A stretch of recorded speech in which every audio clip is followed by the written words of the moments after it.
Along the sun-drenched shores of KwaZulu-Natal's magnificent north coast lies a destination unlike any other. A place where golden sands meet the warm Indian Ocean, where rich culture, adventure, and community come together in waves of unity. Celebrating 57 unforgettable years, the world's longest-running professional surf competition is also Africa's biggest beach festival. In 2026, the Ballito Pro Presented by O'Neill becomes more than just a surf event. It's a celebration of sport, music, and national pride. And this year's theme, Waves of Unity, holds true as the event unites athletes, music lovers, families, beachgoers, and visitors from around the world for 2 unforgettable weeks of entertainment, competition, and celebration.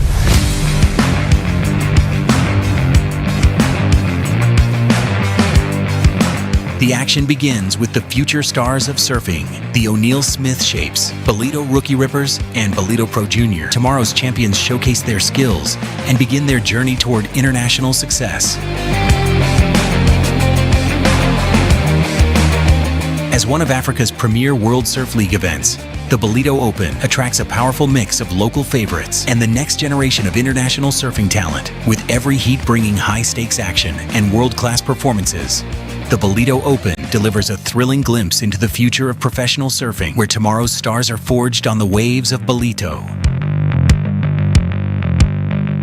As the competition unfolds, Ballito transforms into a vibrant lifestyle and entertainment destination, where every day offers a new experience.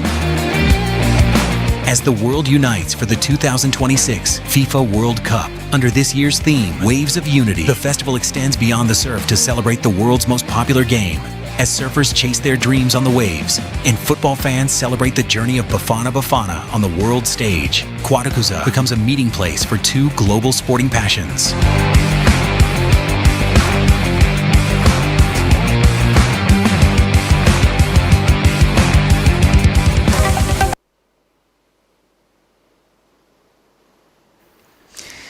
And welcome to beautiful Ballito. This is the O'Neill Smith Shapes Ballito Pro Junior. And that's just a beautiful shot of what we've got in terms of the surf today. So some clean lines. And sitting in the booth here with Mike Frew. And we are so excited to get going, Mike, with the first couple heats of finals day. Yep, it's a lovely winter's morning here in the Quarterfinal region of KZN, Johan, and what a beautiful morning for finals day. Water's clean. The southwest wind came through last night. As you could see on those shots there, we've got a lovely offshore blowing and very contestable, probably 2 to 3 foot conditions that we're going to see through the morning. It's going to be quite a quick morning of surfing because we're almost in finals already. And I think we're going to be crowning champions by about 11:30 this morning, eh? For sure, for sure. So we've got a couple of hours of competition. If you guys are joining us nice and early, welcome. In studio here, and we'll pan out pretty soon to get the day started. But yeah, Mike, I mean, looking at that video that we just watched, our previous champions from last year, and it looks like the event has started. That's our surfers in the red and blue. We've got a stacked one coming up first. Quarterfinal heat number 1 in the red. We have the Australian Dane Henry. He's taking on blue Josh Malherbe in picture, a Brazilian Rafael Barbosa in the white, and Simon Winter in the green. This is setting up to be a good heat, Mike. Yeah, I was having a look at this on paper last night, and Dane Henry is probably the most experienced competitor in the CT. He surfed a CT event this year. He was one of the wild cards for Bells, and he's won a QS event and a JQS event this year so far. Looking at Rafael Barbosa, Rafael also won a QS event in Brazil, a QS 4000, and then we got the 2 South Africans, young Josh Malherbe and Simon Winter. And I reckon that it would be quite a big upset if Josh and Simon can get through this one, because they're up against 2 very, very talented international surfers that are on a roll and have won big events this year. So I'm interested to see how it plays out between the internationals and the South Africans in this heat here. Yeah, there's Dane Henry in picture. Heats will be 25 minutes on finals day, and this heat is being counted down as we speak. And that's an official start to that 25-minute quarterfinal. So if you guys are joining us and you're just wondering about today's schedule and you're trying to watch throughout the course of the morning, this is the men's quarterfinal heats that are being surfed. That will be followed by the Pro Junior Women's quarters, the semis, and of course the finals. So we are really excited to get finals there underway. And as you were saying, Mike, we've got some really talented competitors locally in terms of the Regional Africa Qualifying Series athletes. But then we've also got some really talented athletes that are competing from all over the world pretty much to get that warm-up. And we were talking about it earlier, Mike, how there's a JQS, a QS, and of course we're part of a much bigger surfing festival here at the Ballito Pro of the Challenger Series that we'll get into next week. So we're going to be down here at the beach for quite a number of days, and it's a great opportunity for these international athletes to mix it up with the locals and get some good warm-up time and heats out there. Yeah, so out in the water right now, it's the JQS. Like you said, the Africa Series competitors are gunning for points on the JQS Africa rankings. Dane Henry and Rafael Barboza, our surfers from Australia and Brazil here, potentially really shaking things up, creating a bit of an upset and taking some points. But we are set for a great day surfing. It's very clean. If you have a look at it out there, the tide is full high today at 9 o'clock, Johan. And so what's the time now? It's like 7:45 in the morning. So I think that the conditions you see now are very similar to what we're going to see around finals time later this morning. And most of the event this morning going to be surfed over that high tide. I think there's some really punchy sections out there for these guys to potentially boost some airs. It'd be actually quite unusual if we don't see airs in at least a couple of the heats.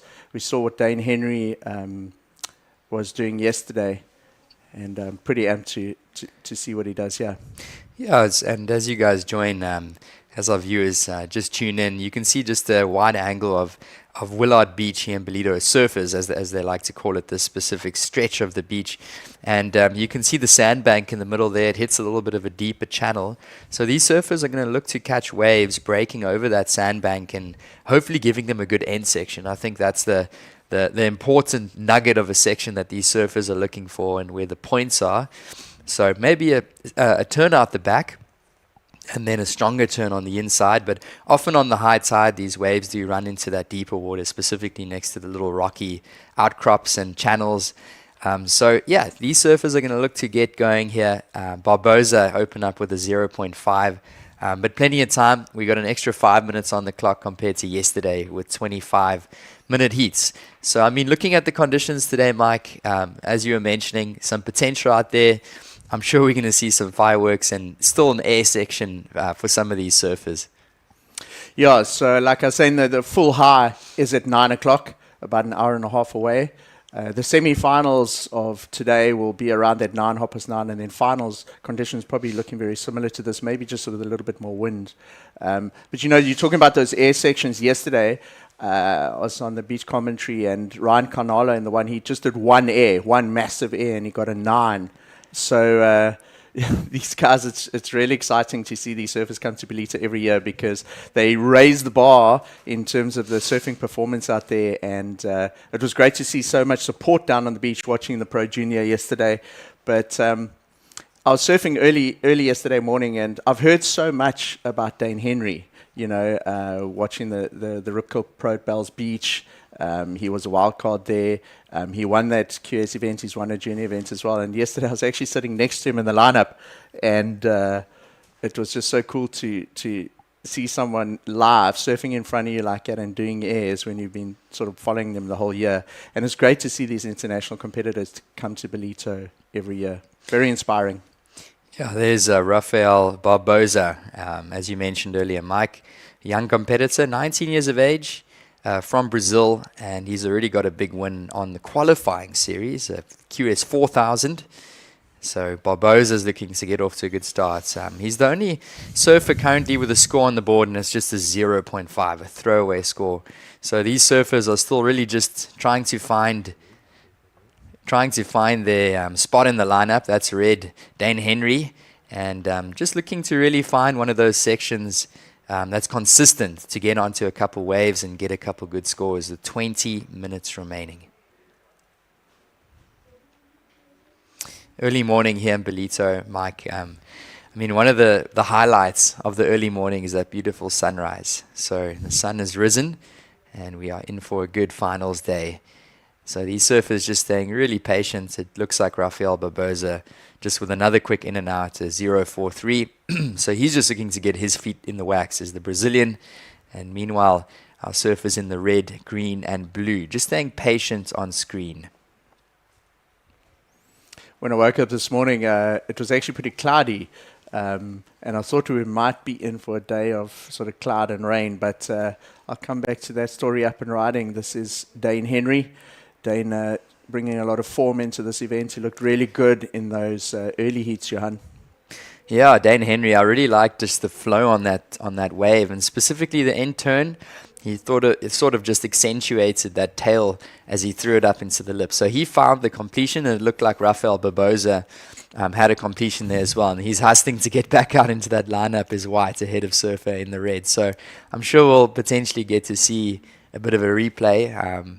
But yeah, that's the first real significant wave that we've seen, or situation of two waves so far in the heats with 18 and a half minutes to go. Yeah, the surfers are going to have to really be quite have their wits about them, because on the higher tide, those smaller ones are not breaking on that bank, and it doesn't have a lot of power because there's a lot more water on the bank because of the high tide, and you're going to kind of be patient for those sets now. And if you look at that, Johan, there's only two waves in a set, and our two international competitors, they're using their experience. They were on those waves, and Simon Winter and Josh Mulherby still kind of waiting to get onto the scoreboard here. Yeah, so we are waiting for a couple scores to drop in. And as mentioned, didn't catch the whole wave of white Rafael Barbosa. Just saw that end section that he hit. But Dane Henry is going to put a decent score on the board. That's going to add to his scoreline, a good foundation for him to build. Of course, the South Africans, Josh Mulherby in the blue and Simon Winter in the green, are keeping patience. So yet to catch waves, so priority is with Surfer in the white and Surfer in the red. Once Surfer in the blue or green takes on a wave, that priority will shift. And here we go, just the insider here, Dane Henry. That's going to be a throwaway, and the scores are still coming in, Mike, for first of red. That was quite an uncharacteristic sort of fall there, but I guess he knows he's already got that one banker, and looking to back that up with another one. But getting a bit nervous here for the two young South Africans, Simon Winter and Josh Mulherby. Almost 10 minutes have gone in the heat, and they haven't got a wave on the board. You really got to get going and build a base if you're going to try and post a heat win against people like Dane Henry or Rafael Barbosa. Yeah, for sure. Simon Winter, surfer in the green, he's just come off a JQS win at the Vic Bay Surf Pro, pretty much a couple of weeks ago, actually.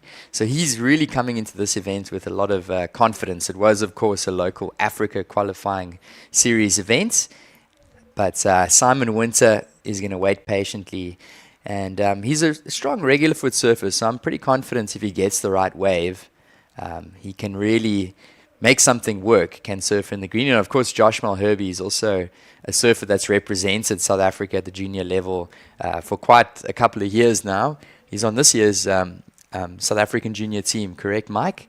And he also brings a lot of talent. So as we wait for these scores, they've just come in.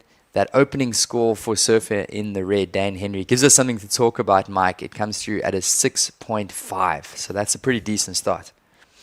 Two turns on that wave, two different types of turns, but that gives you an indication what the judges are looking for.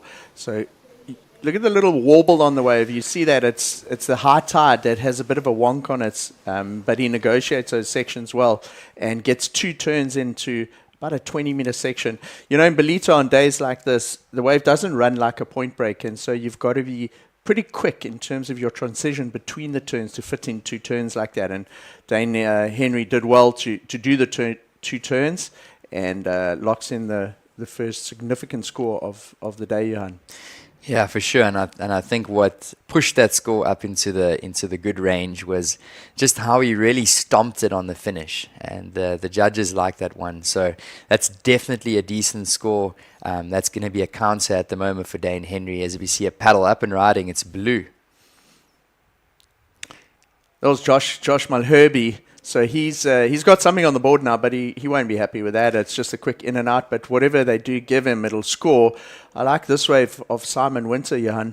Simon Winter, as I was saying, he's a strong regular foot surfer. He's a surfer from Cape Town here in South Africa. So the local boy, he gets a couple turns, opens up with that cutback, and then snap to finish. Unfortunately, the wave didn't give him a big section to really hit and showcase that power that he can throw into his surfing. But he is going to get a score on the board, is green, Simon Winter. So there's a score to come in for the man in picture there, Simon Winter. I'm sure we'll get a replay of that. Here we go with white. So this is our Brazilian competitor, Rafael Barbosa.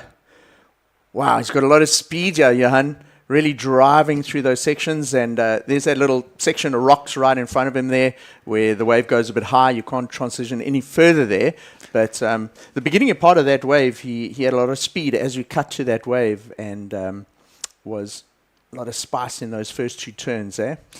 Oh, for sure. I think Rafael Barbosa threw as much flair as he could into those maneuvers. He mixed it up nicely. He had a snap, a carve to snap combo. Did Rafael, and he's already dropped a 4.67. That was his second to last wave, so that is going to be another keeper of a score for Barbosa with 13 minutes remaining. He's moved up to second position, and I'm interested to see, Mike, what the judges think just of those two rides. We had Simon Winter. He had a couple turns, then of course Rafael Barbosa, 3 turns there into that channel, but really throwing a good mix of variety and some power into that little wave. It would be interesting to see the comparison between Simon's wave and Rafael. I felt like Rafael's wave, he went a little bit more sort of vertical in the turns. We'll check Simon's one again if we are able to later down the line. But you don't want to surf laterally here. You know, you've got to get that board up to 90 degrees in your turns. And that gives you nice variation among the turns. But at the same time, you got to keep that speed going through the sections. And on top of that, you've only got like 30 meters of total wave to work with. So when you take off, you got to get so busy so quickly here in Ballito. Compared to a wave like where you from, Johan, like J Bay, you take off, you set your line, and you can plan what you're going to do. Here, your reaction time's got to be so quick. So this was Rafael's. No, that looks like it's live action, just in and out. But your reaction time, and you're almost surfing by instinct, according to what the wave presents to you. Your total riding time, in Ballito, sometimes is only probably 8 seconds, eh? Mm-hmm. Yeah, it's a short, punchy, challenging wave. I mean, if any intermediate surfer came here, they would really be struggling, and that's why these guys make this wave look so good, because it really is a short and punchy wave, as you were saying, Mike. So that score did actually come through for Simon Winter at a 3.5. And then the score for whites did come through to 4.17. So Barbosa slightly edging Simon Winter on that last exchange with 11 minutes remaining. Interestingly, we last week, leading up to the event, there was a lot of sand this is called Surfers Point, and at the very top near the rocks. And then we had an enormous swell come through on Saturday and Sunday. And what that's done is it kind of pushed all the sand a little bit left of the break. So when you see a wide shot, these guys are actually sitting on kind of the middle peak, where the sand got shifted from all that swell last week. And as a result, it's not lining up like a point break at the moment. It's actually more of a multiple peak little beach break. Still predominantly rights, though, because it's of the swell direction that we have at the moment. Yeah, there are the occasional lefts, but so far we've seen scores manufactured off the right. And looking at those last two, I mean, Dane Henry opened up with that 6.5 on the right, and Simon Winter with his 3.5, and Rafael with 2 scores on the right as well, 467 and 417. So 10 minutes remaining in this quarterfinal heat number 1. If you guys have just joined us, welcome. This is finals there, the O'Neill Smith Shapes Ballito Pro Junior. And there's our 4 surfers in picture. It is Rafael Barbosa currently in the lead with a 467 and a 417. Dane Henry, the Australian in the red singlet, he's in second position. He's only looking for a 2.34, and he's sitting in priority to move up to the lead. Then, of course, Simon Winter is down in third position, the Cape Townian here from South Africa, looking for a 3.88 to move up to second, and Josh Malherbe requiring a 6.94. So here we go, Mike, taking a look at this one. This is Dane Henry up and riding. So Dane, this time he gets going on the second turn. We saw him have that very short left before this, but making sure that he banks whatever points are available on that wave. Doesn't flare it out too much, Johan. You know, he didn't go for an air or anything on that end section. He knew that he had to just make sure he had that second score down, because with 9 minutes remaining, it's quite likely he'll get back out there for another wave. So he utilized that priority well and got that banker second score, which I think, looking at what the requirement was, will most likely put him back into the lead. Here we go. Josh Malherbe, the young South African, is going to catch the lip and unfortunately can't find the finish. So Malherbe is going to put another score on the board. Now a flurry of waves. This is Rafael Barbosa. Big section, Mike. Wow. So there was 2 very similar end sections, one for Josh Malherbe, one for Rafael Barbosa.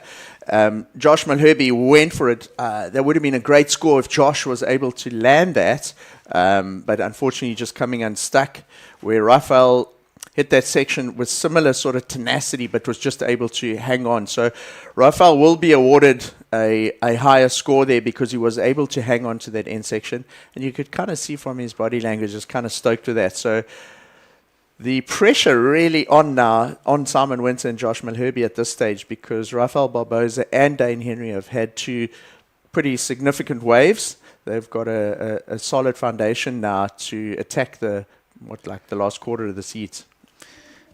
Yeah, so 2 scores coming in, as you mentioned, Mike, one for white, and the last score of red did come into 3.77. So it does go into his top 2, his score line, that last one for red, Dane Henry, but there is a score coming through for white, Rafael Barbosa. He's looking for a 5.61 to move up into the lead.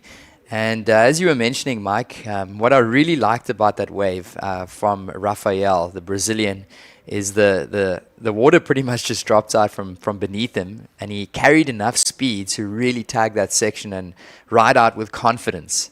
So that's normally what we're looking for in surfing, is that speed and that control, and he really showed his control over that wave to ride out successfully. So I am anticipating that score to come in as a decent one for Rafael Barbosa with just under 7 minutes remaining. It might just shake things up, Mike. Yeah, as we wait for that wave or that score to come in, I see, look at that, Dane Henry is back in priority. So he's got 2 scores, he's in the lead, and he has priority. So he's very much in the controlling this controlling position in the seat. He can really control it from where he's sitting there. So if a decent set comes through, what we've seen is pretty much 2 waves in a set, because that last set had Josh Malherbe and Rafael on it and no other waves ridden. So really looking like it's only a 2-wave set here. So Dane Henry can control things. Simon Winter with second priority at the moment will be looking for the highest single score of the heat, a 6.77. So he's going to really have to pull something out the bag, as has Josh Malherbe. He's looking for a score now edging into the excellent range, an 8.27.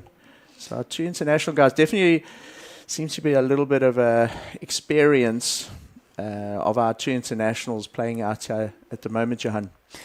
Yeah, no, definitely. The experience really counts. And if you've won major JQS and, of course, qualifying series events over the last couple of years, it really does make a huge difference, that international experience. And, of course, world junior champion Dane Henry. So we're talking about the best junior surfers in the world and the best junior surfer in the world in 2025. So with 5 minutes remaining, it really is our surf in the white and red controlling this one, as you mentioned, Mike. That score for surf in the white, Rafael Barbosa, did come in at a 7.83. So there was a situations change there. White, Rafael is now in first with red. Dane Henry looking for a 6.01 to move up into first. And as you were mentioning, Mike, it's looking a little bit more challenging now for green and blue to advance, with green looking for a 6.77 and Josh Malherbe now looking for an excellent 8.27. So with just under 5 minutes remaining, that experience is really coming in as surf in the red is sitting with that priority, and of course white is feeling really comfortable right now, and that's just a beautiful shot of the beach and the scenes this morning, and it looks like David Emsley, Clay Tyrrell just warming up for the next heat. You know, it's quite interesting is Rafael Barbosa is in the lead. I can't see where he's sitting though, because in that last wide shot, he's away. Oh, there he is, just to the left. So Rafael is in fourth priority with 4 minutes remaining. Dane Henry's in first priority. So Dane will definitely want to. Obviously, everyone wants to advance through these heats, but if you have the priority like Dane has now, you can really control it. Rafael is in fourth priority, so he can't really control in terms of which waves he's able to take out there. But Dane Henry will be looking to try and keep those two South Africans at bay and not have them snatch that second place away in the next 3.5 minutes. So now, when you're sitting out there, all those like scenarios are going through your head. So Rafael's sitting there going, okay, I have fourth priority. I'm not going to go and get involved in those other three sitting there. Let me sit a little bit to the left, and if a wave comes, I can take it and maybe improve on my score. Where Dane Henry wants to use their priority to pressure the other two surfers and keep them off the wave. So this looks like Josh Malherbe's paddling across. He's seen something. Yeah, they're just trying to get away from the surf in the red with that priority. But here we go, Rafael Barbosa. Down the line, Mike. Oof, I thought there was going to be something a little bit more spicy for him to hit, and that's exactly what he was looking for. Just got a moment of excitement there, racing down the line, but the section didn't materialize for him. So he was quite sharp. He went and sat to the right across to the left, and he managed to get a wave. He had fourth priority, and he got a wave under. You know, there's not a lot of waves in the heats at the moment because of the high tide, and he still managed to scoop one from under the other surface, and he's got another one, Johan. So wow, surfing a really clever heat here is our Brazilian youngster Rafael Barbosa. Yeah, he's sitting under priority. So this is when a surfer like Rafael is really dangerous, and all the Brazilians over the years, pretty much in the qualifying series, are incredibly dangerous under priority when they're sitting in the lead. But here we go with surfer in the green. He knew that he needed something big there, did Simon Winter. So like you say, he needed something big. You got to go for a big boost or something, because he needs to score probably in about the 7 range. The only problem doing an air like that at the moment is the wind is blowing southwest, so it's blowing from right to left on screen, and it would potentially be easier to do those kind of airs going into the wind. And you saw the board didn't really stick to his feet there. Not that the wind's blowing strong, but there wasn't really anything to keep it on his feet. So unfortunately not making that, but he's still got 90 seconds to try and make a difference. We're really now to the very sharp end of the heat, and it's our two international visitors in the advancing stages, Johan. Yeah, Dane Henry still sitting with that priority, and surfers in the blue and green are sitting. And if I was them right now, Mike, with a minute remaining, I would try and actually get away from surfer in the red, because if anything significant comes through right now in the lineup, red is going to utilize his priority. You can see blue and green actually just chatting with each other. So they're going to sit and wait. Big scores are required for the local South African boys in the green and the blue. 35 seconds remaining. So don't know if there's going to be enough time to see another wave for green or blue. It's looking really good for white. Rafael Barbosa and, of course, Dane Henry in second position. 20 seconds remaining on the clock. So this one's really winding down. See, Fred Esterhazy and Greg Emsley both sitting there supporting or cheering on their youngsters in these heats. And as we get a nice view of the beach and what we have got down here at Willard Beach in Ballito, that heat comes to a conclusion. So really nice first heat, opening heat for the day, and advancing through that one was Rafael Barbosa taking the win, the Brazilian, over Dane Henry in the red. So we are excited to see them through to the semi-finals.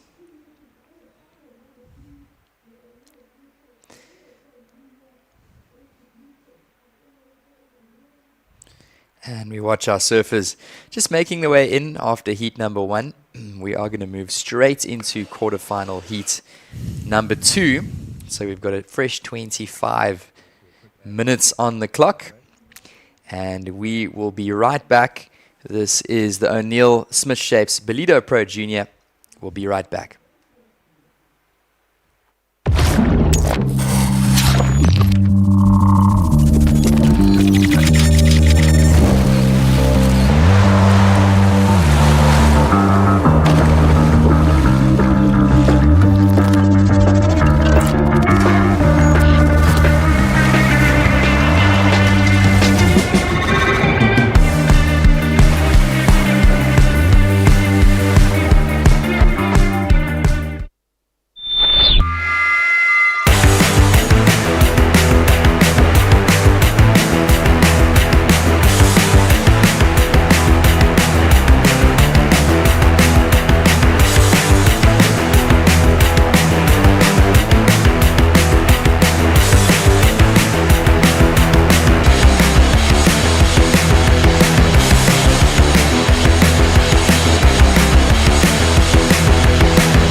And welcome back. This is the O'Neill Smith Shapes Ballito Pro Junior. I'm being joined in the commentary booth by Mike Frew, and we are super excited, Mike, to talk through quarterfinal heat number 2. Up and riding over there. Just a brief one for surfer in the red, Clay Turrell, looking to get a good start. He's being joined in this heat by surfer in the green, David Emsley. We've got white, Logan Tilsley, and of course blue, Dylan Wilcoxon. We've got just under 23 minutes remaining, and it looks like a couple of these surfers, specifically red and blue, looking to get off to an early start. Clay Turrell, as we cut to the shot there, check this, a really nice snapping turn straight into another one. That's a lovely start, a nice confident start from one of our surfers from South Africa, one of 3 in the seat. Clay Turrell, Logan Tilsley and David Emsley all from South Africa, while Dylan Wilcoxon from Indonesia. But Clay will be happy with that. I see a score has dropped in there, Johan. And opening score for red does come through at a 5.33. That's a 5.33. Clay Turrell off to a decent start. So as we've seen throughout the competition, a 5.33, and specifically looking at the conditions today, is a decent way to start your heat. So he'll be happy with that. As we see David Emsley, the East London surfer, in the green with a quick one there. So Clay Turrell is going to confidently paddle back out into the lineup, and he set his foundation. Now he's just going to look to build his surfer in the red. So I mean, Mike, looking at this heat, as you mentioned, a couple local surfers. We've also got Dylan Wilcoxon representing Indonesia. Taking a look at white Logan Tilsley, keeping patient out back. He's another goofy footer, similar to Clay Turrell, strong backhand surfer. So I'm sure we'll see some good backhand surfing in this heat. And then, of course, David Emsley, another goofy foot surfer, and Dylan Wilcoxon, the regular foot surfer in this heat. So watching last of green, up and riding. So David Emsley, 2 turns. Similar to Clay Turrell, also 2 turns on his backhand to open up his account. David Emsley is currently he's doing quite a lot of surfing, but he's actually studying accounting at the moment at Stellenbosch University. So he's splitting his time between surfing and studying. And it's the university break and school break in South Africa at the moment. So David takes advantage of that to come up to surf in the event in Ballito.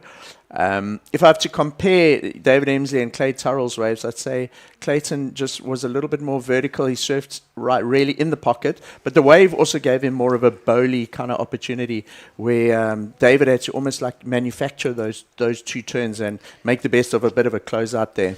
Yeah, definitely a better wave for Clay Turrell on his 5.33, and that last one for Green Emsley, it did come through to 3.17. So clear points of differentiation there between red and green, and it's exactly what you said there, Mike. Just maybe not as good of a wave. Still surfed it and finished it pretty well, did David Emsley. But yeah, Clay Turrell got into a pretty decent one to start, and so far he is holding the high number of that 5.33. So it really is a tale of the South African goofy foots versus the regular foot surf in the blue. Watching the replay, the goofy footer was up and riding. That was the 5.33 for Clay Turrell. And it looked like that one, Mike, it just stood up a little bit better over the bank. I think it hit a better section of the sandbar, and it just gave him a bit more of a vertical section to really work with. Also, just two waves in that set, Johan. We've had three waves ridden in total in the heat, but there's, from what we've seen in these last two heats or the last half an hour, there are only two waves in a set. So you've got to make sure you're on one of those two waves and you position yourself in the priority situation to take advantage of that, because if it carries on like this for the rest of the morning, similar to how we had in that first heat, you're probably only going to get 3 sets in that 25-minute heat, which means there's only 6 like real scoring waves in a heat. You really want to be on a wave. So there's 6, maybe 6, 7 scoring waves, the big sets. There's 4 surfers out there. Yeah, it looks like Clay Turrell was on one of those 6, Mike. So it's a good point. It's high tide. It's still a little bit slow. The swells dropped off a little bit compared to yesterday. But good news is that we still have some really good competition, and we've got plenty of opportunities out there. So it really just is about positioning and really staying patient and heat strategy, as you say, Mike, just to really wait for one of those decent ones. Logan Tilsley has priority, so he's being very patient. These heats are 25 minutes in duration, so they are quite a bit longer than yesterday. Yesterday the heats are 20 minutes and like a little bit more pressure, so you got 25 minutes today. 25 minutes, I think that the contest director obviously determined that because we're not seeing the waves as consistent on the bank. Logan Tilsley waiting to open up his account, being very patient. Clay Turrell will be feeling pretty comfortable because he's had a wave and he's still got 18 minutes or 17 and a half minutes to find a second one. So nice to see all the action. Be interesting to see how many sets come through here. Remember we said in that first heat, Johan, that high tide's at 9 o'clock.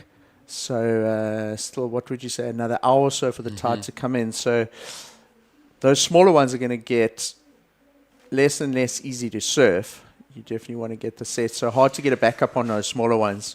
Yeah, no, definitely. And just taking a look at the beach and the setup here, I want to say it's a good couple of 100 meters in terms of the competition zone. But these guys are all gathered pretty much right in front of where the main bank is, which is in front of the judging tower. And it's a short little zone between these little channels and deeper water sections. We have one to the left of your screen. So that's why they're all grouped sort of in the same area. There's not too much space between these surfers. Just with this high tide, a little tricky to find those ones that are really running to give them a good opportunity. So they'll stick to that bank, that shallower section, and try and find those closeouts. We saw in the previous heat, Dane Henry and Rafael Barboza found those shallow water closeouts, and they hit those sections, and they ended up getting some decent scores. So that's exactly what these surfers are looking for.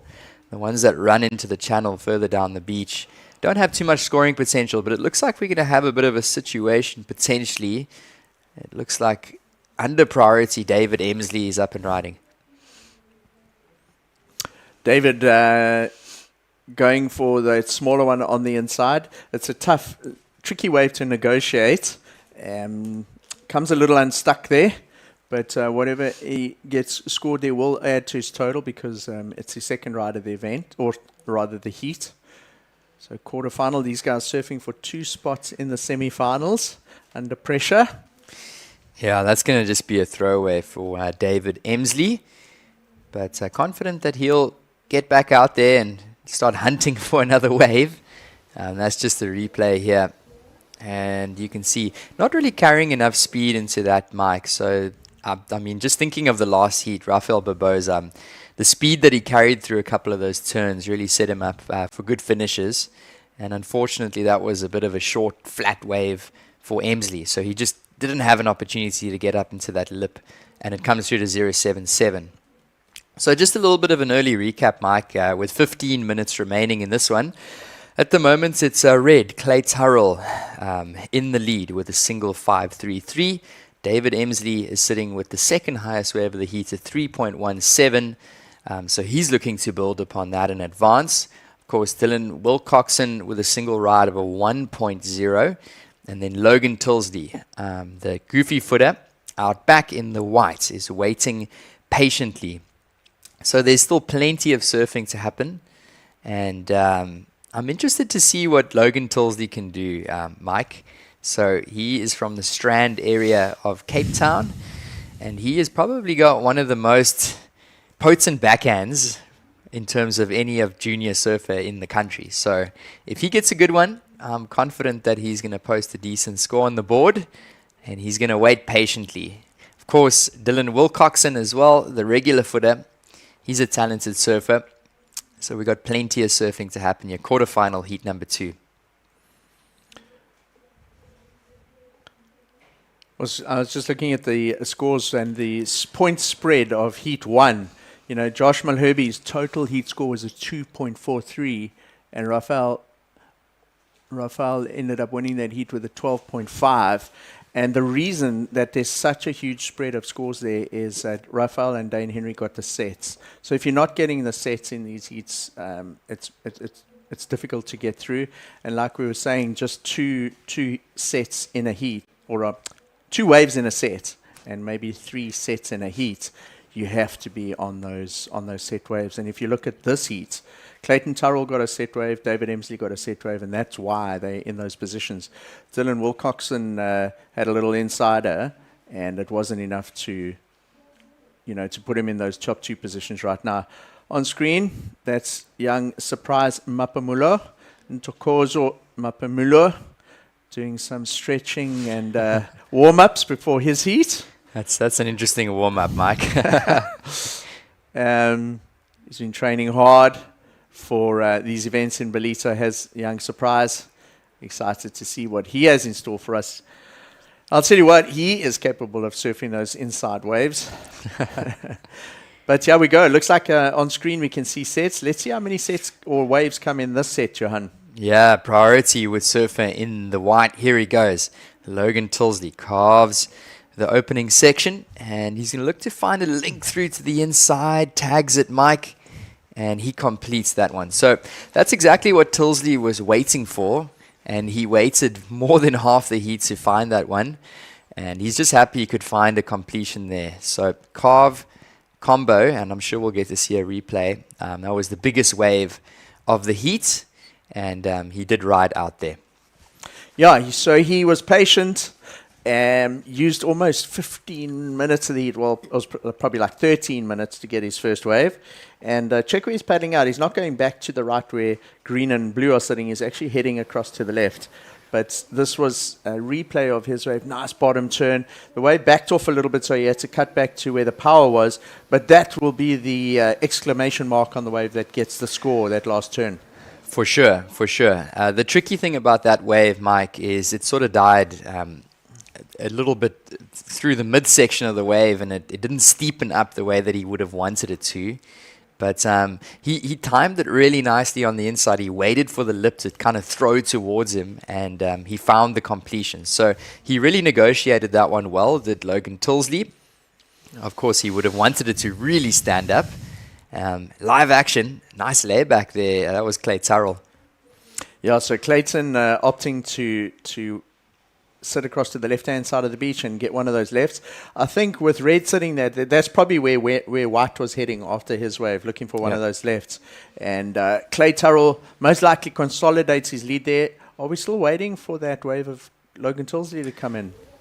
Yeah, that one's still coming in, but watching this one, nice layback, throws everything he's got into that white water section, and he caught it just before it hit the deeper water, so some decent work there for red. So now a score for red to come in, and of course that score for white.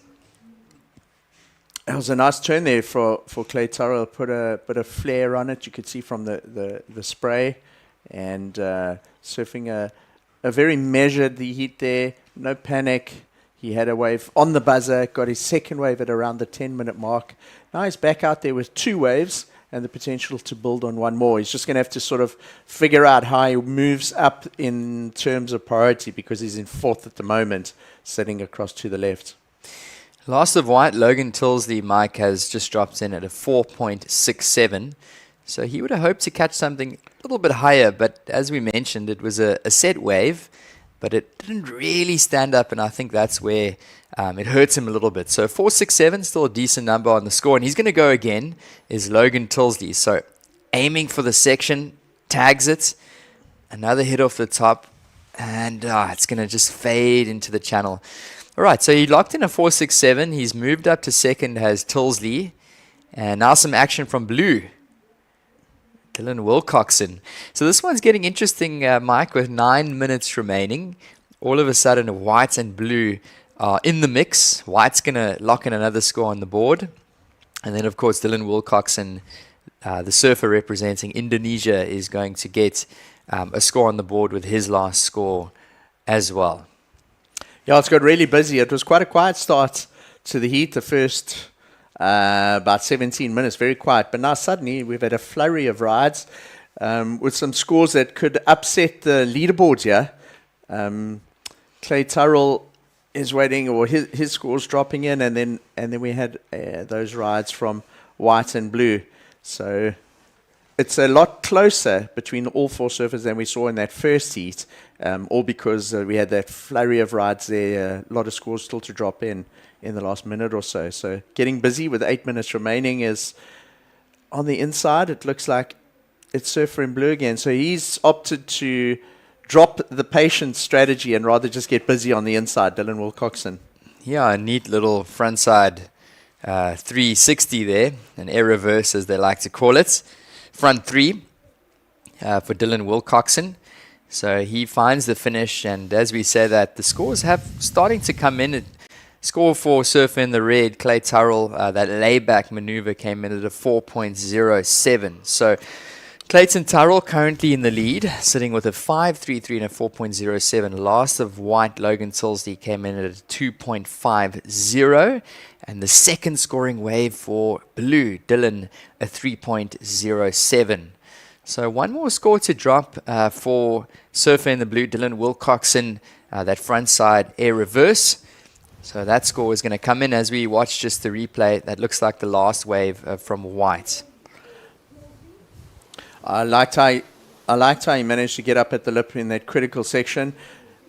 This is Dylan Wilcoxon. This was the one with the air. No, it was the one with the big closeout turn. So Dylan Wilcoxon getting really busy. And then I think this maybe was the one with the air, Johan. Yeah, there we go. Nice and neat. Of course, not a massive section, but really throwing it down nicely. And I liked how controlled he was in the air. So this looks like it's the aerial maneuver. Nice angle there, and rode out successfully. You can see as it hits that deeper water, he just caught it really nicely over the shallow section of the sandbank. And he does get rewarded. His third score, surf in the blue, comes through at a 4.3. So that was the aerial maneuver, a 4.30. And the wave before that, the tag to the lip for blue, Wilcoxon, was a 3.07. So with 6 minutes remaining, it is surfer in the red. Clay Turrell currently in the lead in picture. And he's just paddled out of picture away from the pack is Surf in the Blue, Dylan Wilcoxon, currently in second position, sitting with a 4.3 and a 3.07. So what that means for Surf in the White, Logan Tilsley, is that he now is looking for a 2.70 to move up to second and advance. And of course, David Emsley looking for a 4.21. Looks like Surfer in the Blue, Mike, is going to manufacture something on the inside. Yeah, Dylan Wilcoxon going for a very similar air as his previous wave. It's quite interesting how he's changed his strategy. He obviously made a conscious decision halfway through this heat to stop being patient, stop waiting for those sets, and rather get busy on the inside. And he had that first wave. It was the closeout turn, which I think that was a 3.07, and then went straight back out there and then got the air, which was a 4.3. And by changing the strategy and making that decision, has paid off for him, because he's now in the advancing position at this stage. So, you can be patient to a point, but sometimes you need to change your strategy according to what's happening in the heat and how the guys are surfing around you. He's done that very cleverly, because he's now in second place. Yeah, I mean, we saw Rafael Barboza sort of with a similar technique, or similar sort of approach towards the end of the previous heat, and it worked out for him. Just watching the last replay here, this was the incomplete aerial maneuver for Wilcoxon.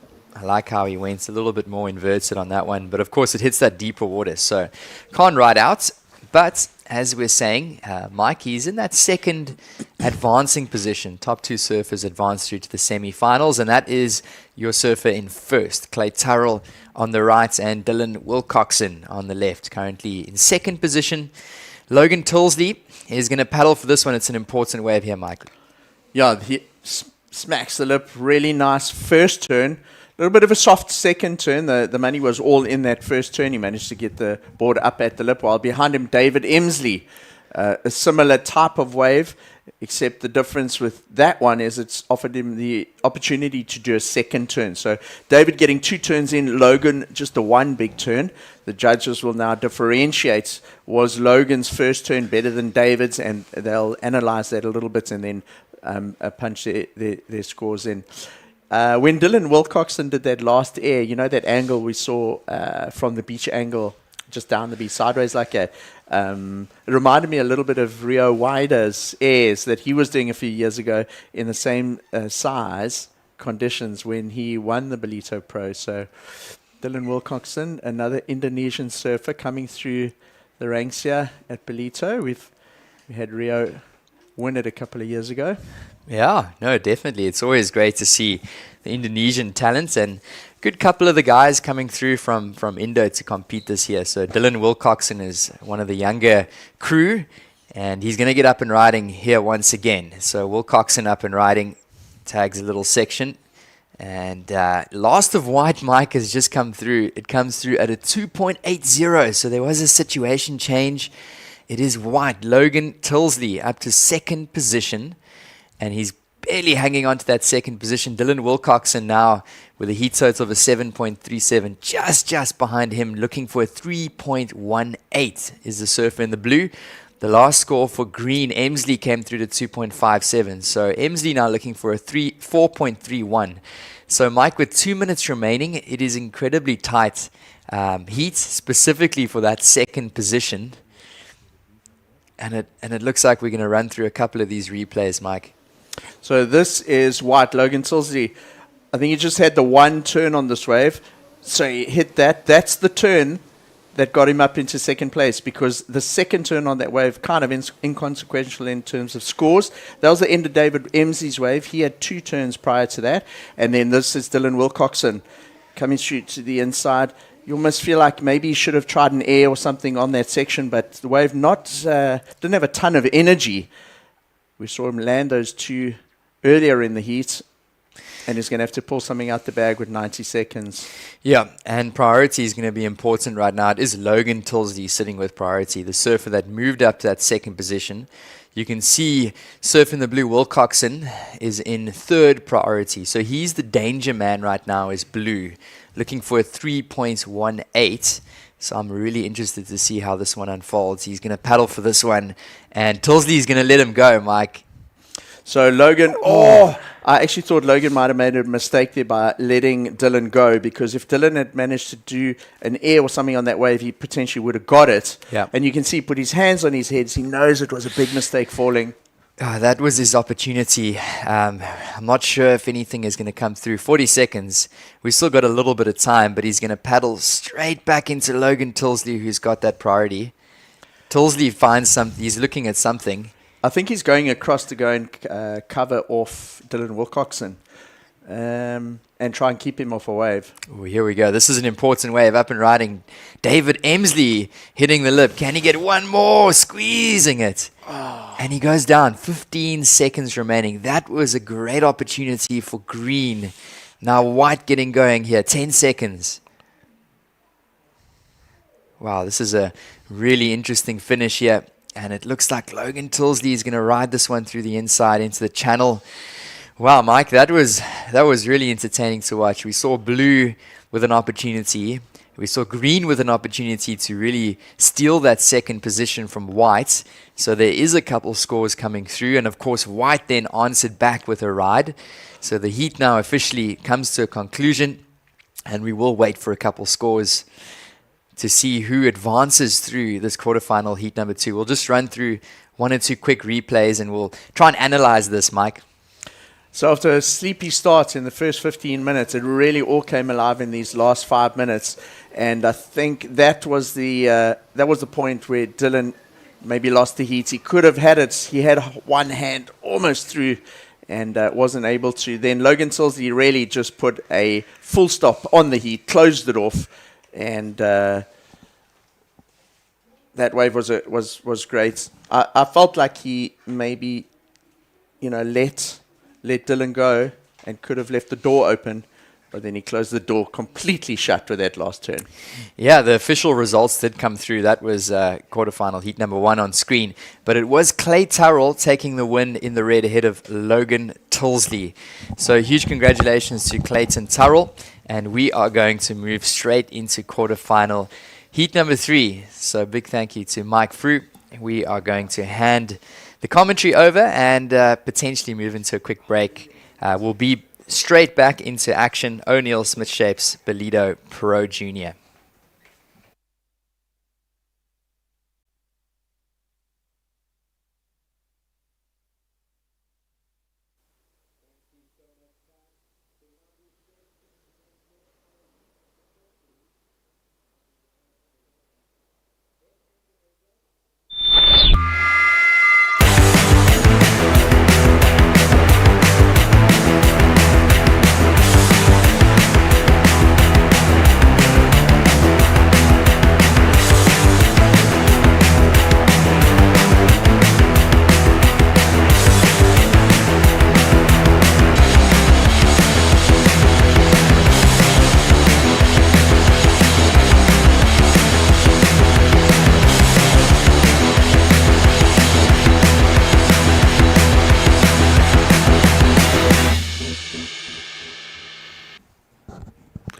Welcome to the show. It is the biggest surf festival on the African continent.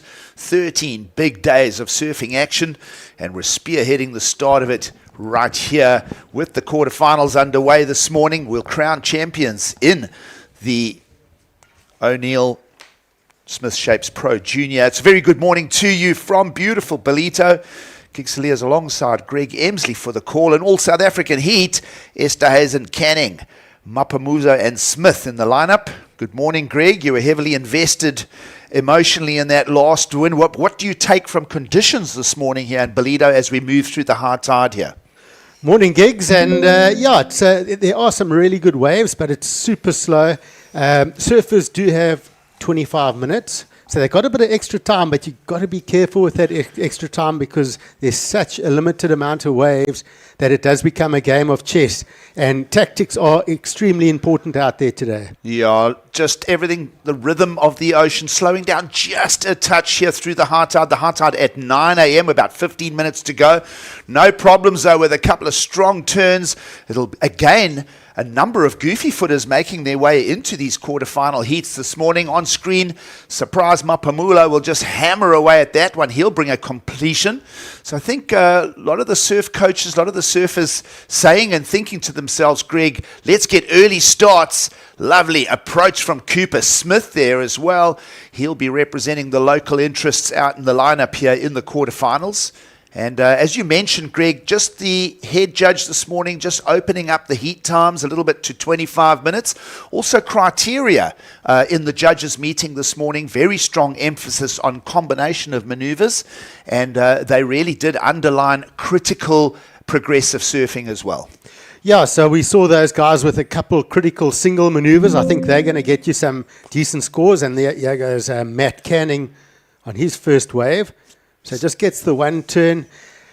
I also think, getting those critical maneuvers, but very importantly, when you have your opportunity, make it count.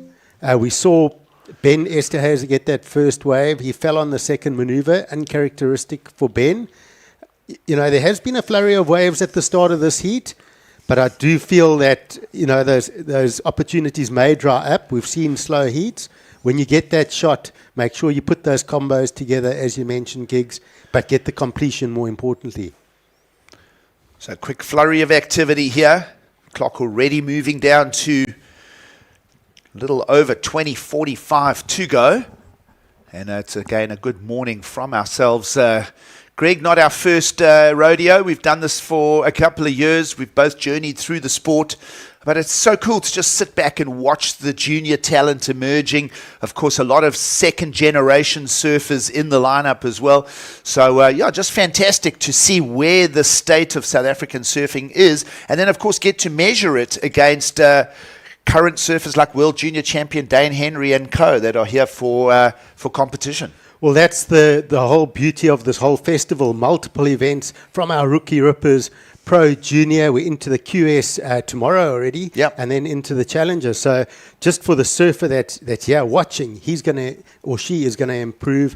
And then what an honor. Like, you see some of these guys going, well, I've got so-and-so in my heat, or it's like, use it as an opportunity. What an honor to surf against a top international surfer and test yourself. And I think that's what's so good for our South African surfers. Yeah, absolutely. And as you mentioned, Greg, it's the combination of these junior events. They get the exposure with the Challenger Series coming to town.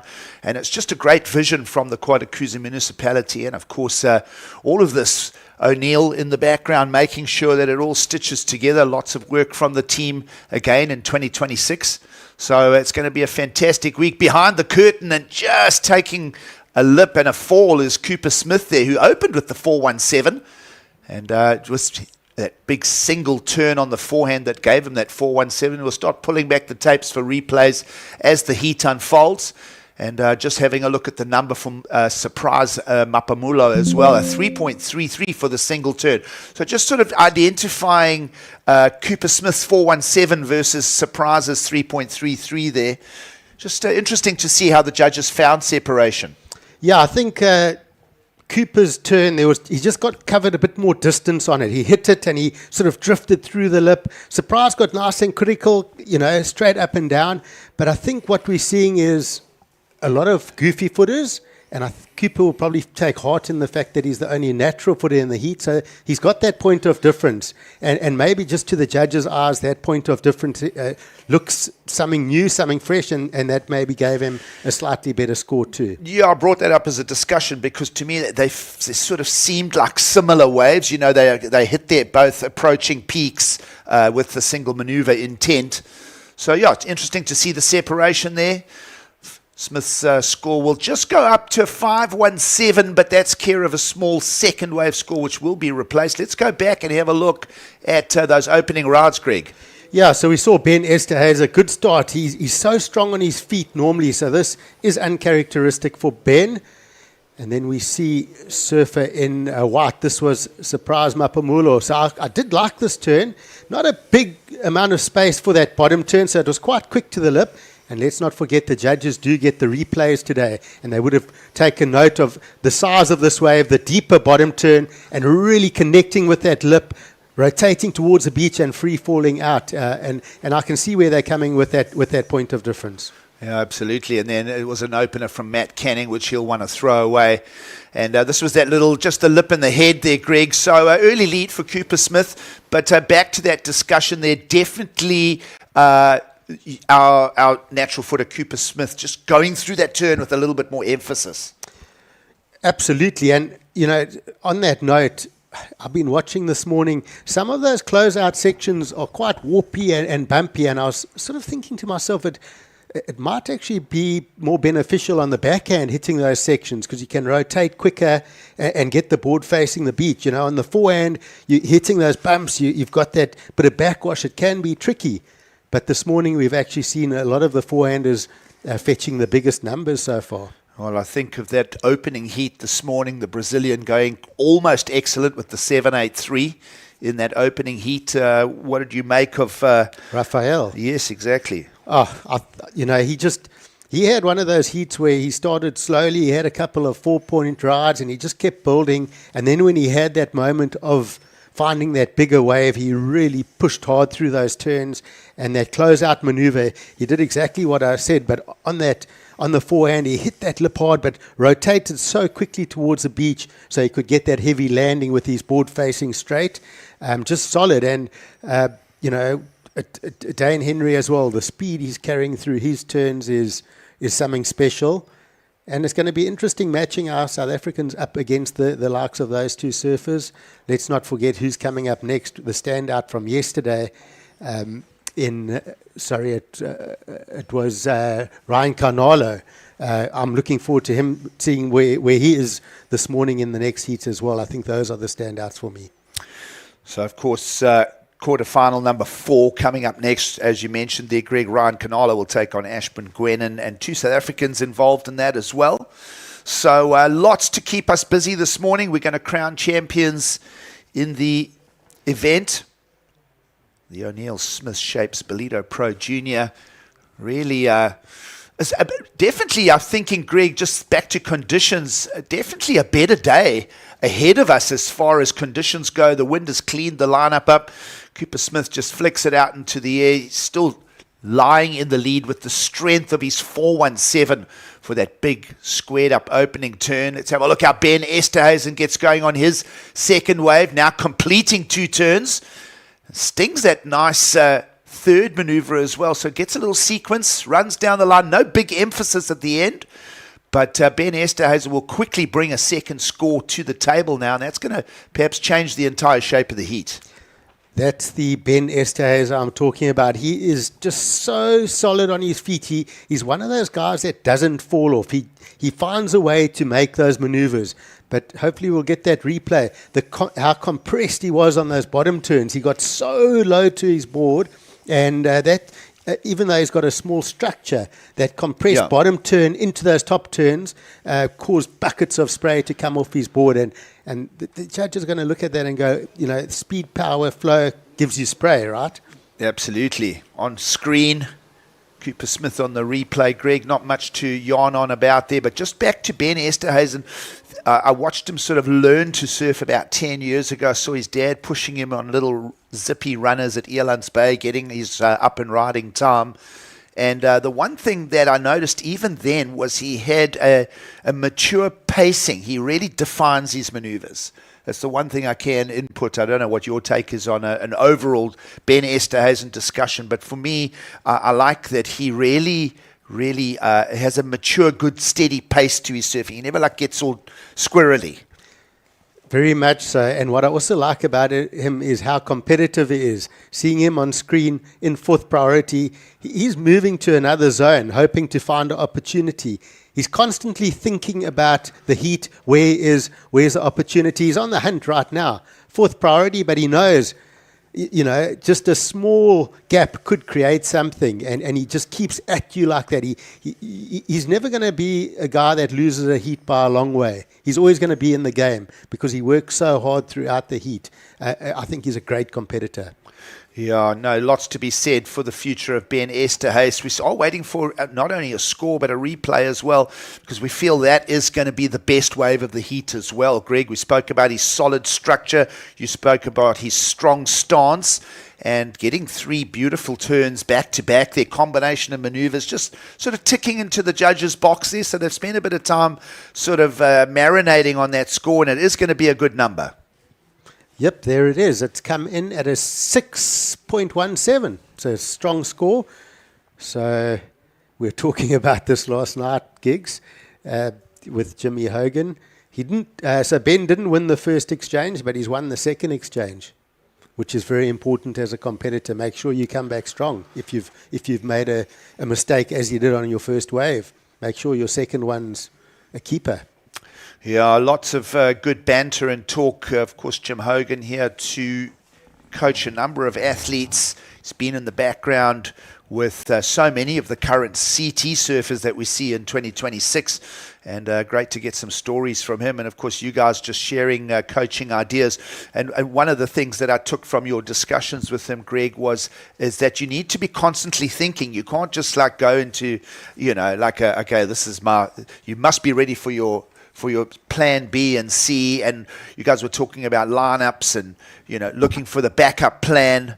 And right now Ben Esterhuis, and as you said, even though he's down in 4th priority, he's got a backup plan in action. Absolutely, he's thinking about his next score that he wants to put into that score line. Cooper Smith, on the other hand, we think about his solid start by today's standards, a 4.17. He's gone kind of backwards with a 1 and then a 0.87, just sort of looking for the tube ride, which I don't think is a great option today, then getting the flyaway air. He kind of just needed to settle and capitalize on that 4.17, which he hasn't quite done yet. And here is that backup strategy, Ben Esterhuis, and smart, trying to get rid of his opening score of the 2.5. He hasn't succeeded in it, but he stayed busy in applying himself to that. For sure, and looking at the slow ocean, I mean, we look at this time, just over 10 minutes to go. That means 15 minutes gone in this heat so far. So even though there were a flurry of waves at the start, it's been pretty flat since then. There's just been, obviously the Ben's wave, the 6.17. Other than that, there haven't been too many corners here, not too many opportunities. Watching this replay. So that was a smaller wave, one section, 4th priority, why not have a go? I wouldn't say that's a mistake. He didn't lose priority. He's still in 4th priority, and he's just thinking, okay, I can get rid of that 2.5. Previous heats, you get a wave like that and you maybe get 2 turns. You can possibly get a 3.5, and that would have been a whole point difference in his scoreline. All right, let's have a look. Priority at play now. Surprise Mapamulo will open up his chances now with a second wave underway. Good 2-turn combo again. So judges liking the combination. My feeling is that he's just looking a little unsettled through those turns as well, but gets the job done. Good method in approaching that wave. 2 turns. That's going to keep his heat campaign alive here. Opening score of the 3.33. He might go just a little north of that, but you feel that this is not surprise in full gear here. Yeah, I think he's going to get punished a little bit for those turns. Have a look here. He didn't connect with his first turn. Just sort of, it got stuck there. The second turn connected a little bit better. Not a massive amount of spray. So really they're going to look at the first turn as sort of misplacement. Gets a second turn. I don't think it's going to be too much more than a 3. Well, it's a great discussion, and we'll keep yarning on about it. My impressions of Surprise is because of his stature, his physical stoutness. I've always thought of a bit of Tom Carroll in the discussion, and I always, when Tom went to a slightly longer rail line, he opened up his surfing more, he emphasized his turns more, he got more projection.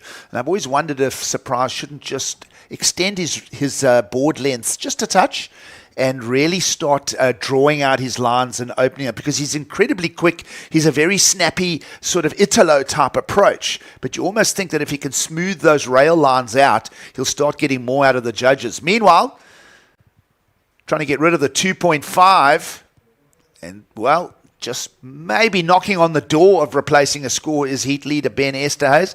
That score for Surprise comes in, Greg, and judges, sort of seeing a little bit in it. You were right. Wasn't worth a whole lot more than the opener, just a 3-7 in as a backup score. It's enough to jump to second for Surprise right now, but expect more from Cooper Smith with 7.5 to go.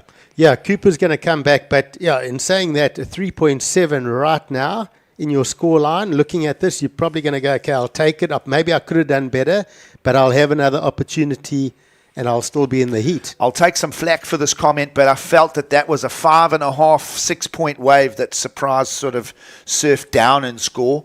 And he'll go back and look at the tapes and he'll be angry at himself for that because he did have a very good wave. That was a beautiful peak for Surprise. Yeah, I think I've said it as well. I think we both felt that was a good wave. The opportunities were there. And it is tricky. Sometimes there's a bit of backwash, etc. And I think this was a wave afterwards. Wow, and hits.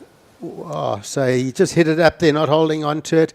And I believe Ben Esterhuis went left on that one. That's that left we saw.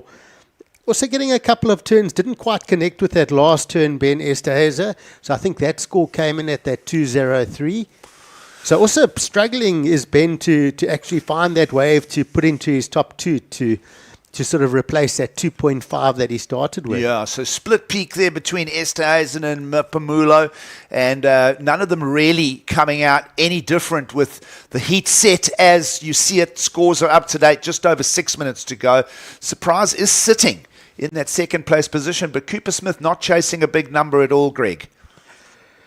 He's not, and he needs to back that score up. And I'm just looking at Matt Canning on screen there, looking around. He's got an interesting strategy because he's got first priority, and he's got to make a call here. Do I do this in two waves? He needs the 5.53, or this is where you can get kind of stuck with, do I just put my eggs in one basket? Hopefully, only one more set wave comes through in the last 5 minutes. It's a cooker. I use my priority and I get a 6 and I get through the heat. I don't know. That's what the decision he's got to make. I heard a little bit of banter and discussion that Matt Canning is feeling an injury in his ankle. That was the feedback prior to this heat. Also, not happy with equipment. He's kind of got a lot of mixed feedback from the Canning camp this morning. Regards that. We'll try and dig into it as the day goes on. But right now, a tall order ahead. But when we say tall order, it's not that big a score required. 5.53. We've seen a 6 come out of the lineup this morning. So, is Canning just trying to back one horse in the race? To me, I don't know. I think that perhaps there's a little more to the story for Matt Canning here with just under 5 minutes to go, Greg, and we are smack on the high tide right now. So the high tide lull could come into play. Yeah, back to that discussion. I think at this point, Matt probably doesn't have much of an option but to wait. Every now and then you do get one sort of special wave that comes through the lineup that I've seen closer to the rocks that runs like a point break. And I believe if you find that wave and you just connect it well, get your placement right, and you do that at least twice well, if you're very lucky, 3 times well, I think you could comfortably get a 6+ ride, Well, let's see what the Indian Ocean offers us here. We are at 9 a.m. local time here, and it is spot on the high tide. And not a normal morning to wake up to here. Normally we get clear skies.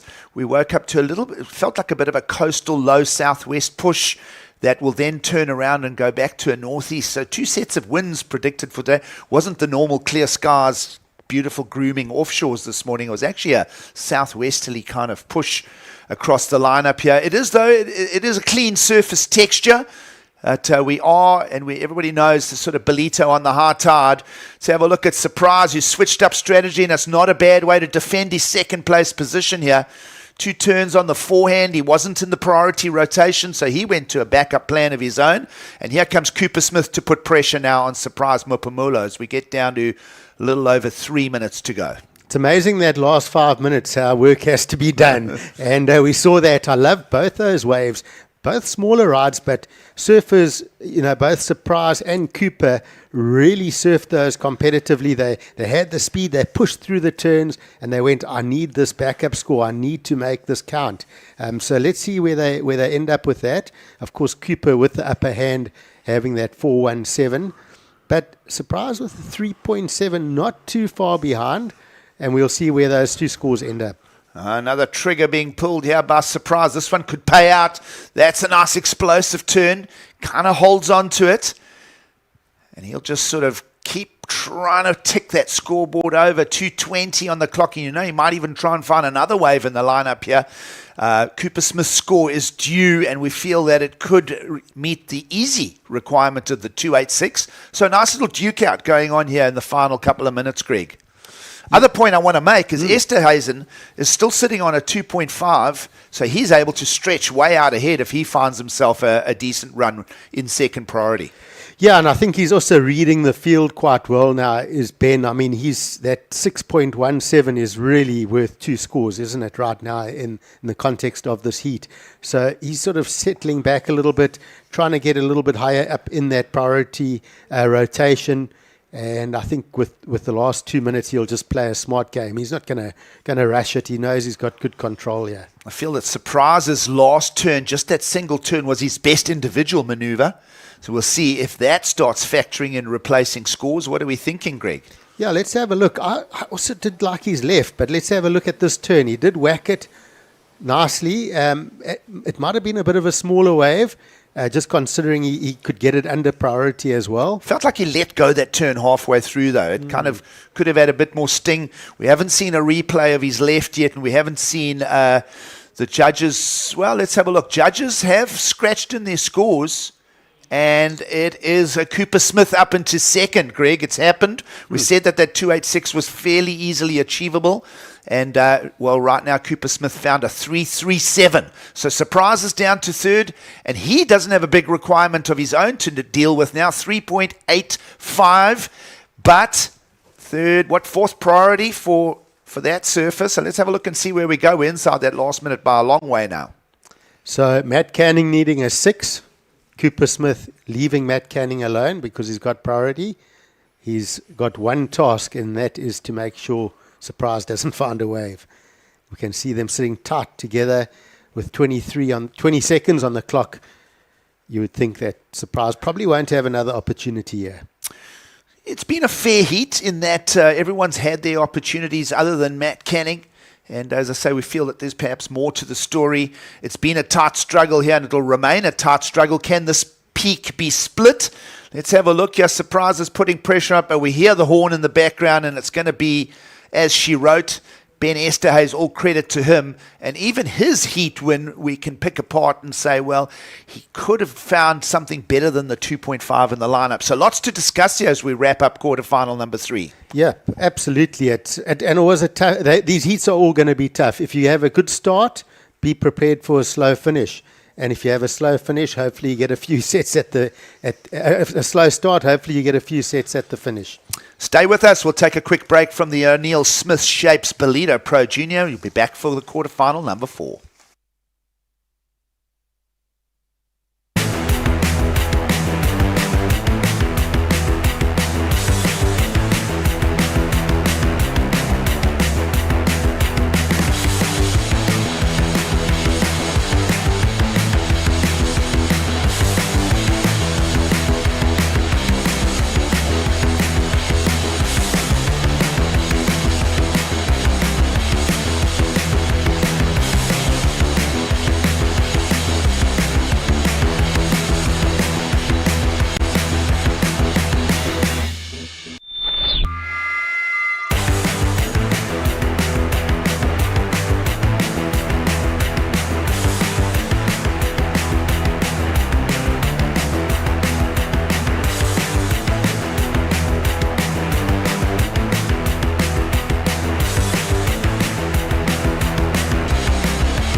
Welcome back to the beach. It is the O'Neill Smith Shapes Ballito Pro Junior underway now into, those are the results of that last quarterfinal. A couple of interesting twists and turns on the way to the final result there. But Ben Estes and Cooper Smith get their results. And we're about to tee up quarterfinal number 4. It is a very good morning from myself, Gig Saliers, alongside former pro surfer, current coach and commentator Greg Emsley. And it's a good morning from both of us as we tee up and frame your quarterfinal number 4 on the men's side of the draw. It's a very good morning from Ballito as we get stuck into another cool set of stories as we move past the hard tide this morning, Greg. Yep, quarterfinal number 4. Hopefully with this tide starting to drop, it will take a bit of time. We see more sets. You're going to have some heats at Pulse, but pretty packed quarter number 4. Yeah, for me, Ryan Carnolo was the standout yesterday. I'm very interested to see what he brings through to the table today. We got Levi Epinitos, a big talking point. He would have seen Simon Winter lose earlier. Simon was sort of hot on his heels on that Africa JQS ratings. Of course, these guys want to get to the World Championships. So, yeah, I don't know. There's 2 surfers that will go, but Levi will feel there's a little bit of a gap here, and he's getting close to creating an opportunity to get that spot.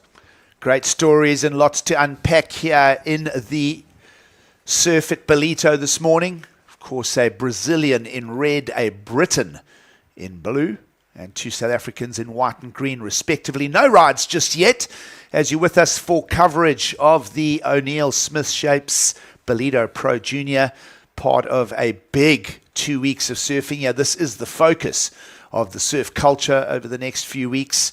Of course, a big talking point, no Jeffreys Bay on the championship tour in 2026. So it's all about Ballito as we get quarter number 4 underway. You spoke of the Brazilian. You liked what he saw in the lineup from him yesterday, Greg, and he'll get the opening number for us here on the 21-minute mark. I could have told you this, Gigs. Well, tell us about it. Oh, Ryan Canala, his strategies are just so sound. He gets that first wave. He doesn't often go to the air on the first wave. He just settles in, gets the big hammers. He's going to get a decent score to start, yeah? He's going to move away from these other competitors and probably find a second wave very quickly, and that's going to give him most of the heat to really open up and go to the air that he does and get those 9s again. It's a great strategy. I love it. Well, lots to discuss, break down, and put back together. We trust that everyone goes away from Ballito at the end of next week with a great amount of input. Of course, the Challenger Series first stop of 2026, and there'll be a number of big names making their way to South Africa from the Championship Tour to sort of start backing themselves up for the 2027 plans. And yeah, there's a lot to unpack here, folks. But we're loving the junior input. We're loving being down in Ballito again in 2026, a beautiful winter on the KwaZulu-Natal coast. And you said sound fundamentals for the start for the Brazilian. Yeah, so finds a wave, hits it up, and then straight up into the lip. And, you know, there it is. It comes in on our screen. Sorry, it's a 4.67. So in today's standards, you're going to be happy with that start, especially in the first 5 minutes of the heat, and your competitors haven't had a wave yet. Yep. No, 4.67 sets the pace. I mean, 2 of those, and you're pretty much on your way to the semi-finals. We spoke about the long lulls this morning through the high tide. We are in the neap tide week, high tide at 9 a.m., so we're about 10 minutes past. Might find that we go through a little bit of a slower pattern now over the next, maybe the duration of this heat and into the next one on the schedule. But I feel that there's, it's a fair playing field, Greg. We've opened up the heats to 25 minutes, and definitely strategy and heat management is the key out here. Absolutely. And you've got 3 peaks, in my opinion, out in the break today. You've got one that's fairly close to the rocks. You've got one just off it, where it's sort of blue sitting, and then down where red Ryan Canolo is at the moment, you've got a slightly wider one that runs really well and into a strong shore break. A little bit less consistent down there, but it moves through as the tide moves, it sort of breathes, and you've got to make a call and back yourself on where you want to position yourself in the lineup. Spoke of the lineup, spoke of a sort of a bit of a southwest texture to the ocean surface this morning. And as we say, no complaints though. I mean, it's maybe 10% smaller than yesterday, but a little cleaner. So and we saw great surfing all the way through yesterday's schedule, although a light onshore and a texture to it. I mean, today we're going to crown champions and it's going to be a fair playing field for the win. Yeah, and there is a bit of power in it. You know, when the waves come, there's that, you know, that good beach break power. So we've seen some solid turns today already. And as we head towards the finals, the pointy end, I think this, you know, the surfing is going to get very strong. I wouldn't be surprised with that tide dropping out that we don't see a couple more excellent scores in this event. Of course, we're on the bottom half of the draw on the men's side here at the O'Neill Smith Shapes Ballito Pro Junior. On the other side of the draw, we know that Rafael Barbosa, Dane Henry are through to the semi-finals, as is Clay Turrell and Dylan Wilcoxon. So my apologies, Clay Turrell and Logan Tinsley are through. So we've established Ben Estes and Cooper Smith on this side of the draw. And now it's a matter of determining, does Ryan Carnalo and Ashburn Gwennon get it over the South Africans here? Still early stages in this heat. This one again just feeling a little bit sluggish, those effects of the high tide just in the rhythm of the ocean right now. You spoke of Levi Epinidos just wanting to get a little bit of a jump on Simon Winter here in the junior ratings. And as I say, it's all very exciting. It's good to see the competitiveness of the juniors, and we get to breed that here in the region. Of course, particularly, I know that you've got a strong push again of juniors coming out of East London. And it's just good to see the state of surfing amongst the juniors in South Africa. You went through the list of names, and I was counting quite a few South Africans still in competition. And in years past, we would get to this stage of the Pro Junior and actually not have many South Africans left. So maybe things are on the up. We've got a few South Africans knocking out the internationals, which is great news. It's crazy to think that Ryan Carnala, I know we've spoken a bit about him, but he's been coming here for years. He's won this event twice, 2022 and 2023. It's, he's obviously got a good relationship with Ballito, and he's been here for many, many years and still really dominating the junior ranks here. Yeah, it's great to see. It's open season out there. It's 10 minutes into the heat, and we still don't really have a firm priority rotation. Here's another wave that's been found in the lineup to start getting the priority underway. And Kieran Murphy kind of switched it up there, just blocked off the... he was more dominant in that peak, because that could have been a fair split peak between the two surfers. But Kieran Murphy sort of get a little bit of local aggression there, as you want to speak, flying the South African flag here in the quarterfinals. And he'll set himself up with a left. We haven't seen a lot of lefts out of the lineup, or particularly ones that fetch scores. So we'll see where that number goes. It's a good strategy, and it's also something I've spoken about to a couple of guys on the beach. If you don't have priority and a big set wave comes through, the guy with priority is probably going to look for the right. Under priority, have a look. Maybe you can get two big turns on a left. Well, let's have a look. This is Ashwin Gwennon. Nice stab in the pocket there. Gets about nice emphasis, sting. A little bit weirded out on the cutback. It is because of the high tide. And this one's going to find a little connection bowl through to the inside rock shelves. This is where it gets tricky. And he'll just step off, and that'll be a firm opener for the surfer representing Great Britain. And Ashwin Gwennon, nice solid tempo through that wave as well. So that'll set a new barometer perhaps as we think of that opening score of Ryan Carnala over 4.67. You might feel that first stinging turn might get his opener a little bit above that number. It's an interesting ride that from Ashy. It's a first wave I've sort of seen go into that shore break section and a surfer get one more section down on the beach. We haven't seen that in competition yet. As you mentioned, that first maneuver, he connected with the lip nicely. He then backed it up and then got the shore break finish. So I think that'll be a decent start for him. And of course, Kieran Murphy on that left, we'll see where that number goes. Kieran, being a goofy footer, of course, he's going to find a left in the lineup. Cool style does Kieran have. He is the nephew of Royden Bryson. So a lot of coaching coming from Royden, and you can actually see bits and pieces of Royden's style in Kieran's surfing as well. Well, I love looking back and thinking of all the generations of influence. And of course, Greg, I mean, you had the longest run of the recent generation.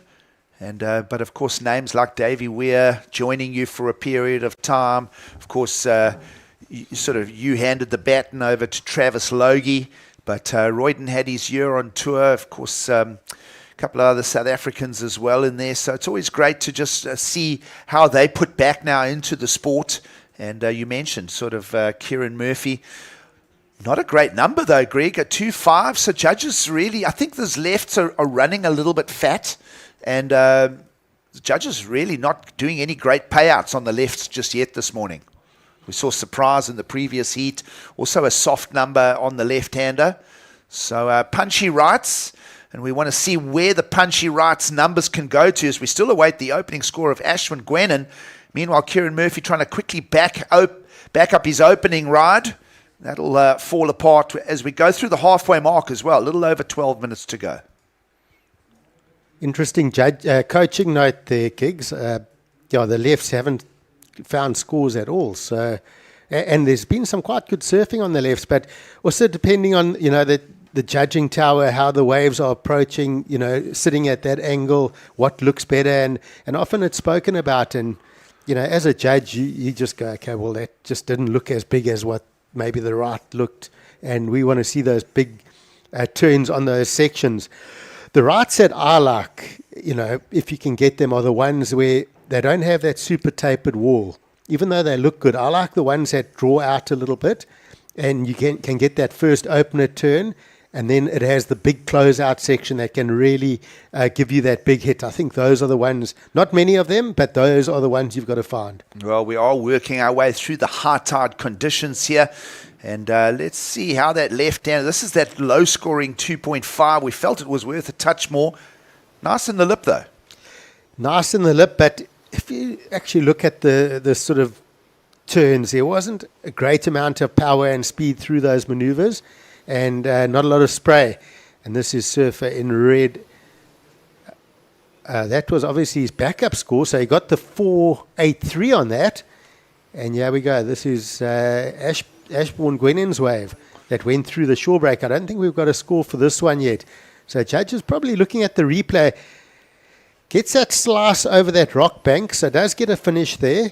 And they looking at that, and it came through at a 2.8, so they kept it pretty low. Well, point of discussion there. They want to see impactful, creative maneuvers. They want to see progression. So that was a little bit sort of just a rollout. I like the first turn, though, Greg. I thought that first turn of Ashwin Gwennon up in the pocket had a good sting. Judges, though, just sort of blanketing that score, almost nothing coming from that connection through to the inside. So Giggs, it's a great talking point. Yeah, you head coach, I'm your backup coach. We've got a crew of guys about to go in the water. What are we telling them? I reckon it's, okay, don't go left. Don't look for the reforms on the shore break. Look for the drawn-out ones. Ryan Carnalo finding 2 turns away about the back. He's got himself a 4.83 and a 4.67. Those are where you're going to get your numbers. Well, you said I'm the head coach, so I'm going to say talk to the sub-coach and follow Ryan Carnalo's. Well, I'm giving you. Just talk to Greg. Yeah, you've got to sign it off at the end of the day.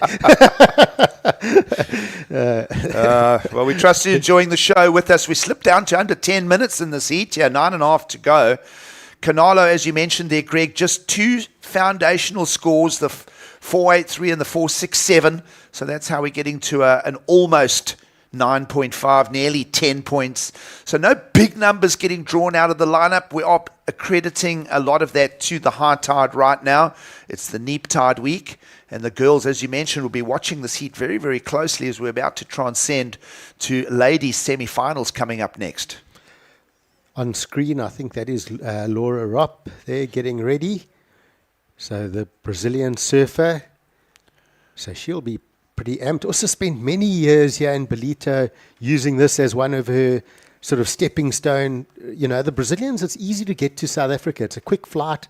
And of course, our currency is, it's relatively inexpensive to come here, and so it's a good stepping stone for them. And a lot of them come here and use that and surf all these events. And I think it's a great way of for them to train and come and surf against internationals from a young age. Yeah, absolutely. 3 South Africans and a Brazilian will make up the women's semi-finals coming up next, a little over 8 minutes away. You see a slightly clouded lineup in Ballito this morning. Not often. We normally have quite clear skies. A little coastal low did the push. A slight scrubby southwester this morning through the high tide. And that means, though, that we'll have outgoing tides for the rest of the day. I wanted to start going back to the discussion of what we'll see in the lineup in about 2 hours' time when we go back down to the mid-tides. Water also drawing out over the bank. It's going to make those waves stand up a little more. Might actually factor in the odd left-hander or two on the mid-tide outgoing. Well, let's continue that discussion. Kieran Murphy, 2 combo coming up. There it is. Now that's going to be a useful wave. We spoke about the left-handers. That first one, he went into the lip, but the lip was quite thin and papery. But this one had a little bit more momentum to it. Felt there was a bit more grit to the score. So we're expecting a better backup number now from Kieran Murphy, Greg, as we hit the 7-minute mark. I feel like I want to give that a score. I enjoyed that. Absolutely. Yeah, I mean, it had a bit of size. It had that drawn-out look. And he connected with the lip, and it looked good. He finished strong. There wasn't any mistakes on that wave, I didn't feel. So, yeah, let's see. After all this talking, maybe I'll be proven wrong on these lefts. Well, I did preempt that by saying the outgoing tide could bring some better left-handers. So we'll hang on to that discussion. Yeah. We'll see where the judges go with that. We'll pull the replay up on tape, and we said that wave had all the ingredients. It had pace, it had size, and it had some intensity. Yeah. And just I'll get back to that coaching note, but have a look here. Sets up, drives nicely through that turn, and connects. So I liked it. I think it's going to be. I think it's his best number, that's going to come through, but we'll wait and see. Talking on the coaching side of things, as we see Kieran up and riding again, he's been so busy in this heat. He wants to make it happen, right? He's just keeps working on this. I spent a bit of time with Dave Mulherby this morning. Our kids both had heats. I spent a bit of time with Liam Wood. And between us and what I picked up from them is your strategy needs to be fairly wide open in the lineup. Liam had a book, and I sort of glanced over. He had all the different peaks and the number of waves that had come on each peaks and lefts and rights, and it was pretty scattered, I'll be honest. So I couldn't take a heck of a lot out of what he had put down. And I watched. Maybe he didn't want you to see it. I don't know. Possibly. But just looking at there, I just, to be honest, said to my son, you've got 3 opportunities of where the waves come. You've actually just got to go out there and will the waves into yourself. You've got to somehow go and believe that they're coming to you. Yeah, the point you make there, Greg, is that it's sometimes we can have just one peak in the lineup playing the action, but there's kind of 3 peaks in the lineup to work with here. So it is a bit spread out, can give you that backup strategy. But let's go back to thinking about what the heat leader has done. He's kept it simple.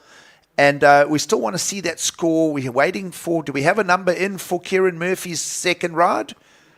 The previous ride was a 317. So the judges on that left, just a 317. This is the throwaway last ride of a 1.7. So it's the previous of green that has played a part. And Kieran Murphy is up to second with that left-hander. So just going back to the previous heat, we saw that right, that Surprise didn't connect well with. He got a 3.7. I thought Kieran connected well with that left, and he only got a 3.1. Yeah. So that's where I feel they're scoring the lefts low for, just from a coaching perspective, you're not getting numbers on the lefts. Yeah, you might find that just also the lefts are sort of ghosting across the bank, and they're feathering more than the right-handers that are more sort of thumping and breaking harder. So right's bending at you a little bit more, maybe. Perhaps, yeah. So some of the stuff won't come across on the cameras and on the screen as you see it at home, folks. Judges are seeing it live. They pick up those. Sometimes there'll be an energy that you can't sort of translate as a viewer, but the judges in real life will pick up those little sort of kilojoule differences. And I think that's always been a discussion with broadcasting of surfing. Let's have a look at Ashwin Gwenan, who had that sort of fairly disappointing long right-hander to open. That's a punchy end section. That'll work a little better for him. A little bit spaghetti there as he kind of tries to hold it together. But Ashwin Gwenan down in third, doesn't need a big score of his own. So this is a game of low numbers right now with a little over 3 minutes to go. I'm very interested in what's gone down in this heat and how time's run away. Levi Epinitos has only had one wave. He's on second priority, so he's obviously paddled for a wave or two that he hasn't got. And back to that left of Kieran, that 317 is going to play a massive part in this heat as well. Yeah, absolutely. And you mentioned Epinitos there falling into a bit of a hole, same as Matt Canning in the previous heat. So there seems to be like a little bit of a play-out pattern here. It's almost a mirror image. If I look at wave counts per surfers, maybe Ben Esterhuizen in the last heat won it with maybe a slightly more wave count than Ryan Canalo has. But there is some stuff going on in the lineup that's carried over from the last heat to this one. And as we just sort of try and see the replay here of Ashwin Gwenan, and that score there is a 2.17. So it hasn't moved him up into second place, Greg. Sure, so interesting. So Ryan Canalo, just with the two waves, has managed to dominate the heat from the start. Kieran Murphy has had the most amount of waves. He's had 4 waves. Kept super busy. That's been his strategy. Let me try and get through this heat by riding waves. Levi Epinitos has put the handbrake up and gone, I'm going to get priority and try and wait for that good set wave. Minute and 40 on the clock. It could still work out for him. Well, we said it was a game of low numbers. 3.74 required for the fourth place surfer to advance up to second. So let's see how this plays out. 90 seconds to go. Meanwhile, quietly, hardly getting a mention in this heat, heat leader Ryan Canalo is in priority. Everyone else is sort of scrapping it out. Here's back to the left-handers. He'll need to get creative. That threw a bit of spray. More than any of his other left-handers. A little bit of a sort of softer horizontal drift there. That wave soft on the inside. But a stinging little turn to try and defend the second place position from Kieran Murphy. And where is Levi Epinitos in the lineup? Is he going to find his opportunity as we hit the 1 minute mark? Sure, that's interesting. There he is. The answer's yes, and here he goes. Couple of nice combos, and he's let go a good turn, and he can give a claim there. Meanwhile, we spoke of heat leader just being really quiet, and he'll sting his way to closing this heat off. So 45 seconds to go. Canalo's pretty much been textbook start to finish. We expect him to be the heat leader, but now there's a full tussle on the judges' scorecard for that second place position. Wow, okay, we haven't seen the start of Levi's wave, but I feel he did surf it well. The claim was there. He was happy, but up and riding. And what about one more wave just to wrap it up? And that's probably Ashwin Gwenan's best single maneuver as well. So good stuff here at the back end of quarter number 4. The O'Neill Smith Shapes Ballito Pro Junior just heating up here in the final 90 seconds of quarterfinal number 4. The clock is pretty much going to count itself out now. And judges' scorecard open for all 4 surfers. Lots for us to chew on here as we wrap up the quarters. I also thought Kieran's wave was his best wave. Exactly. The surfing he did on it was his best. I mean, he drifted the tail, so he's so that's going to be so interesting. So let's pull back the tapes and have a look at some replays, because judges will be doing the same right about now. And let's have a look at Epinitos, who'd had a very quiet heat up until this point. So good first turn, a bit stuck on the second, and a nice finishing turn. So he needs to match what Ryan Canalo did on his first 2 waves. So judges will talk about that. And then, of course, this isn't going to factor in because I think he's obviously going to stay in the lead. Well, Greg, the question is, even Canalo, their heat leader in red, let's just transition discussion to this single best turn of Ashwin Gwenan. Heavy free-falling turn, so he could be in the mix, but it's going to be tight. This finish is going to be insane. Well, those are results of the last quarterfinal. We'll get that off the screen. We'll bring an official result. Right now, judges' scorecard still open on quarterfinal number 4. Ryan Canalo. My question to you, Greg, is 2 nice hacky turns from Ryan Canalo. Did he better his 4.67 and perhaps just nudge his heat lead a little more ahead? I think he did. I loved how he had a bit more space on that wave. First turn connected really well, and I quite enjoyed that sort of drawn out sort of layback that he did on the finishing turn. I think he did. Oh, some drama on the judges' score. Keith Lever Iponitos. Last score a 4.5, but Kieran Murphy did sting his score up a little bit. We felt it was his best left-hander. Not a good number, but enough to defend second place position. 3.4 for Kieran Murphy. Locks his second place in. Wow. And so now it's just a matter of did Ryan Canalo improve on his lead? And we had that discussion. The answer is going to be yes, as the judges bring that number to us. And he'll find, you liked the strong angles of the turns from the Brazilian there, Greg, and he'll find the best number to wrap the heat up with the 6.5. So, wow, how about that for a little run to the finish line? Even the low-scoring heats are exciting. I mean, that was a fantastic finish. So tactical at the end. Well, stay tuned. It's the O'Neill Smith Shapes Ballito Pro Junior. We'll step out for a quick break and we'll be back for ladies' semi-finals action from Ballito. Welcome to Kwadukuza, the destination for all seasons. Nestled on the breathtaking north coast of the Zulu Kingdom, this vibrant town offers something for everyone. Kwadukuza boasts several beaches that have been awarded the prestigious Blue Flag, guaranteeing cleanliness and safety for all visitors. Our inland region offers a world of adventure. Get your adrenaline pumping with thrilling activities like ziplining, hiking and off-road biking surrounded by the natural beauty of Kwadukuza's landscapes. Kids will love our animal farm, getting up close and personal with friendly animals.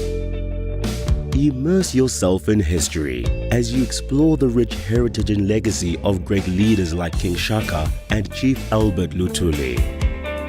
Conveniently located just a short drive from King Shaka International Airport and Durban International Conventional Center, making it easily accessible for both local and international delegates, with an abundance of world-class accommodation facilities, dining options and attractions nearby, you can truly make the most of your time in this magnificent region. Kwadukuza, the heartbeat of the North Coast.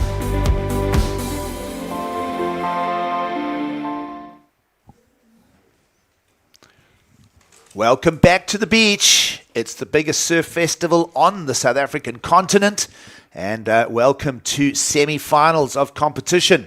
It's the O'Neill Smith Shapes Ballito Pro Junior. Good morning from myself, Gig Saliers, alongside Greg Emsley. And we'll carry the energy of men's quarterfinals over to the women's draw as we set up another exciting heat. Louise Lepront, Gabriella Hurst and Max Kaufman from South Africa. Laura Ropp from Brazil. Morning, Greg. We ready for another one? Yep, straight into it. Semi-finals. Unbelievable. We're running through the day. It's been a good start. I'm looking forward to some consistency in the ocean as this tide drops. Hopefully we see it. But women's semi-finals are absolutely stacked and so awesome to see the internationals. Laura Rupp, winner here in 2024. So she won the JQS. So she has had the taste of the win year. And she does find herself in Ballito again. Of course, finishing third in the South American Regional QS for the 25-26 season. So she will be appearing in our QS that starts tomorrow. And then, of course, the big one, the jewel in the crown, the Challenger Series. We'll be seeing her there as well. Well, a big festival unfolding here. Of course, spearheading the start here with the O'Neill Smith Shapes Ballito Pro Junior. We'll go into the Ballito Open tomorrow and then all the way to the weekend. And then, of course, many of the world's best arriving for the opening Challenger Series event of 2026. Of course, this time last year, Greg, Ballito was, I think, the second or the third one. We had a very full calendar last year. We started in Merriweather, Newcastle, Australia.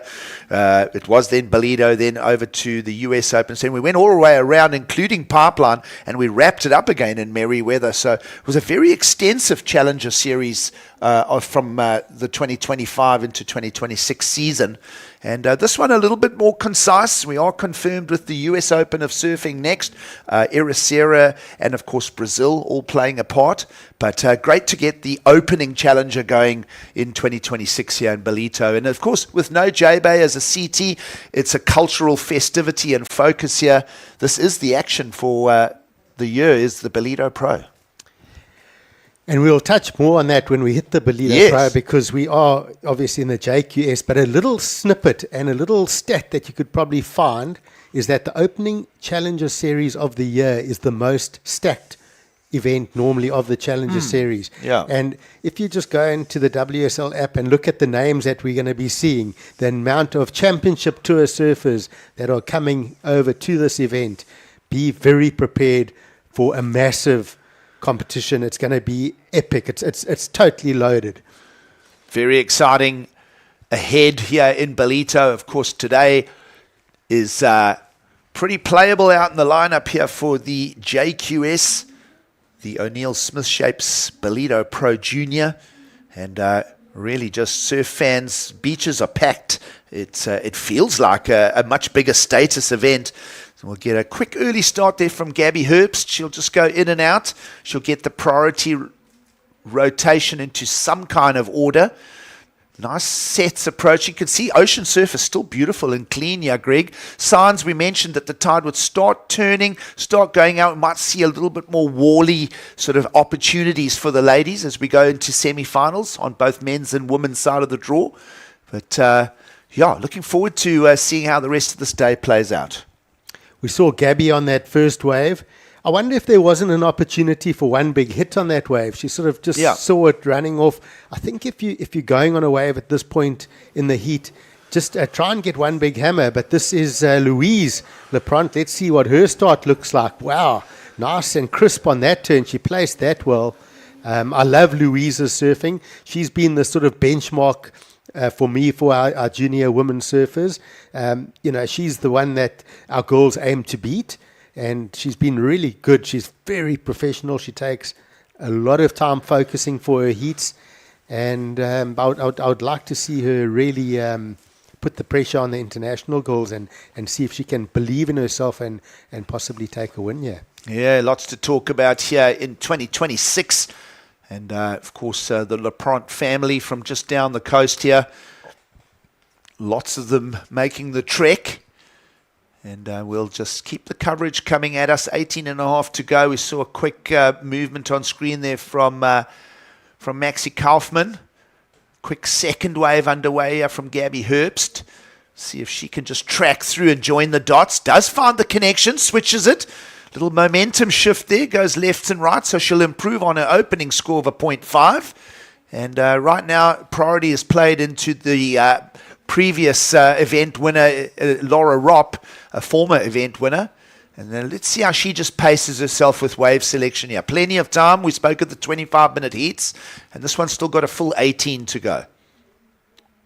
So Gabby did well to find those sections. She sort of linked it and just had a bit of patience. And so she's going to get a score on the board. It's something to work on. I think, she's going to have to use that to build, because I feel that Louise and Laura Ropp are going to be, the two key figures in this heat. They're going to be pushing it pretty hard. So you're going to have to lift your game and rise to the level that they're surfing. And this is, of course, Max Kaufman. Gets the first turn. So it wasn't much on offer there for Max. Does well to get that one maneuver. Again, Dave Mulherby, my mate, asked me the question this morning. When you come up against these internationals and their level is possibly higher than yours, take it as you will. Do you change your heat strategy, or do you stick to what works for you, or do you totally reset? It's an interesting talking point as well. Yeah, absolutely. You've got to find every advantage over your opponent. Let's have a look at that replay. This is the one where she joined the dots. Yeah, and got up into that section. And just even gets another little whack off the whitewater, which I liked. So she did get, the 2.33.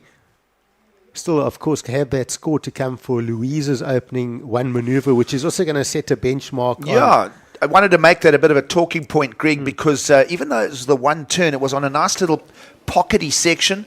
Let's have a look at Maxi as well. As she gets going, she'll let that one go. But I felt even just that one stinging turn from Louise Lepront could set a good talking point, and it does. 4.83, just for that not tight driving turn. We'll try and pull a replay of the opener of red, just to sort of differentiate the 283 from the 483. One single turn, but in a clean, crisp part of the wave, and she gets the early heat lead. Yeah, I like that. It was well placed, that turn. Here's that replay. Lovely clean wall, nice steep section as well. Whack, look how much spray came off that board. I love how she rotated her board off the top straight back under the body, and that's what caused that nice fan of spray on the rail. And I mean, gets the 483. It was a lovely turn. If she finds the combo out of that, two maneuvers, you're going excellent. Yeah, you're going to go good. Absolutely. Yeah. So, and that was in the judges' criteria discussion this morning. Of course, judges each morning, head judge for this event, Etienne Base, making a strong statement to the panel, is looking for clear, crisp, strong, defined surfing. And then, of course, the element of progression in all of that as well. But just that one, as you said, Greg, just one clean turn for the 483. I think the judges just loved how much time she held the board on the rail as well. So she's on the hunt, and here we go. Well, Maxi Kaufman down in fourth prio. We'll just keep it going. Little inside runner, getting a little bit of a pocket to work with. We haven't seen anything from this lady yet to sort of talk about. And Rop will just smash into there. So much white water went out the back. It'll go incomplete, but that's the kind of power and impact the judges are looking for out in the lineup here in Ballito. Exactly what you were speaking about. And to be honest, she probably had an idea of what Louise did on her wave. And she probably went, I know she did that one turn. Not that you want to watch your competitor, but she probably realized that one maneuver got her that 4.83, and she goes again. So Laura going, if I get one big hit, I'm probably going to get a 4, 5, or a 5. So she had the right idea, but it was incomplete. Sadly. Yeah. No, well, Laura Ropp will know exactly how to extract points out of the lineup. We saw this lady on screen just completing her second ride. Opener was the 483. The second one, sort of a little bit softer, Greg. Not her surfing, but more sort of the section that came towards her. Nonetheless, though, she'll perhaps for now solidify her lead as we're getting down to almost the halfway mark. 25-minute heats, 13 and a half to go. So, this heat, as you said, the heats move along quite quickly as well, Greg, that high tide, I feel, still is playing a little part in the lineup. So this is the replay from Max. A little bit of a softer wave, and this big turn from Laura. Wow, so much spray came off her board. There was a bit of a warp in the wave that sort of caused her to lose that rail go. Just edged off on that rail a little bit, so she couldn't hold on. She'll be unhappy because I think that would have been probably the best score of the heat so far. Oh, absolutely, 100% right. Meanwhile, the lead is amplified by Louise Lepront's backup score. That's going to come in at, what do we got, 3.5 for a single turn. So she's pushing her numbers up into the 8s. She's way out ahead of the pack. This is an updated set of scores, top left of screen. We are up to date. So Lepront out front and Maxi Kaufman in second. Back to live. Well, this is a replay. This is that second counting ride for your heat leader. For what that was, that she deserved every part of that 3.5. I mean, that was a good turn in a very short space of time. She whacked that board up into the lip, nice and clean. Louise has got a very clear game plan. Yeah, she wants to try and build a lead early on, and then try and keep that scoreboard moving. Well, having a look at the priority in the lineup, everybody squeezed onto the one peak here. It is blue with first priority, Gabby Herbst, and down in third priority, the most acclaimed of the surfers, Laura Ropp, is just going to go into a bit of a working approach here. See if she can find an end section. She just needs to get something moving on that scorecard. It's a low set of numbers right now for Laura Ropp. And not a big requirement, though. So, again, a fairly low level of set of numbers will get a heat to change shape here. And we do like what Louise Lepront has done as she's found her way up to the 8.33 mark for the heat lead.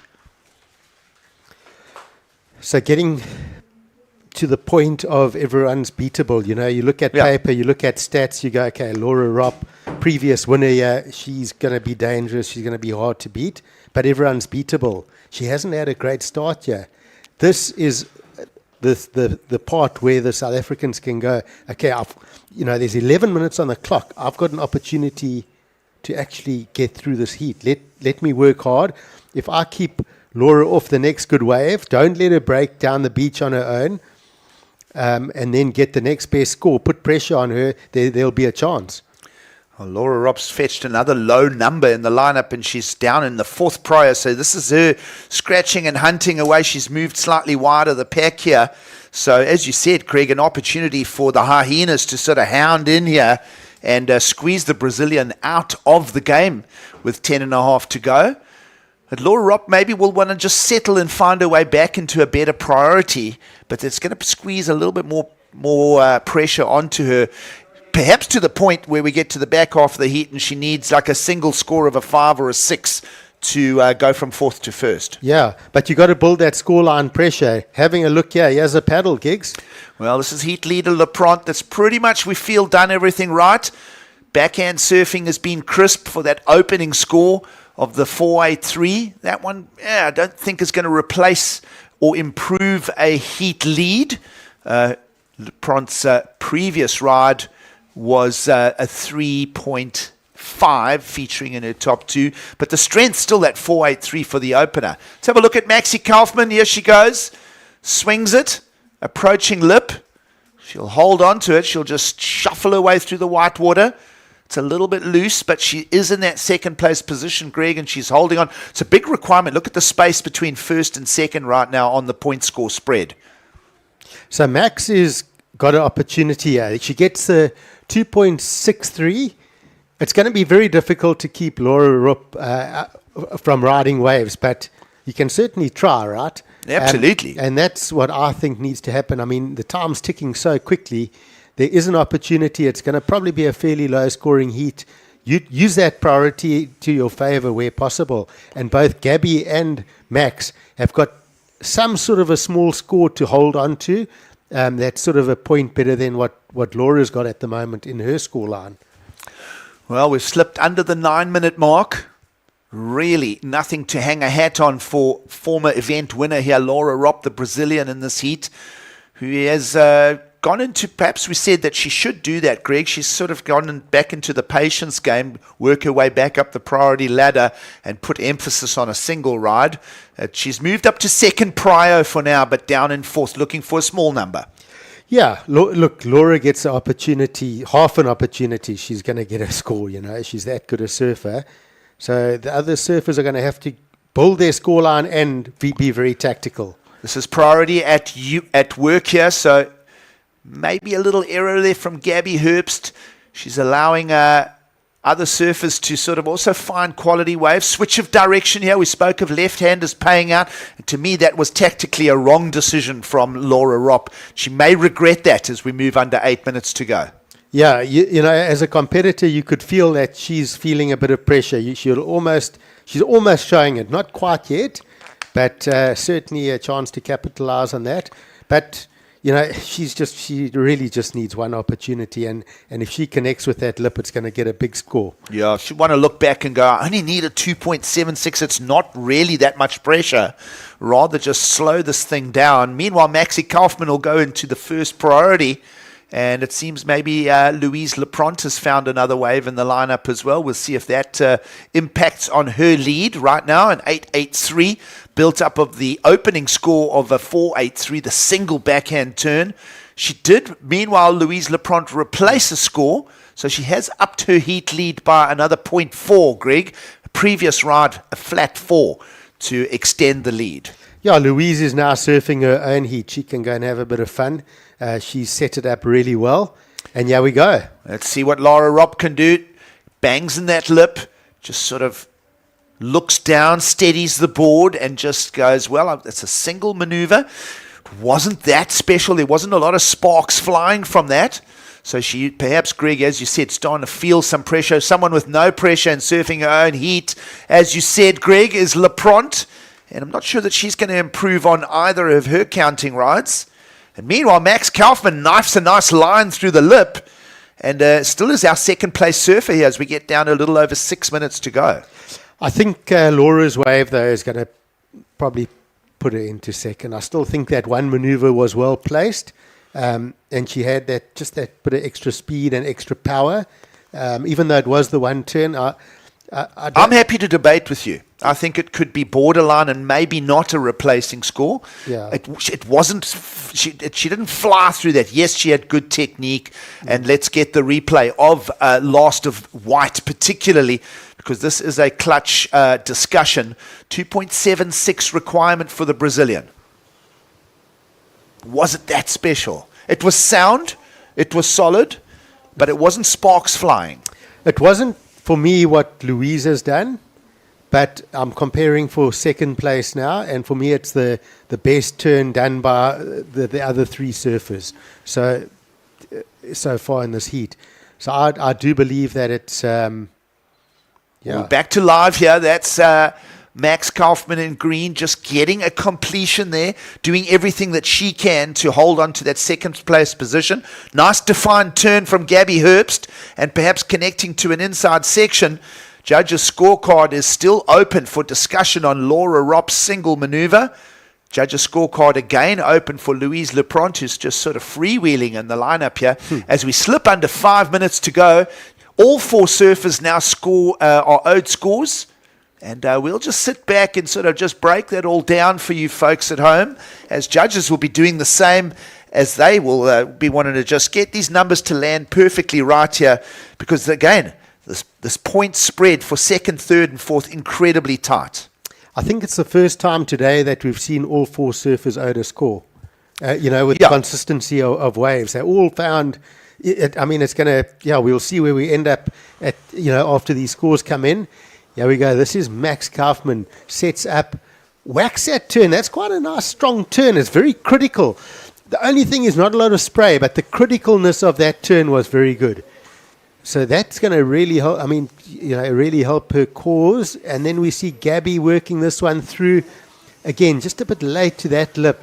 I'm not really that sold on that wave. It had a bit of a funny angle on it. I think the talking points for me are Max's last waves and Laura's last wave. Either way, Gabby and Max have brought their best waves to the party. If you have a look at their numbers there, Herbst is in with a 2.53. She's now settled into third. Max Kaufman, a 2.93, so just under the 3.4. Max in green, and she's just holding on to second. And judges still puzzling that discussion, Greg, as we are, is where is that score for Laura Ropp going to land? You liked it. We felt it was good and solid and foundational. 3.37. It's still a spread of tight numbers here, but new heat situation, we're up to date. 3 minutes to go. Lepront leads, Kaufman, and Ropp is up to third. Sure. Okay, 3 minutes. But that's interesting. Definitely. And check the heat management here, Greg. Heat leader with Pryor is going to steal a big wave out from the pack. It's not going to pay out, but great heat management start to finish for Louise Lepront. All credit to the young South African in red. And look at the heat management from Laura Ropp. Even though she hasn't had a good heat, her experience has found her with priority and an opportunity at the end of the heat. 219 required for former event winner. The Brazilian in white is going to block off and now get to her feet for an all-important ride. Is she going to find the sparks to fly? A nice little check snap to go. This is one of those stretched out waves. Requirement again, a reminder, surf fans, a 219. And she's going to Huntington hop this all the way to the shorey. And this is going to be a borderline discussion because that might not be a convincing 219. Let's find out. 2 minutes to go, Greg. She's got enough time to actually squeeze another one. Yeah, I think it's definitely the score. There's no doubt about it. The first turn alone, she put it on the rail. Her board changed direction. She really got that turn and got back to the power source. Clicked it again. Let's watch the replay. So gets the speed, has patience. So right here, spray, board change of direction, comes around, wraps it back again. So gets the two maneuvers. and a half finish on the inside. It's got to be the score. We for saw me. a similar wave in the men's side in the previous quarterfinal with the British surfer Ashwin Gwenan, and he went mid-range twos on a wave like that. So 219 requirement. Greg, you feel that that score is going to switch the heat in Laura Ropp's favour to go up to second? It's all a good discussion to have. Meanwhile, it's been a clear run to the finish line here for Louise Rupront, as she is going to wrap up the semi-finals with 1 minute to go. She's on her way to the finals here of the O'Neill Smith Shapes Ballito Pro Junior. She's done it all right, start to finish. Opened with the 4.83, backed it up halfway through with the 4, and hasn't really improved on that 4-point ride since. And as I say, either way, Lapront has done no wrong in this heat. Gabby Herbster's got a priority here at the end, a 3:03 requirement, 30 seconds on the clock. This one just tapers off, and that might be her last wave of the event. This heat was one of those ones where there were opportunities for me, to get through there. We just saw Louise really connecting properly with those big hammers. I thought there were quite a few opportunities for the other three girls. With 2 minutes to go, that lady in white was on the sand. She's in the lineup, so that's how quick you can get back into the zone. We are going to see the clock count down, but judges do owe a score for the Brazilian in white. So we'll just hold on to this moment here. Judges just thinking that through. Requirements to advance as per top left of screen. A 219 is required to see if the former event winner, Brazilian in white, is going to go through. The heat is wrapped. And, let's just break down these last moments of this semi-finals, Greg. So it's going to be an interesting score, because I still feel it's a score, but that sort of 9-3 from Max, I really liked that single turn, and it was still quite a low score. But there it is. Laura Ropp has found her way up the ladder. She's clawed her way there. And Greg, you were right, a 3.43. It was well over the 219 requirement. Had a sound set of foundations. She used her experience. She really was under the pump with 8 minutes to go, down in fourth. Yeah, she certainly won't be happy with her heat, but she's through and she'll reset. Well, judges are up to date. That is going to be your official results. Lady in red, Louise Lapront.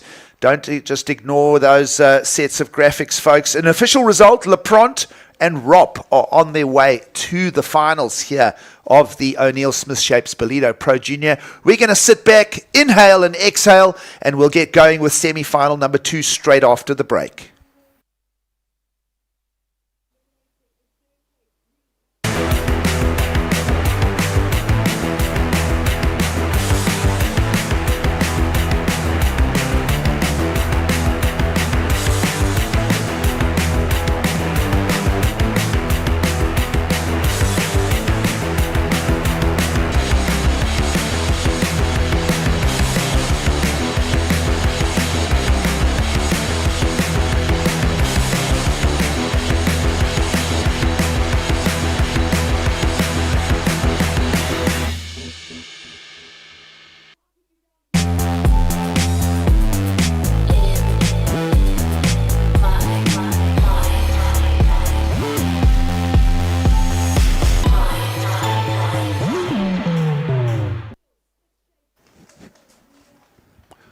Welcome back to the beach.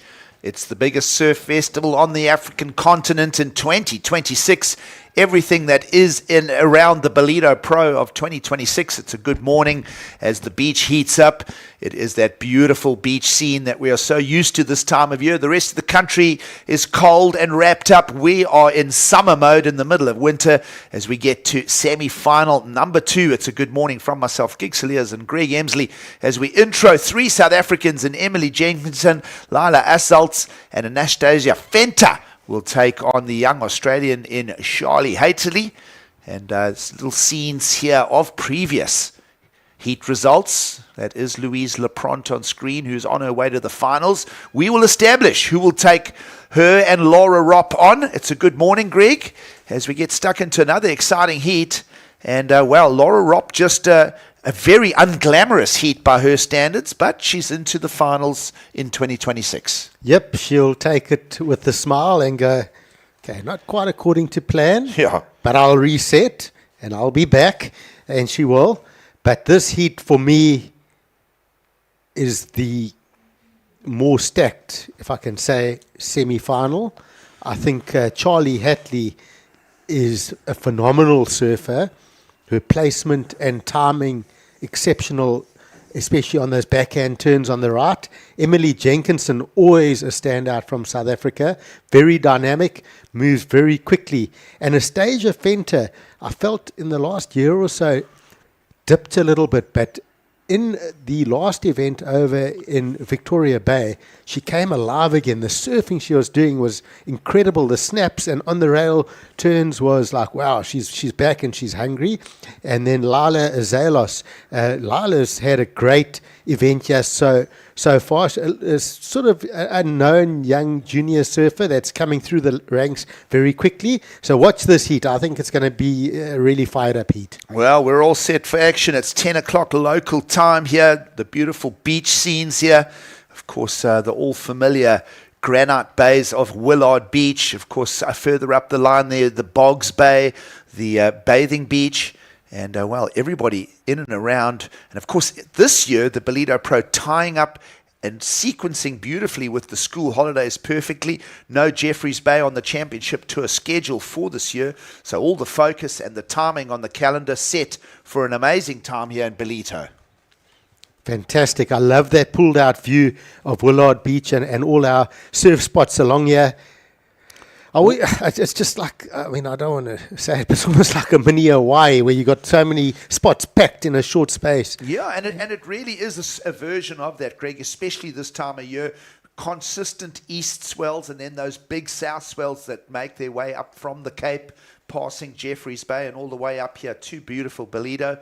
And beautiful warm water as well. You've been in there a couple of times. Water well over 22 degrees centigrade. I only surf board shorts here, Kiggs. Well, nothing wrong with the board shorts that O'Neill makes. We know them as the presenting sponsors. And, of course, we know the surfing of Emily Jenkinson, who will get quickly underway here. And she'll get the first score coming at us in the semi-finals. Anastasia Fenter, who really lifted her game again in the, we called it the Vic Bay Pro, but we did end up at Herald's Bay in beach break conditions. So we'll see if she can carry that beach break momentum over into this campaign here in the JQS. And all round, just great stories to tell here in 2026. Absolutely. We see surfer in red, the standout yesterday in the women's divisions, Charlie Hatley. As I mentioned, really strong goofy footer. She's just having a little look at this one. She finished third on the Australia Oceania QS for the 25-26 season, so we'll see her in the Challenger Series as well. And here we go. This is Lila Azalos. And Greg, you've seen a lot of Lila Azalos. She's sort of one of the younger prospects. And where she hails from, let's have a look at the rock-solid surfing here of Hatley, the Australian. And she, as you mentioned, campaigning well through last year's regionals and certainly bringing that form here to Ballito in 2026. But let's just go back to that discussion of our surfer in white. Yeah, so Lila's still under 16 surfer and surfing our sort of South African surf tour events. And she's, just the last couple of years, she's made a presence. You know, you feel that she's one of those surfers that surf a lot. I just feel she's got good ocean knowledge. And her local break? Ballito, right here. There you she's go. at home. Perfect. Yeah. Perfect. Let's see how she fares on her way to perhaps a finals appearance at a relatively young age. You see the peaks here in Ballito, and this was the opening ride of 417. So sets up that first turn, gets nice and extended through that lip, a little bit lost through that finish. That wave sort of lost a bit of energy, but manages to get a good start.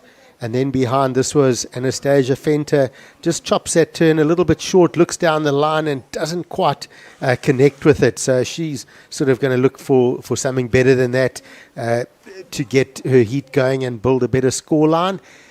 Well, a 2:17 for her, and she kind of cut both of those turns short, Greg. Meanwhile, let's have a look at live action here. Squared up there, just sort of rolling on her heels a little bit was Lila. Oh, we're on the replay still. So this is that opener of Charlie Haitley. Judges haven't given that a number just yet. Yeah, so that was one of those ones that Charlie got with that sort of tapered wall. But she read it well and got those slices in there for number two to sort of set her heat up. And it's what I was talking about. She's quite precise on those backhand turns, gets very good flow. And I was talking about her placement. I was watching her over the last couple of days. She really places those turns well, and that's why a lot of spray comes off the lip, because that board's rotating just in the right spot on the lip. Small details with big outcomes on the scorecard. Emily Jenkinson in the early lead with the 4:17. We're still waiting for the opener of the Australian in red to see where the pace gets set here in this 25-minute semi-final. If you're just joining us, or if you tuned in from outside of the country, it is the east coast of South Africa.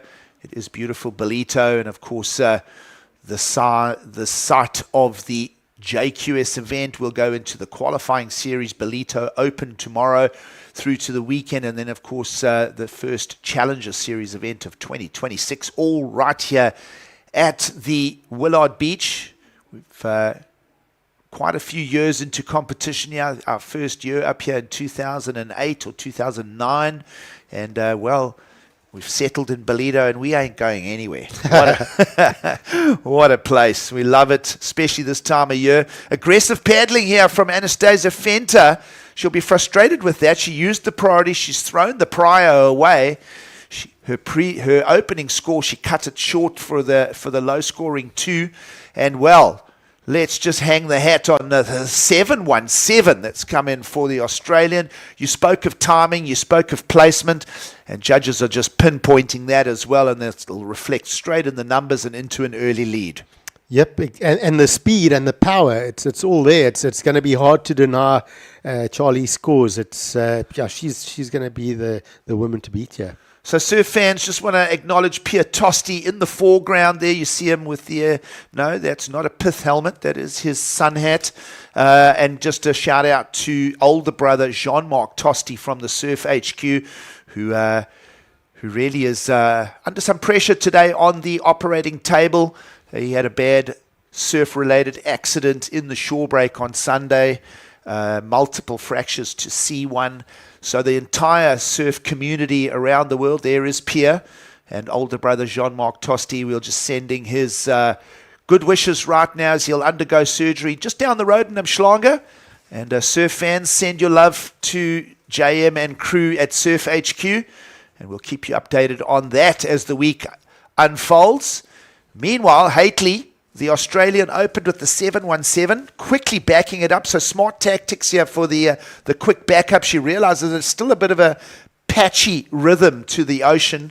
Not a lot of consistency. We're seeing sort of, we've gone past that high tide mark. A little bit more action, sort of wave count going up a little. And but a quick second wave in for Haitley just to keep pushing in the right direction, Greg. Yeah, and it's nice it gets the 3.5, but nice to quickly get over 10 points on that scoreboard, because we haven't seen much of that today. So she'll feel good, even though it's only the 3.5, in comparison to 7:17.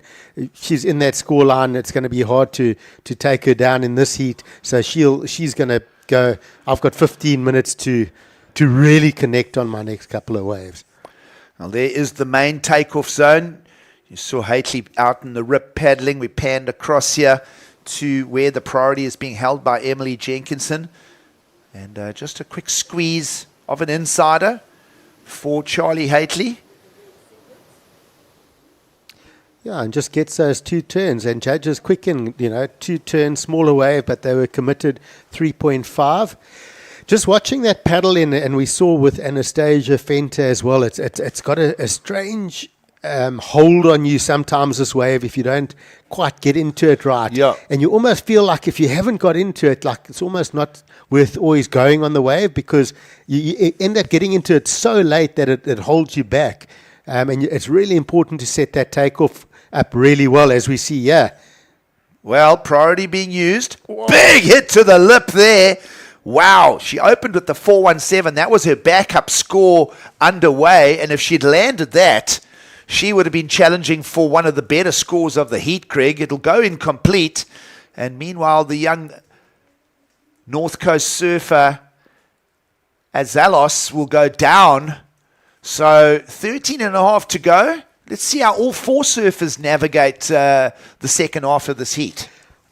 I want to see that replay. I'm thinking that would have been That was so close to a make. It was a big wave, a beautiful wall, and I mean, how vertical she attacked it.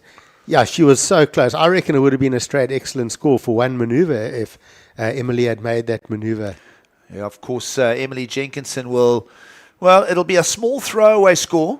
It's going to just check in at a 1.13, but that was ever so close to the excellent category, we feel. As we slip under the 13-minute mark, we'll pull the tape back for a relook at Glaster Blue, because that could have been a very decisive moment in the heat for young Emily Jenkinson. So, looking at the screen, we do see Anastasia Fenter needing to just find something, moving away. Here's that replay, Gigs. Wow! Just free falling. It's just sort of her She board, made it. She technically made it. kind of the board stopped just on a bump or something at the end and just forcing her over the handlebars. But yeah, exactly. Technically, she had done the hard work. Absolutely. If the boys want to do a slow replay of that last blue again, because that was just, that was ever so close to a very good number.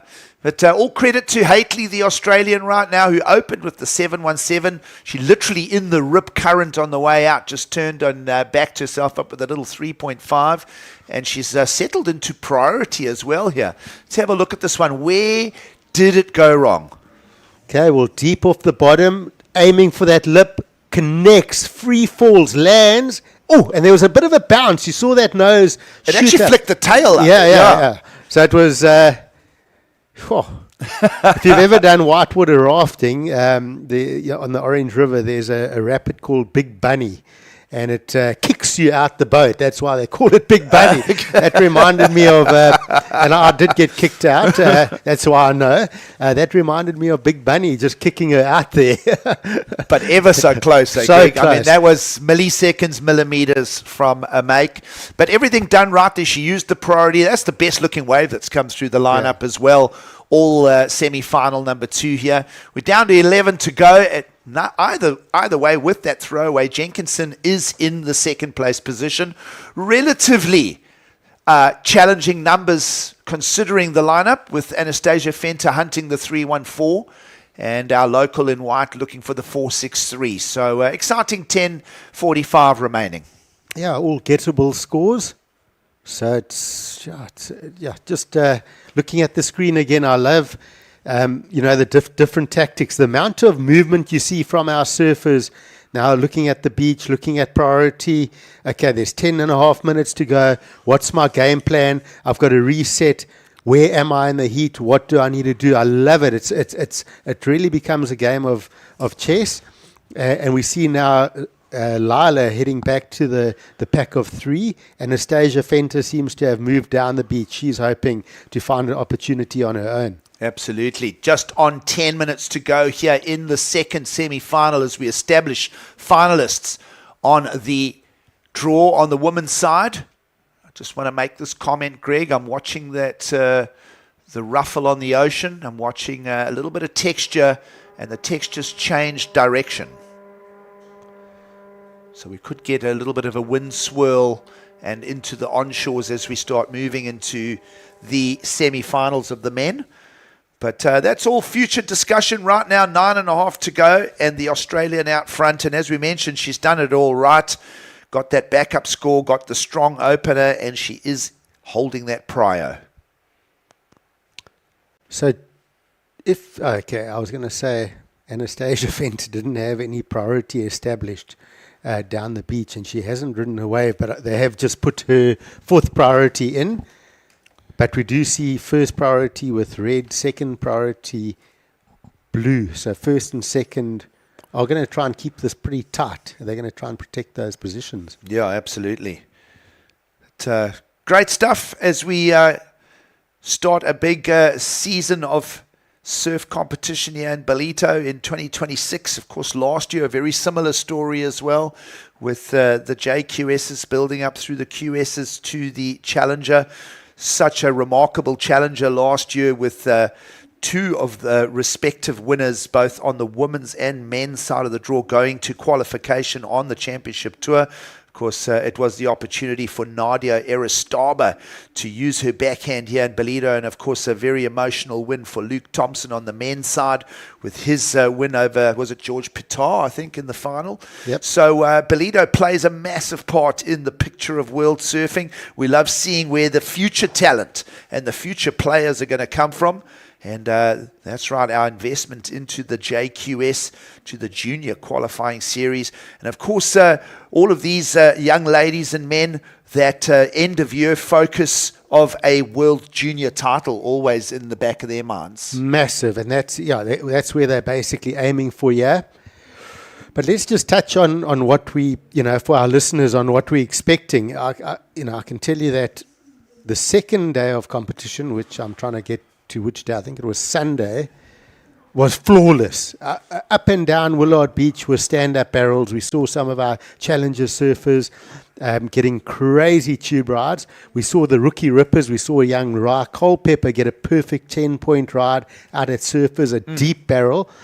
So just for our listeners to know, there is sand around. I think we are expecting a couple of swells through the next couple of days into next week. So we're hoping to line up a very good year of surfing with great conditions. It's I personally spent the whole morning out at Bog on Sunday, and it was every bit of 4 to 6 foot. The surfers were ripping. Lucas Alvera just absolutely shredding. I was going to say the early arrivals on the Challenger Series discussion, really being blessed with world-class tubes. And just a treat on this beautiful Quatakuza stretch of coastline. The entire coastline lighting up, multiple waves in and around Ballito and its surrounding area, really spoiling the early arrivals this year. Yeah, it was absolutely flawless. And what a treat, just sitting in the water with everyone. And it was a really good atmosphere as well. And the surfing is just next level. I'm super excited. There seems, for me, gigs to be more than enough sand around for even a mid-sized swell to produce some really good tube rides and great sections on the waves. And testimony to this, it's a high tide pretty much for most of our viewers right now, and we've got usable waves in the lineup. So testimony to there is a lot of sand packed into all of these respective bays. As we get Anastasia Fenter, who is down in third place. She just tries to impact that end section. She's trying to chase a 3:14. She's going to need perhaps more than that, Greg, as the clock is ticking. We're moving down to 5.5 to go. And, of course, young Lily Azalios. Let's have a look at this. Emily Jenkinson, who's we feel could have really slammed the door on perhaps even challenging for the heat win here, is back in action. Talking of heat wins, here's our heat leader, the Australian. This one's sort of finding a little bit of movement. This is signs now of the outgoing tide, Greg. That water's starting to move, squeeze into the bays and start going back out over those well-developed sandbars. Yeah, so Charlie just finding a couple of nice turns there again. She is riding the Luke Short Design boards from Australia. And remember who grew up surfing on the Luke Short boards was Julian Wilson. Exactly. Yeah. I had a couple of them when I used to travel, so super From cool guy. just the bottom end of the Sunshine Coast there, isn't it? Coolum area somewhere there.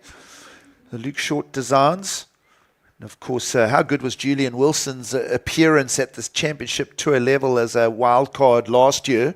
That was a phenomenal run through the draw for Jules. And, of course, how were his campaigns all the way back here? We think back to 2019 2009, 2010, 2011. John Florence visiting here. And just so many cool stories that come out of the Ballito history books.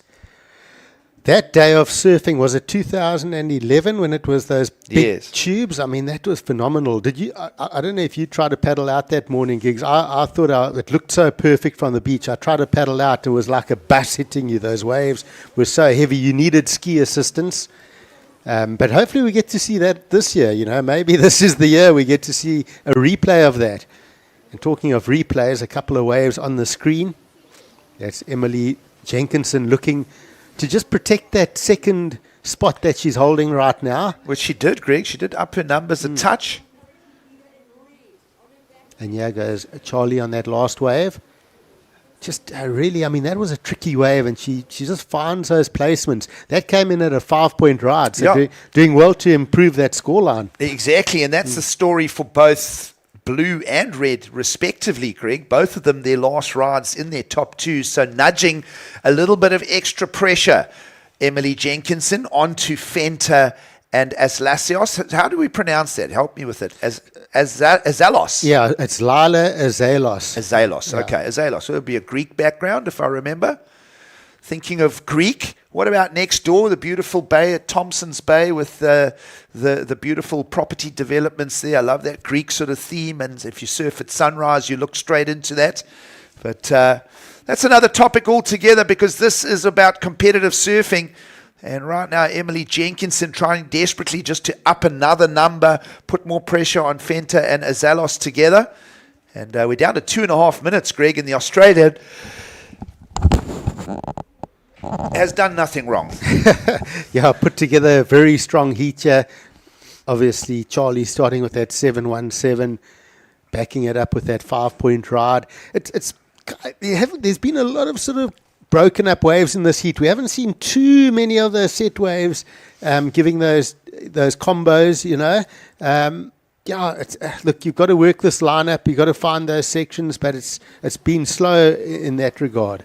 Yeah, a replay here of Emily Jenkinson, who doesn't improve her scores. Just wanted to make note, Greg, of the wave count per surface has gone up. Just a few more opportunities in the lineup now, as we are almost 90 minutes past the high.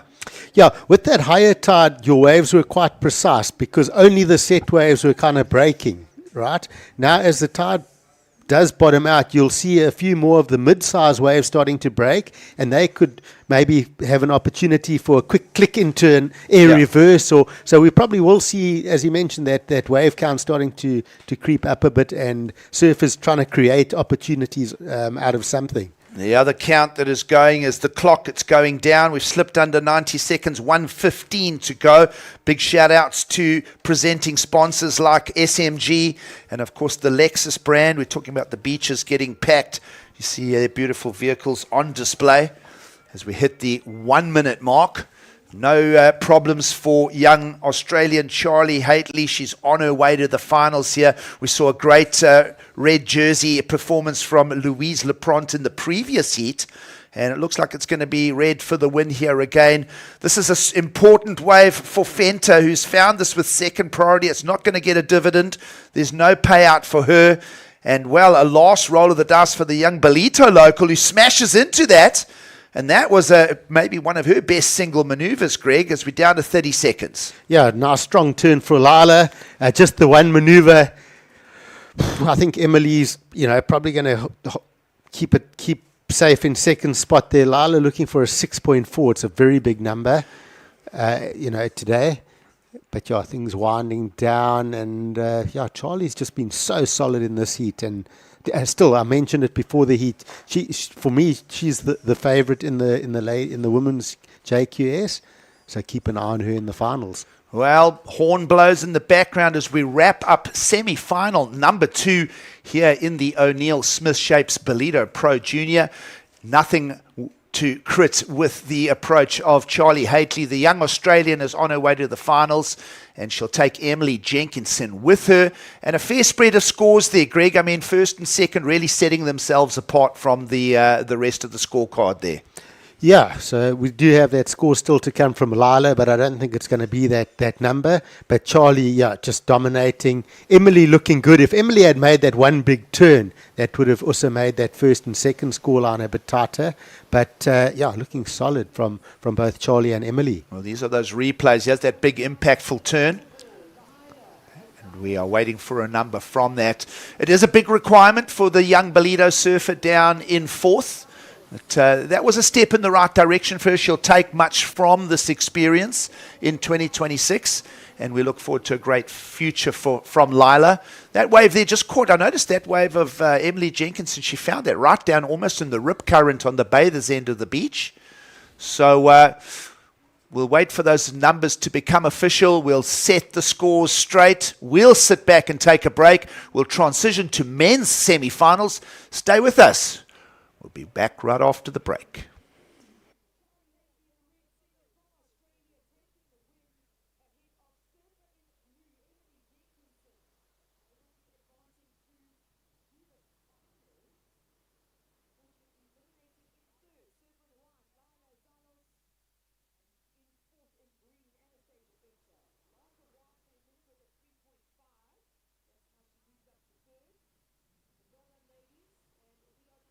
Destination for all seasons. Nestled on the breathtaking north coast of the Zulu Kingdom, this vibrant town offers something for everyone. Quarterfinal boasts several beaches that have been awarded the prestigious Blue Flag, guaranteeing cleanliness and safety for all visitors. Our inland region offers a world of adventure. Get your adrenaline pumping with thrilling activities like ziplining, hiking and off-road biking surrounded by the natural beauty of Quarterfinal's landscapes. Kids will love our animal farm, getting up close and personal with friendly animals. Immerse yourself in history as you explore the rich heritage and legacy of great leaders like King Shaka and Chief Albert Lutuli. Conveniently located just a short drive from King Shaka International Airport and Durban International Conventional Center, making it easily accessible for both local and international delegates, with an abundance of world-class accommodation facilities, dining options and attractions nearby, you can truly make the most of your time in this magnificent region. Quarterfinal, the heartbeat of the North Coast.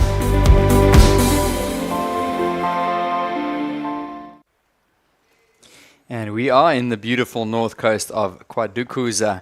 This is your semi-final, heat number 1 here at the O'Neill Smith Shapes Ballito Pro Junior. I'm being joined here in the booth by Mike Frew, and we are super excited to take you guys through this men's semi-final heat. Introducing these surfers in the red, we've got the Brazilian Rafael Barbosa. He's being joined by blue Dane Henry, and we've got Clay Turrell in the white, and fellow South African in the green, Logan Tilsley. So taking a look out at the water, Mike, we got some beautiful, clean conditions. A slight breeze now onto the face of the wave, but this is going to set up to be a great semi-final heat number 1. It sure is. We're 1.5 hours into the draining tide. High tide was at 9 o'clock this morning. And so many talking points in this heat. We've got the international surfers against the 2 South African surfers. We've got 2 regular foots against 2 goofy foots. And having a look at that pulled back shot, the wind is actually blowing slightly onshore now. We had a southwesterly wind this morning. It went a bit northwest. And now, if you have a look at that, it's going from left to right on screen. That's a light northeast onshore wind here in Ballito. Up and riding here, surf in the red, looking to get a good early start. Rafael Barbosa, is he going to hang on? Yes, he will. So, gets to the air early on in the heat. Of course, in the last one for Rafael Barbosa, Mike, we saw him with the highest highest score of his quarterfinal heat with a 7.83. So he's looking to get another early start here, and it would be great to see a replay of that one. Really lofty air.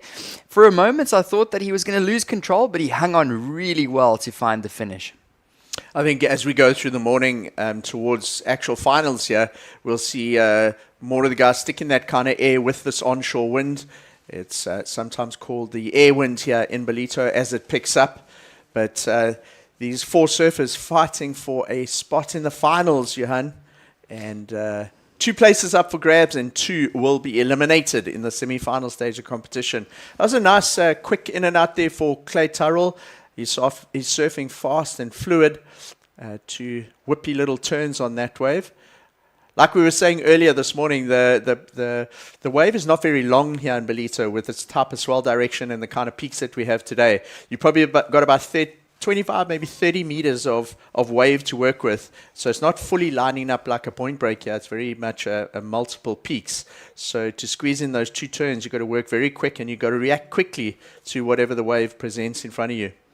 Definitely a little tricky on the high tide to find those good sections, but they're definitely out there, and there's some great scoring potential and some big lips to hit as well, as you were saying, Mike. That wind blowing up the face right into that right-hander. So interesting to see what first of red Rafael Barbosa will come in as. We've got just under 20 minutes remaining. So if you guys are just joining us, welcome to the broadcast. It's the O'Neill Smith Shapes Ballito Pro Junior. And this is semi-final heat number 1. So we've got Australian Dane Henry taking on winner in his quarterfinal heat, Rafael Barbosa from Brazil. And of course, 2 South Africans, Clay Turrell and Logan Tilsley. So first score for surfer in the red, Barbosa, does come through at a 5.0. So he sets something on the board, Mike, and he's going to look to build from there. And then just a couple small scores for Henry, a 0.5 and a 0.3. So these surfers just getting their feet stuck in the wax. And of course, the score to talk about is that 5-point ride from Rafael Barbosa. And I do feel like that's not the last air we're going to see from Barbosa in this semi-final heat number 1. Yeah, he got going very quickly. He had that wave within the first 2 minutes of the heat. Perhaps looking back at those quarterfinals, and the waves were quite slow, so you got to get busy out there. We're only seeing 2 or 3 sets in each 25-minute heat. So if you're able to scratch into an early set and lock in a 5 like Rafael does, it really sets you up nicely for the rest of the heat.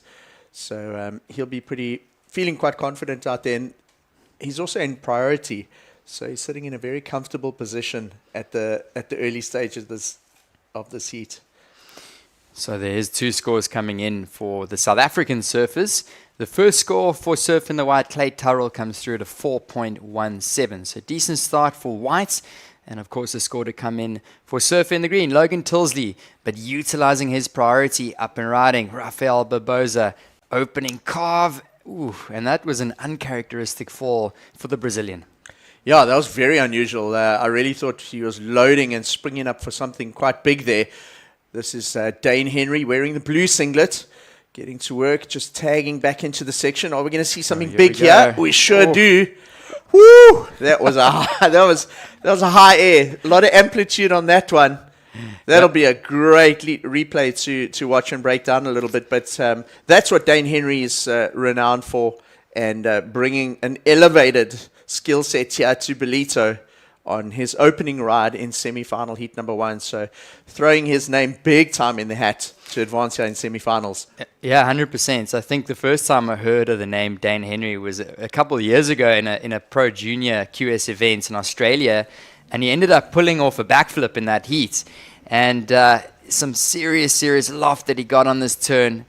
The opening turn, carves it, and then, of course, we knew exactly what he was going to go for. Eyed the section, he was building it up, and he was looking for that ramp. Very springy on the takeoff, massive rotation, and he sticks it, Mike. So Ryan Carnalo yesterday was rewarded with a 9 for that kind of air.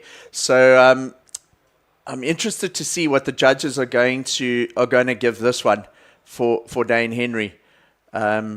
We haven't seen a replay, but he has actually had 4 waves in the heat, 4 or 5 waves in the heat so far. Just that one of real significance. So Dane Henry's score, waiting for that one to drop in. Johan, I think it's going to be a big one. I'd say it's probably the biggest maneuver we've seen this morning since start of competition.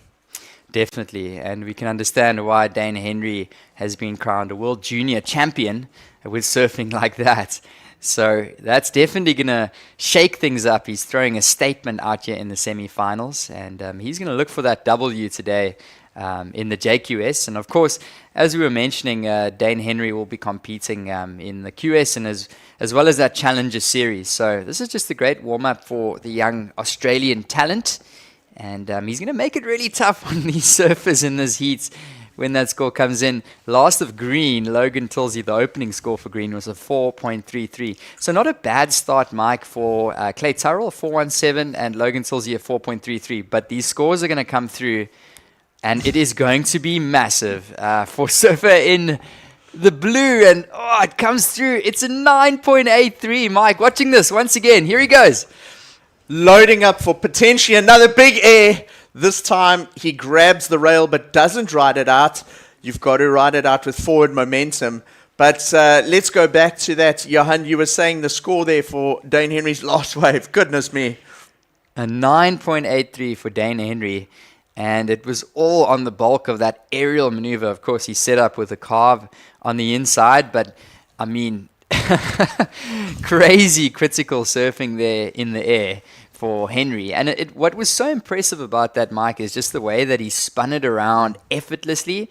It wasn't a massive wave, but he found so much pop off that lip to pretty much project himself a meter and a half into the air and just spin around successfully. I mean, a near excellent ride, a 9.83. So I'm really looking forward to seeing that replay as it unfolds. This is Logan Tilsley in the green singlet, one of the two South Africans in this heat. Bit of work to do at this stage to try and take that first and second place away from the two international competitors. Gets a bit of work done on that wave. Looking at Logan's opening wave, it was a 4.33. So whatever he does score there will go into his top two, Johan. But you feel like you're going to need to be posting excellent scores at this stage if you're going to attack those top two positions. Just having a look on the actual scores here let's have a look at this replay. It's Logan Tilsley. So the wave didn't really stand up, and that's why he had to do that sort of cutback in order to get back to that first section. So I'd say the only real turn of any significance on that wave was really the third one. The rest of them, he was really just positioning himself to get back into the power section of the wave. But it will count. Let's see what it comes in at. So that score did lock in at a 2.5.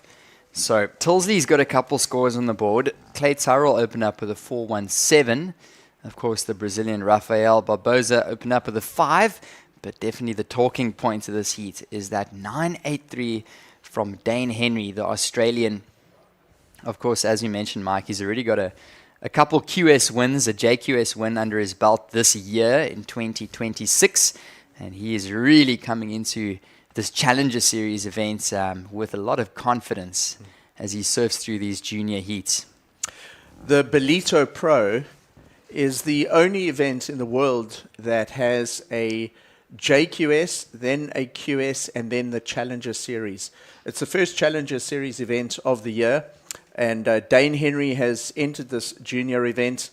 In his interview yesterday, he said that he's pretty much using it as a warm-up with the long-term view this week in terms of getting a result at the Challenger Series event.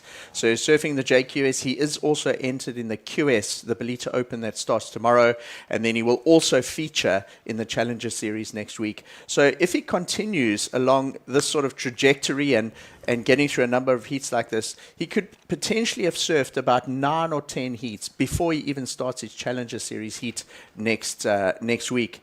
So he's definitely using this as a bit of a warm-up. And like you say, his pedigree is right up there. World Junior Champion in 2025. He's won a QS event this year so far on the Gold Coast. He's won a JQS as well. And he was a wild card in the Rip Curl Pro Bells Beach. So he's a phenomenal surfer. So Logan Tilsley, Rafael Barbosa and Clay Turrell already got their work cut out to try and take the leads here from Dane Henry. But at the same time, what an opportunity to surf against a sort of a superstar young junior like Dane Henry in a heat at this level in Ballito. Yeah, we will definitely see him competing at the highest level soon. I'm confident of that, and it's a good heat. It's a great opportunity for all of these surfers to really compete at this junior level, and of course we'll probably see the whole field of junior surfers mixing it up in the QS event, and of course Barboza and Henry at that Challenger Series level as well. So. It's 10.5 minutes remaining in this one, and it is Dane Henry stomping his authority on top, with surfer in the green Logan Tilsley in second position from the Strand here in South Africa. In Cape Town, he's looking for a 6.58 to take the lead. Of course, Rafael Barboza, he's the danger man at the moment. He's only looking for a 1.83, and up and riding once again is Dane Henry. Nice opening turn, throws those fins out, and he finds the finish. Oh, Mike, I'd love to see a nice slow-mo replay of that one. I just love how he chucked those fins. What did you think of that? His first turn was very similar to what he's done on his previous two waves, but the compression into that closeout turn was incredible. He had such a small sort of area to work with, and he really compressed his body into that turn and really rode it out with a lot of spice and flair there. So like that from Dane Henry. And what was interesting is he got that under priority. So he knows he's in the lead. He's just sort of biding his time on the inside here. So there, check turn. Look at this. Compresses himself and rides that out nice and clean. If you were those other three at the back, all you would have seen were 3 fins come out the back as he exploded on that end section. So Dane Henry really been... the big feature and talking points of this heat so far. He's also had the most waves. So Dane's actually had 6 waves in the heat versus 2 or 3 by the other competitors. Having a look at who's got priority, Clay Turrell, Johan. Clay's got a reasonably, nice start. He's just had the 417. Here we go. This is just the replay, and just jamming it in the pocket there. He does have a pretty small backup score, so he is definitely going to put something solid on the board, and he's going to pull away from the rest of the field, Mike. So those scores are slowly coming in, and we predict it's going to come in as a pretty decent one for Dane Henry. An excellent 8-point ride for Dane Henry in the blue. And that's a heat total of a 17.83. So he puts all 3 of the surfers in combination of that 17.83. Does Dane Henry. And really stomping his authority on the semi-final heat number 1. Tilsley now looking to break that combo. And Rafael Barboza, at the moment, it's a fight for second position. He's only looking for a 1.83.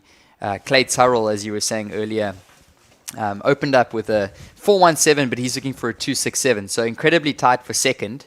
And I think it's a fight for second at the moment with 8 minutes remaining, Mike. Yeah, I think those surfers in green, red, and white really got to keep an eye on each other out there, because they know now they're fighting for that one spot. So you got 3 surfers fighting for one spot. It'll take a heck of a score to try and break that combination at this stage.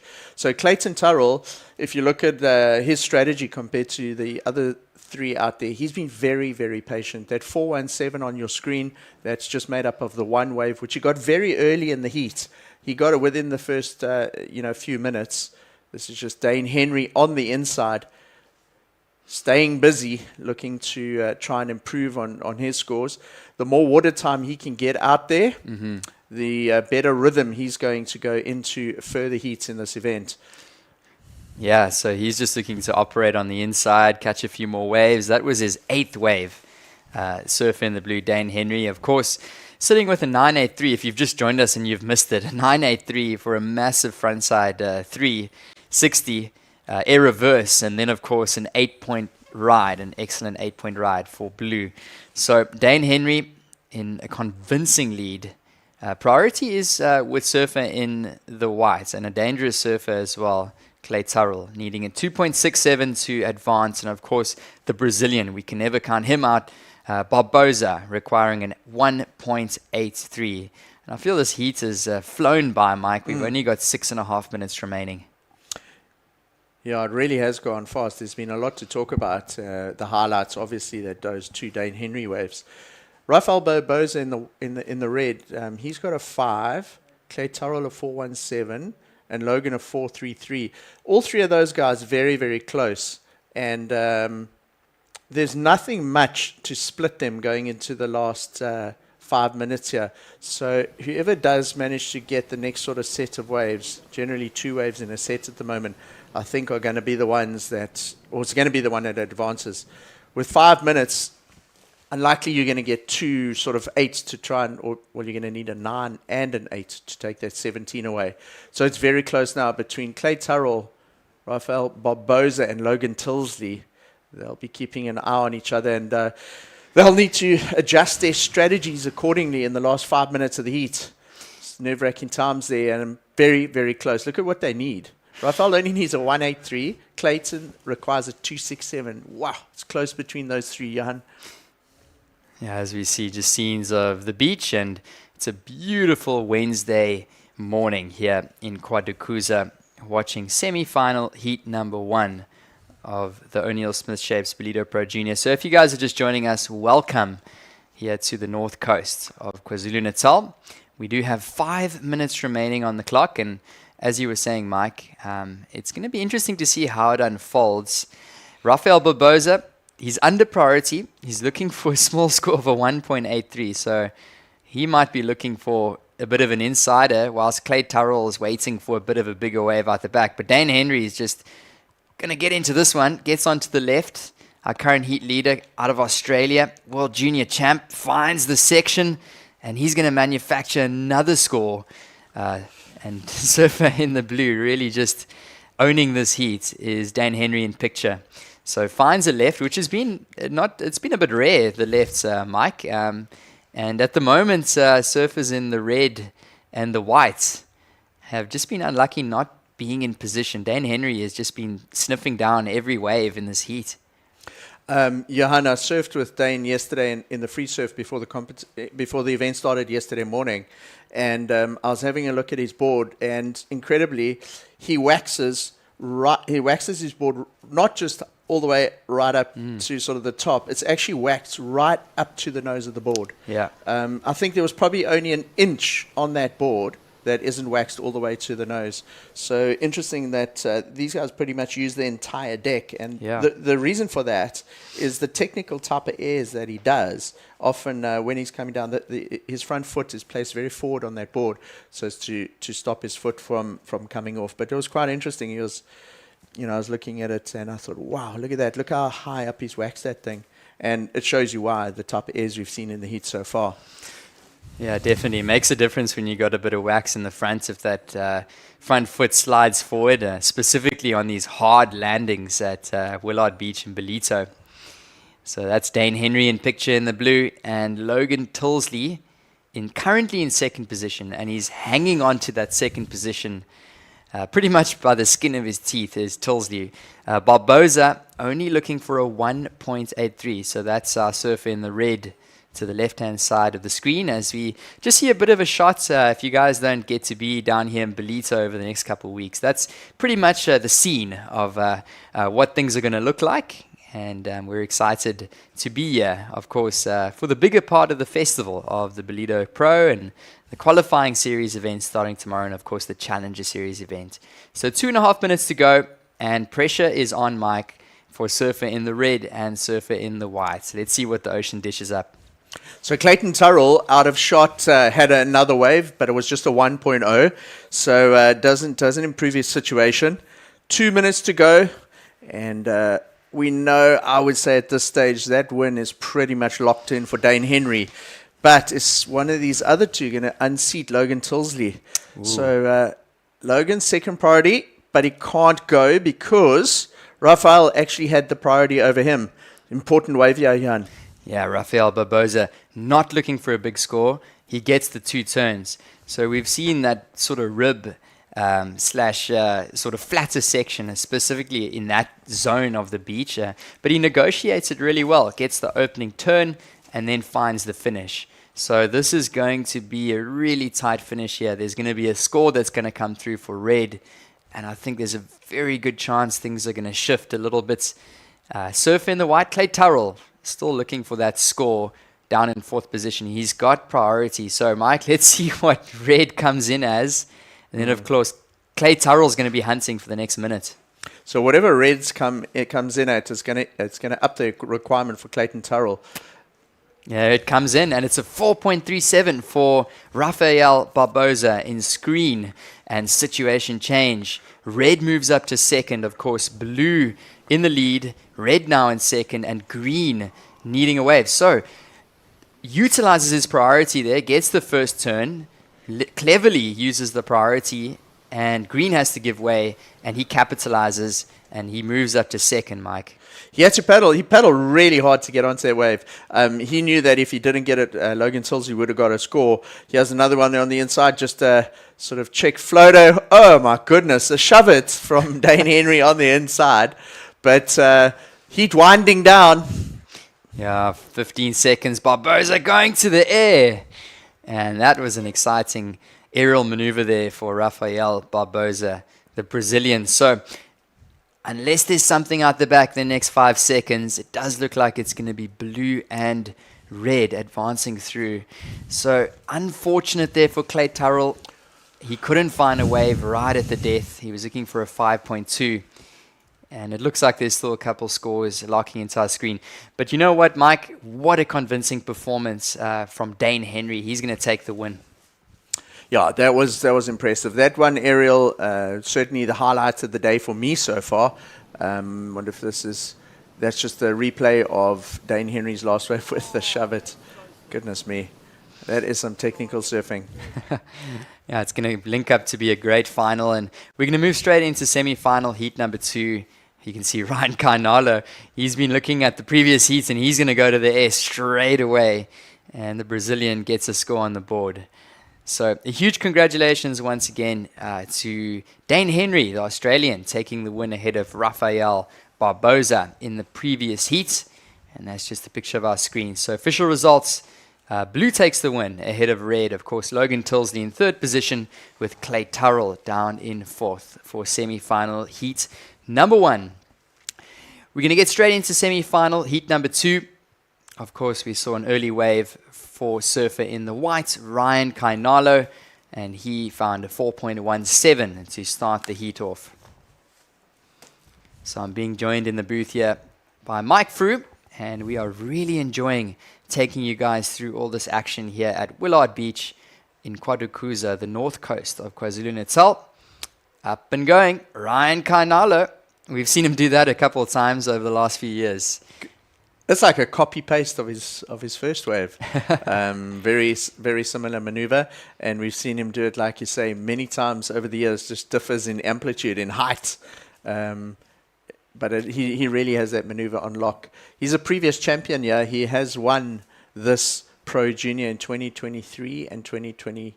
It was 23 and 24, I think, or 2022 and 2023.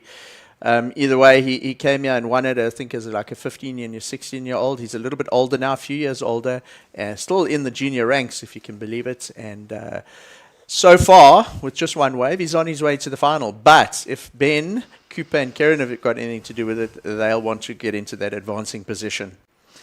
Yeah, Ryan Kainalo from Ubatuba in Brazil. I think the first time he came down here, Mike, was around 2017 or 2018. He was about a 12-year-old kid competing in the junior series event here in South Africa just to get some exposure. And he won that junior event as a young 11 or 12-year-old. And we've seen him here over the last few years, as you mentioned, previous winner. And he's looking confident. Not a bad thing to get 2 decent mid-range scores on the board to start the heat off with 22 minutes and 20 seconds. That's what he would have looked to do. And last of white comes through as a 4.10. Of course, he opened up with that 4.17. So off to an early lead is the Brazilian Ryan Kainalo, looking for yet another win at this year's O'Neill Smith Shapes Ballito Pro Junior. So he's being joined in this heat by Ben Esterhazer in the red, of course, Cooper Smith in the blue, and Kieran Murphy in the green. So this is just that last aerial maneuver and spun it around quite clean. He definitely was taking some inspiration from the surfers in the previous heat, Mike. They threw down a bit of an aerial expedition. Yeah, 100%. And, we saw that replay there. You just know exactly what's going to happen when Ryan Canalo is loading up like that. You can see from his body positioning and from where he's looking, the type of maneuver that he has planned. He seems to really enjoy this wave. And like you say, he's had so much success here over the years. And as he gets a bit older now, he's becoming a really serious threat in not just the JQS, but the QS, the Ballito Open, and he'll be a big threat in the Challenger Series event next week as well. And very similar to Dane Henry, Ryan Canalo very much using this as a warm-up to get into rhythm before he gets to that Challenger Series heats next week. It's a big advantage because if you're flying from all over the world and you don't have a warm-up, that Challenger Series heat, you're straight in after a free surf, and to have had a couple of heats under your belt here gives you a good feel for the wave out there, where the sandbank is, how the peaks are breaking on the different tidal conditions and that kind of thing. So Ryan Canalo and Dane Henry taking full advantage of that. Definitely some great experience and just locking in time in the water. And that's what counts for these surfers traveling internationally. So, of course, this event is just a great warm-up. A bit more important for the local African surfers, of course, in this heat, Ben Esterhazy, Cooper Smith and Kieran Murphy. They are all competing under the JQS for the African region, and that is going to count towards their points on the regional African qualifying series. And of course, Ryan Canalo, just a traveling pro. He's still in the junior ranks, 20 years old. So he's just getting some great experience out there, as you said, Mike. Some nice lines. If you have a look on screen, that little pointy boy out there, that's the Red Bull boy. You can see the swell lines coming through just under that. And that second one there, Johan, looks like one of the bigger kind of sets we've seen today. Surf in the sort of 2 to 3 foot range. And the way the wind is starting to pick up, it's definitely making conditions for aerial maneuvers a little bit easier because it keeps that board under your feet. This is a really nice looking wave from Cooper Smith. He had a lot of speed. It had a great wall. It extended down the line, and Cooper taking full advantage of that. The only bummer was that he fell on that last turn, and Cooper really would have liked to have, ridden that out, because it would have given him a great foundation to build the rest of his heat on. But 2 good turns, 2 solid turns for Cooper, a lot of speed, and probably one of the bigger waves that we've seen this morning. Definitely, and seeing him race down the line, he was on a good one, that's for sure. Opening carve, and unfortunately he just hit that section a little bit late, so he couldn't find the finish, and he would have really been wanting to ride out of that. So he'll definitely think of that as slightly a missed opportunity. World surfer in the blue, Cooper Smith. But you know what, Mike? He's going to put a score on the board, and we've still got 18 minutes remaining. So a couple scores coming in, and this is just the last replay from Canalo, and it was another frontside reverse, and he found the finish. And meanwhile, here's a little replay, last of blue. So Cooper definitely gets the bigger wave. This was a lovely turn, extends it round, uses the full rail, but just going up a little bit late towards that section. And if you know Ballito over the years, this is Ben Esterhazy finishing off his wave. So Ben getting 2 turns in, throwing a little bit of spray into the air off both of them to add some flair to those turns. But yeah, like I was saying on Cooper's wave, that end section of Ballito is tricky. It catches out even the best of surfers here. And over the years, we've seen such a hit and miss on that end section. And as it gets bigger, as the swell gets a little bit bigger here, it becomes the heaviest, chunky section there. And it's almost like a bit of a surprise section. Every wave that breaks down there is a little bit different. And on that particular one, Cooper just going up a little bit late. Looks like some scores dropped in already there, Johan. Yeah, so the last one for Cooper Smith, the opening score was a 3.23. For surfer in the blue, and then of course surf in the red. Ben Esterhazy locked in a 3.33. So last of red slightly edging last of blue, and they've got something on the board. So they're going to look to improve upon those scores of blue and green. And then, of course, blue and red. Surfer in the green, Kieran Murphy sitting out the back patiently with that priority. Yet to catch a wave. We've still got 16 and a half minutes to go. But Mike, we were talking about it earlier, I think in the quarterfinals, with a couple of these South African surfers that waited about 10 minutes before they took a wave. Sometimes that strategy pays off. Other times it doesn't. You need to keep busy. So we'll see what happens for Kieran Murphy. But he's just going to wait and be patient and wait for a good one. Big paddle here for Surfer in the red. It's Ben Esterhuizen. So Ben, in leading up to this event, actually took the win in the under-16s and the under-18s in the Surfing South Africa Rookie Rippers, which was an event that built up to this JQS. So he's got some great rhythm. He knows what it's like to win heats out there. He won the under-16 and the under-18 title of the Rookie Rippers a few days ago. And Ben taking that momentum through into this heat. Kieran Murphy's having kind of similar heat to Clay Turrell in the previous heat, where he has priority and just being incredibly patient, just waiting for. He's obviously got his eye on a very particular wave out there, Johan. 100%. He's going to stay patient as we see a paddle. Keeping busy is Cooper Smith. So standing up nicely, carves it in the pocket, and he's going to look for a little end section to bash. That's a nice looking turn. Might find a bonus section on the inside and gets another little carve. So Cooper Smith, he's just chipping away at it, and he's going to lock another score on the board, Mike, with 15 minutes remaining. Yeah, it was nice that Cooper was able to finish that one off. He sort of kicked off the wave with a little bit of speed after those two turns. It was a smaller wave, but nice fluid surfing. He found his rhythm nicely on that one, and I think Cooper will be much happier how he sort of finished that off. So he'll put that in his mind. He's got those two waves now. Now he's going to have to just improve and see what he can do to try and take that lead or second place away. Up and going. This is Kieran Murphy. He waited a while for that one, and he's just going to get one backside bash. So Murphy is going to lock a score on the board. He waited quite some time, over 10 minutes, to ride that wave, Mike. And he's only going to get one turn on it. But we've got plenty of time. And Murphy is going to just make his way back out into the lineup. So priority now shifts to white, Ryan Kainalo. And he is currently in the lead. His last wave, a 5.5.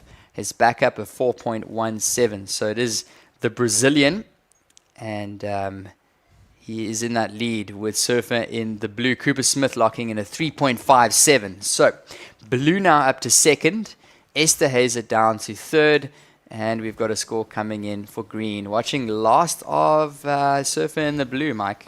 Yeah, so this is the wave that got Cooper up into second position. He had the nice roundhouse, little cutback, snapped a second turn, and he actually managed to squeeze in 3 turns there. The judges gave him a 3.57. Then this was Kieran Murphy, the 3.8, that one big snappy turn. As you say, he waited quite a while for that, but he's now in the conversation. He has a score on the board. So Cooper Smith, after that first wave, he just came unstuck on the end section. His second wave, a lot cleaner, smoother, fast and fluid, and he manages to get himself up into the advancing position. Now, Ben Esterhuizen and Kieran Murphy will be back out there going, okay, what do we do now to try and take that second place away from Cooper Smith? And interestingly, Ryan Kainalo is out in front, not as much as Dane Henry was. He's got a 9.87, Cooper's got a 6.8. So it's not like anyone's comboed here. So between all 4 surfers, but he has priority. And I can't help but think if he does choose a solid set wave and do another one of those big airs, it could be danger time for the other 3 surfers. So they're going to want to get busy and try and utilize their priority to try and keep building in this heat. Quite a lot of time left, Johan. 12 and a half minutes. Plenty time. More than enough time to get 2 waves out there. Yeah, we know what Ryan Kainalo can do. He locked in a 9-point ride yesterday on day 1 of competition. So he is definitely a dangerous surfer to watch out for. He is in the lead, but knowing Ryan Kainalo, he's not going to be quite happy with those scores of a 5.5 and a 4.17. So he's going to continue to build and make it difficult for surfers in the blue, red, and green, as you were mentioning, Mike. So let's see. It's still a very compact heat.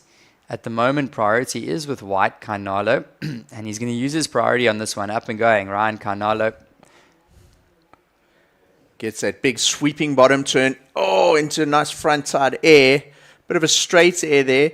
And lands on the coping, if it was a skateboard ramp, and but just sort of comes a bit unsettled. So it doesn't quite make that one. So uses his priority and doesn't capitalize entirely on the wave. So he'll go to fourth priority now. Now let's look at this. Between the three South African surfers, Ben Esterhazy now has priority. In his quarterfinal, I think that was against Matthew Canning earlier this morning, Ben Esterhazy was quite patient, and he got one of the only set waves in that heat. He was very patient, waited quite a long time, and then had 3 snaps, and that was enough to get him through to this semi-final stage of competition. So Ben, more than capable, but you got to get the wave. He has priority now, so the pressure's off. He doesn't have to worry about searching for a wave or trying to find something under priority. So Ben Esterhazy will be able to use that P next to his name to take off on whatever next set waves come.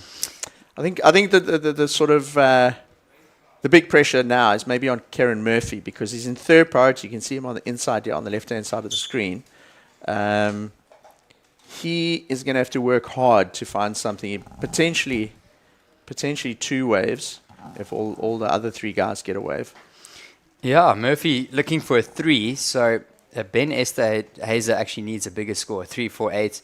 But as you were saying, Mike, that priority makes a very big difference. So if you're a viewer that's tuning in and you're not quite sure how priority works, but that does mean that surfer in the red, Ben Esterhazy, has first choice to a wave that comes through to the lineup over the surfers in the heat.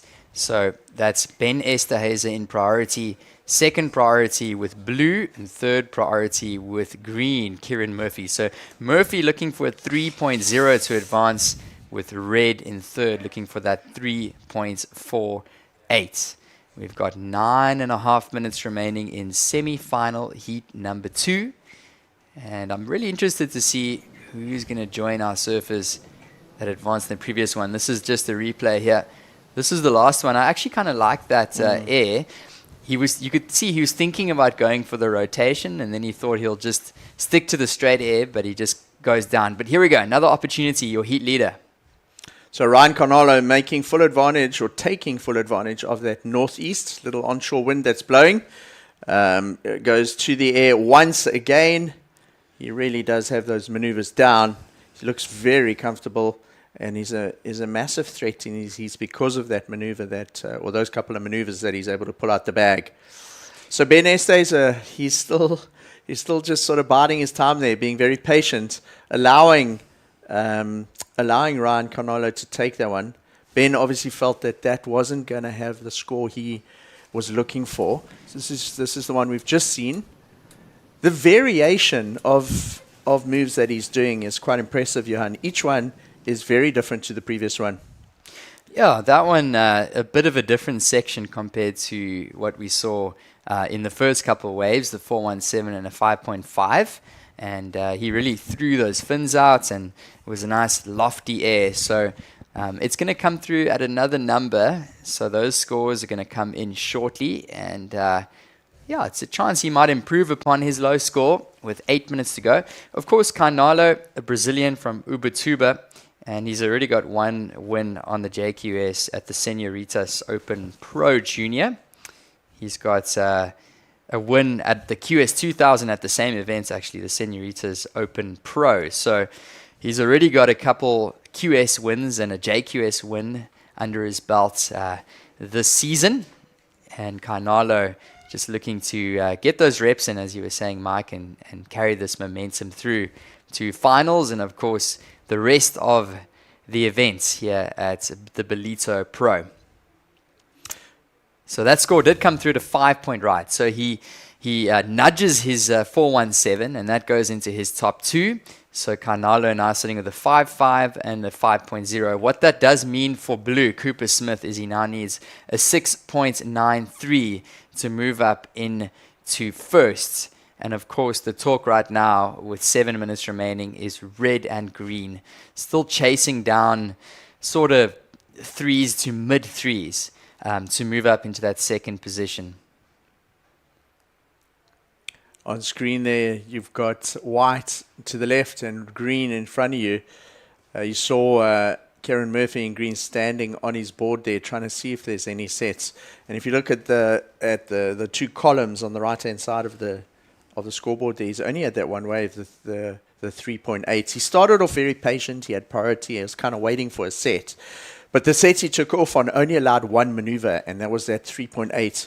So Kieran now looking for something to try and take that second place away from fellow South African Cooper Smith, and it's pretty tight, like you were saying. Kieran only needs a 3. Ben Esterhazy only needs a 3.48. This is incredibly close between all three South Africans to try and advance you to the final stage of competition here in the men's. I wouldn't like to guess which one's going to make it through here because it's very, very close, and any of them have the talent to get it. Ryan Carnolo is a little bit out in front, not too much though. To take the lead, Cooper would need a 6.93. Yeah, that's a decent number if you look at the scores this morning so far. And why this event is important for blue, red, and green, Mike, is of course it's points on the JQS Africa Junior Qualifying Series circuit. This is actually the third event of the season. One up in Morocco, and we had the Vic Bay Junior a couple of weeks ago. Carnalo hops in and out, and of course this is the third one on the schedule. So these points really helping the young South African surfers or the African surfers in the local Africa qualifying series rankings. Taking a look at the list here with 5 minutes to go, Cooper Smith is in 9th position. So if he can advance through to the finals, he's going to get some good points in the rankings. And of course, Ben Esterhazy sitting in 3rd position. So he's got 650 points. Kieran Murphy a little bit further down the ranking. So important for the locals. And watching your heat leader, he's just hunting. 4.5 to go. That's a third wave he's had like that, where he's just looking for a ramp. So Ryan Carnalo, he's got a 5.5 and a 5. Comfortable in the lead at this stage, looking to extend that. But staying quite busy. And like we've been saying in his previous heats and this one, also his eye is on next week. He's looking to try and get through some Challenger Series heats, and he's using this as a warm-up. However, it doesn't mean that he's not taking it seriously. We've seen him with some great waves so far in this heat, and he's in the lead. Now, this is a very important wave. It's Ben Esterhazy uses his priority to take off on that one. He doesn't require that much to try and take that second place from Cooper Smith. So, Johan, this is such a critical score that's going to come through from the judges, because it could mean the difference between making it through for Ben Esterhazy or not. Because once he gets back out there, he's going to be in 4th priority now again. Yeah, and I think he knew as he ended that wave off, it just wasn't going to be enough. 2.4 for Ben Esterhazy. So still down in 3rd position, but that was his chance, Mike. That one came through. It was a bigger set wave. Had that opening turn. Unfortunately, it didn't materialize, and he could not find the finish. So 2.4 for Last of Red. Still in 3rd, looking for a 3.48, and up and riding, looking to take it out of grasp or out of reach for surfers in the red and green, Cooper Smith. So Cooper was patient. He waited for another bigger wave. That wave reminded me quite a lot of his first wave, Johan. It was one of the biggest sets that we've seen of the heat so far. The first turn, he snapped it in that sort of section, got a little bit hung up. You could see that because he kind of dropped down into the next section. He had a nice fluid second turn, and then he backed it up with a third. Now, is that enough now to really consolidate that second place? Here's a replay. Here he goes. So nice bottom turn, eyes the lip, and opening snap. Straight into a carving turn, and you can see the wave just died. So a couple little cutbacks on the inside, and of course the bulk of that score is going to sit on the outside with that snap up into the lip. So there's going to be an important one in the context of this heat coming in for blue, And here we go. This is another important one. Kieran Murphy up and riding, Mike. This is only his second wave. Very critical score or wave for him as well. You didn't want to fall off or have anything there. You can see what it means to him. He's stoked. So 2 minutes remaining. He didn't require much, Johan. Yeah, so Kieran Murphy only looking for a 4.01. And you could see he was really happy with that one. Timed it quite nicely with a couple turns out the back, throwing some spray, and of course he found the finish. So consistency throughout that wave with 3 turns for Kieran Murphy, and score coming in for green. So it's going to be important. Last of blue has come in, Mike. It's a 4.23. Watching the replay. So Kieran Murphy snaps under the lip on that one. Wave goes a little bit wobbly, but gets a second turn in and a finish. So 3 turns there. He's stoked with it. Remember, at this stage, I think in the heat, it's a 3-way fight for that second place. Cooper Smith holding down that second place, and whatever that score comes in for Kieran Murphy could potentially take that second place away. But only 1 minute left, and look at this. Ben Esterhazy's got priority again.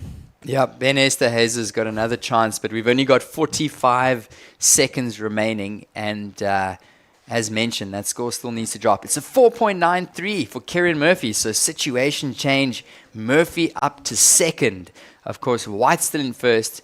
Now blue, Cooper Smith down to third, needing a 4.51, and Ben Esterhazy looking for a 5.4. 25 seconds, Mike, so swinging on that one, and changing the heat up into second is Kieran Murphy. Here we go, last opportunity. Ben Esterhazy goes to the lip, big crack off the top. Another carve in the pocket, snaps it one more time. Ben Esterhazy. Oh, he's giving it all he's got, Mike. Milking it through the inside. 2 seconds remaining, still up and going. Ben Esterhazy, he's going to look for the finish right over those rocks. Oh, and he was looking for his score, and he's literally thrown everything he's got into that wave. So nothing more that Ben Esterhazy could do. When he paddled back out at 2 minutes to go, I wasn't sure if he'd find another wave, but the way things worked out, all the other surfers had a quick wave, left him with priority, took it for 20 seconds remaining, and he was in 4th place and looking for a 5.4. He surfed that thing onto the sand. There was nothing else left for him to do on that wave. Yeah, watching this one. Nice opening turn out the back. Another snappy turn through the inside. Nice and vertical into the lip. A combination of maneuvers for Esterhazy. And you can see he's already clapping as he ends off, and he decides to keep on going through the inside. One more turn on the left, and he finds the finish. So we're going to wait for these scores to lock in. As you see scenes on the beach, Esterhazy waiting patiently for his score to come through. He's looking for a ride to advance through to the finals and take the win over surfers in the blue and green.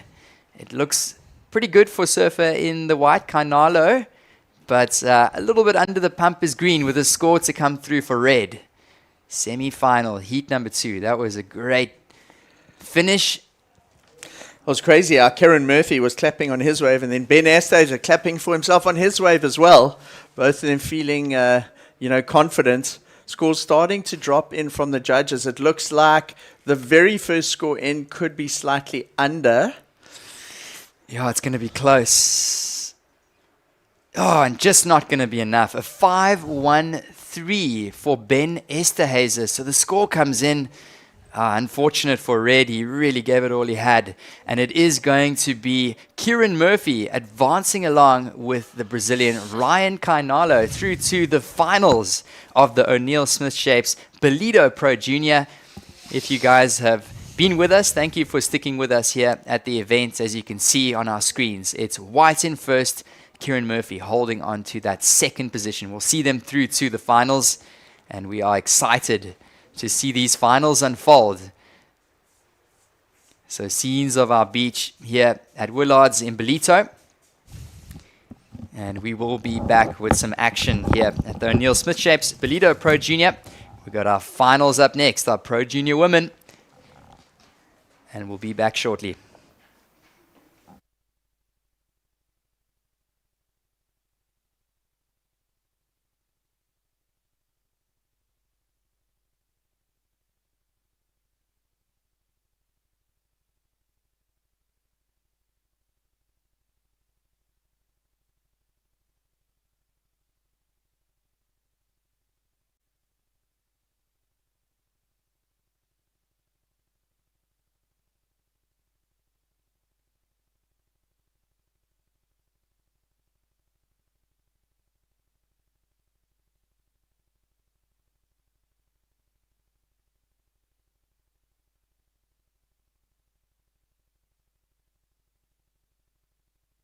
Approaching midday here. Once again, welcome to the beach scenes here. It's time to crown finalists and winners in the O'Neill Smith Shapes Ballito Pro Junior.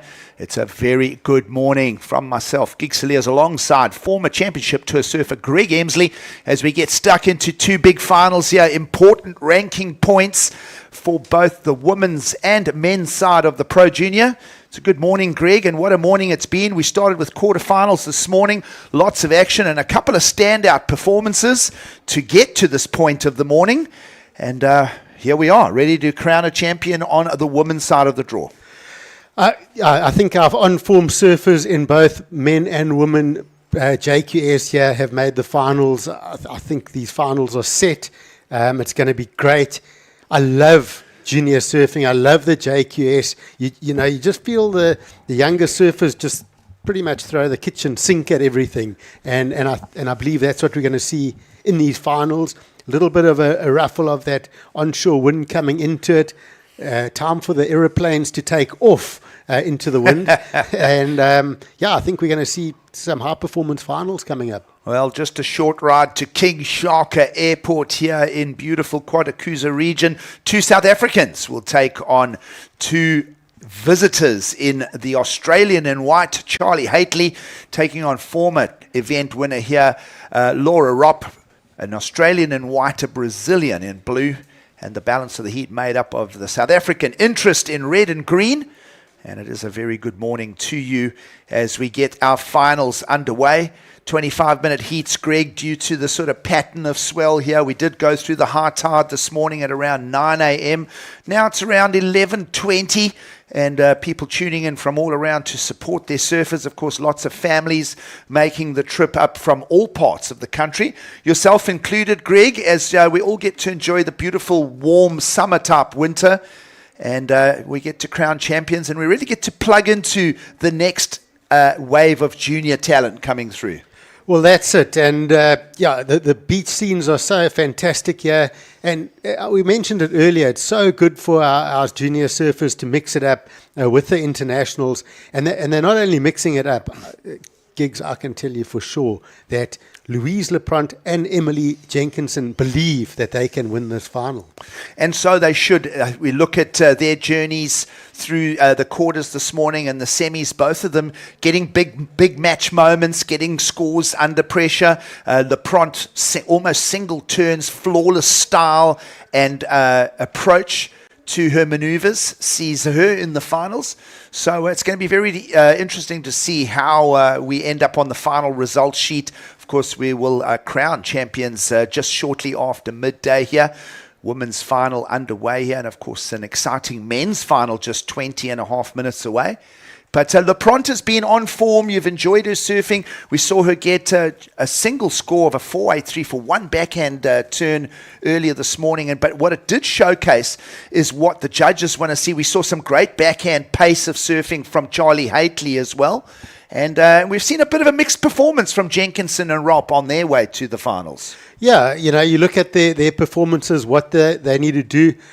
For me, Charlie Haitley's been the sort of standout at this point. So she wants to continue doing what she's been doing, getting the combos, getting the series of maneuvers on the waves. We look at Emily Jenkinson, a couple of big hits going incomplete. If she can get those big hits completed, that's going to put her scoreline right up there.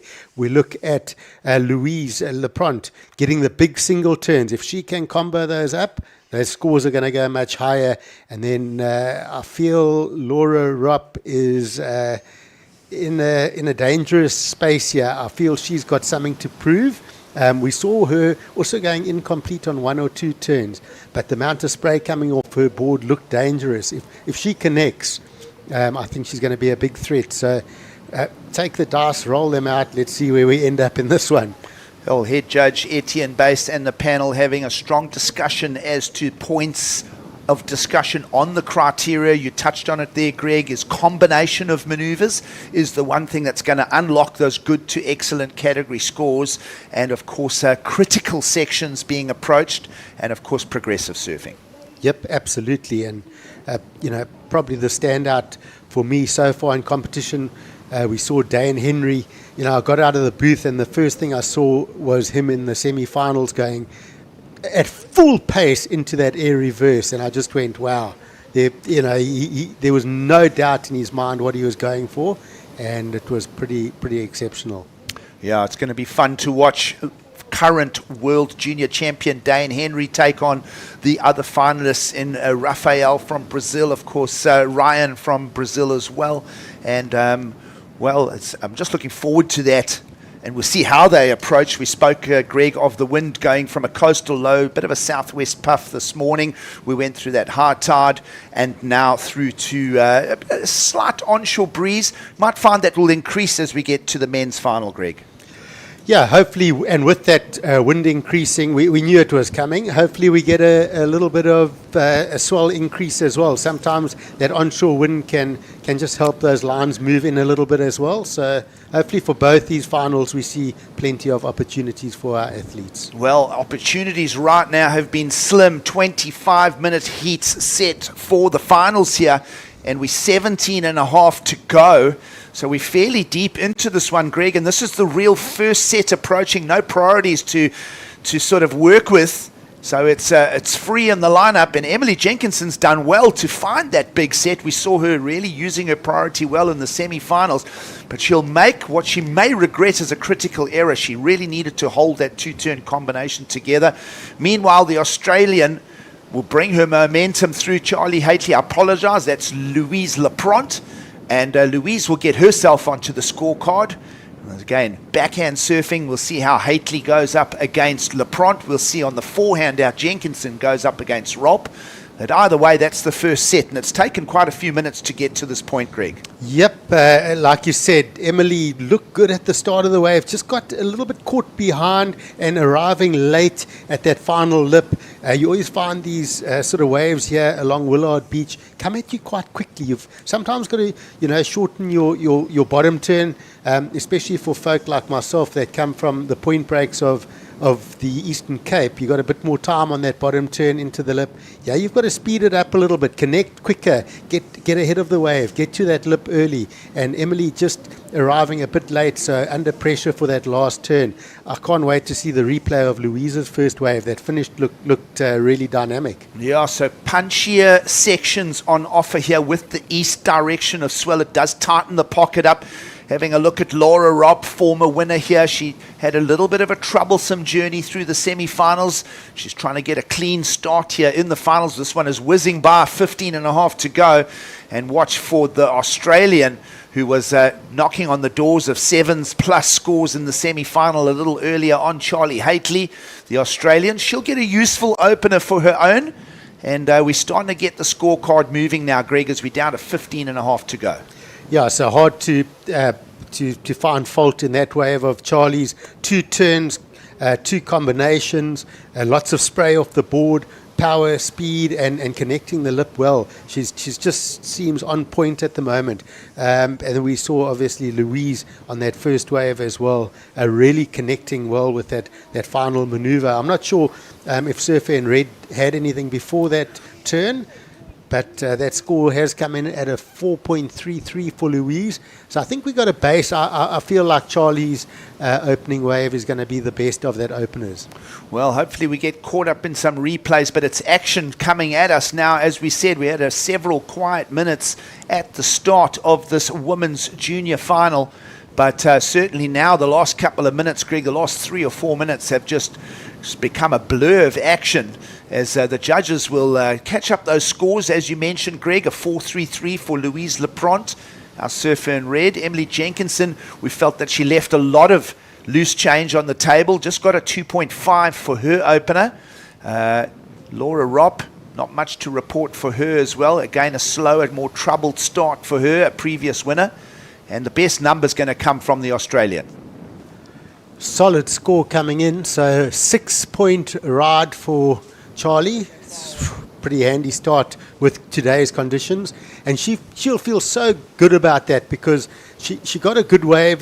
She didn't overthink it. There were 2 sections on it. She put the board in the right place, finished nice and strong, 6 points, and that's the way you start a final.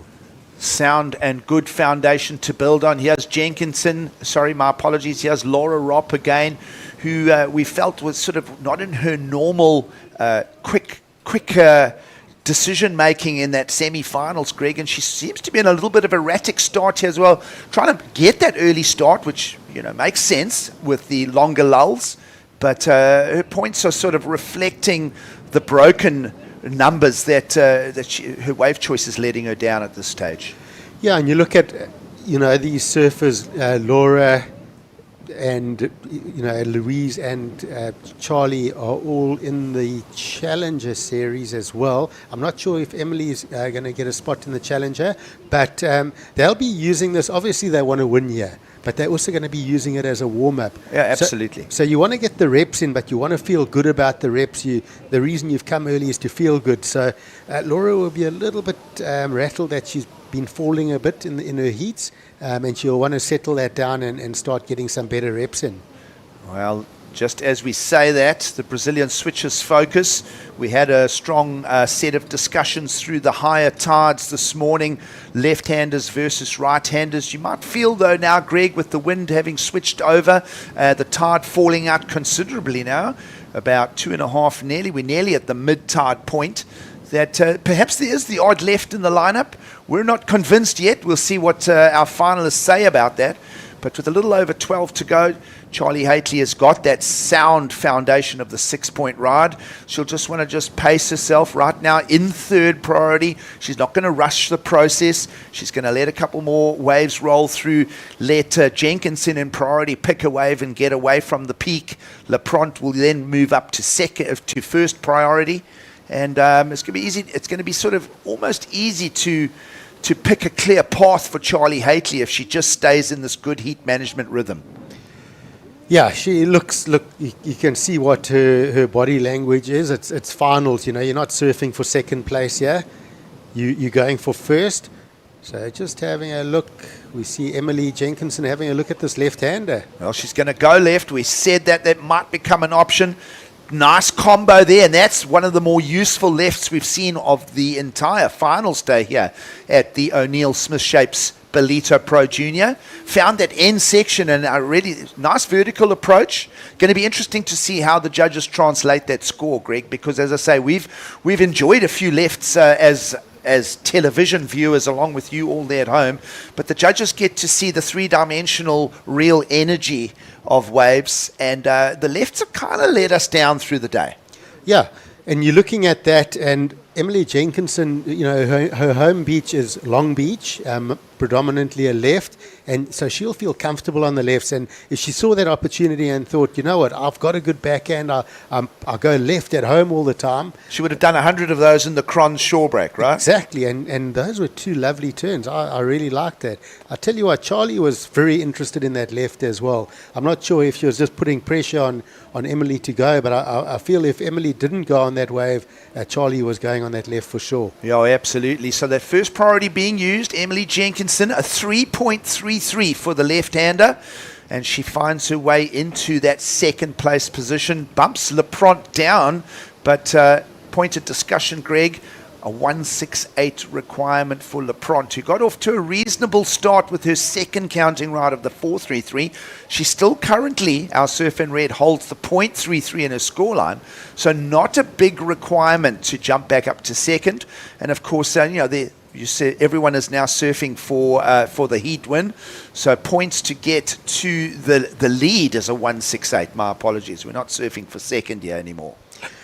So it's taken over 15 minutes of this heat for a second rotation of priority.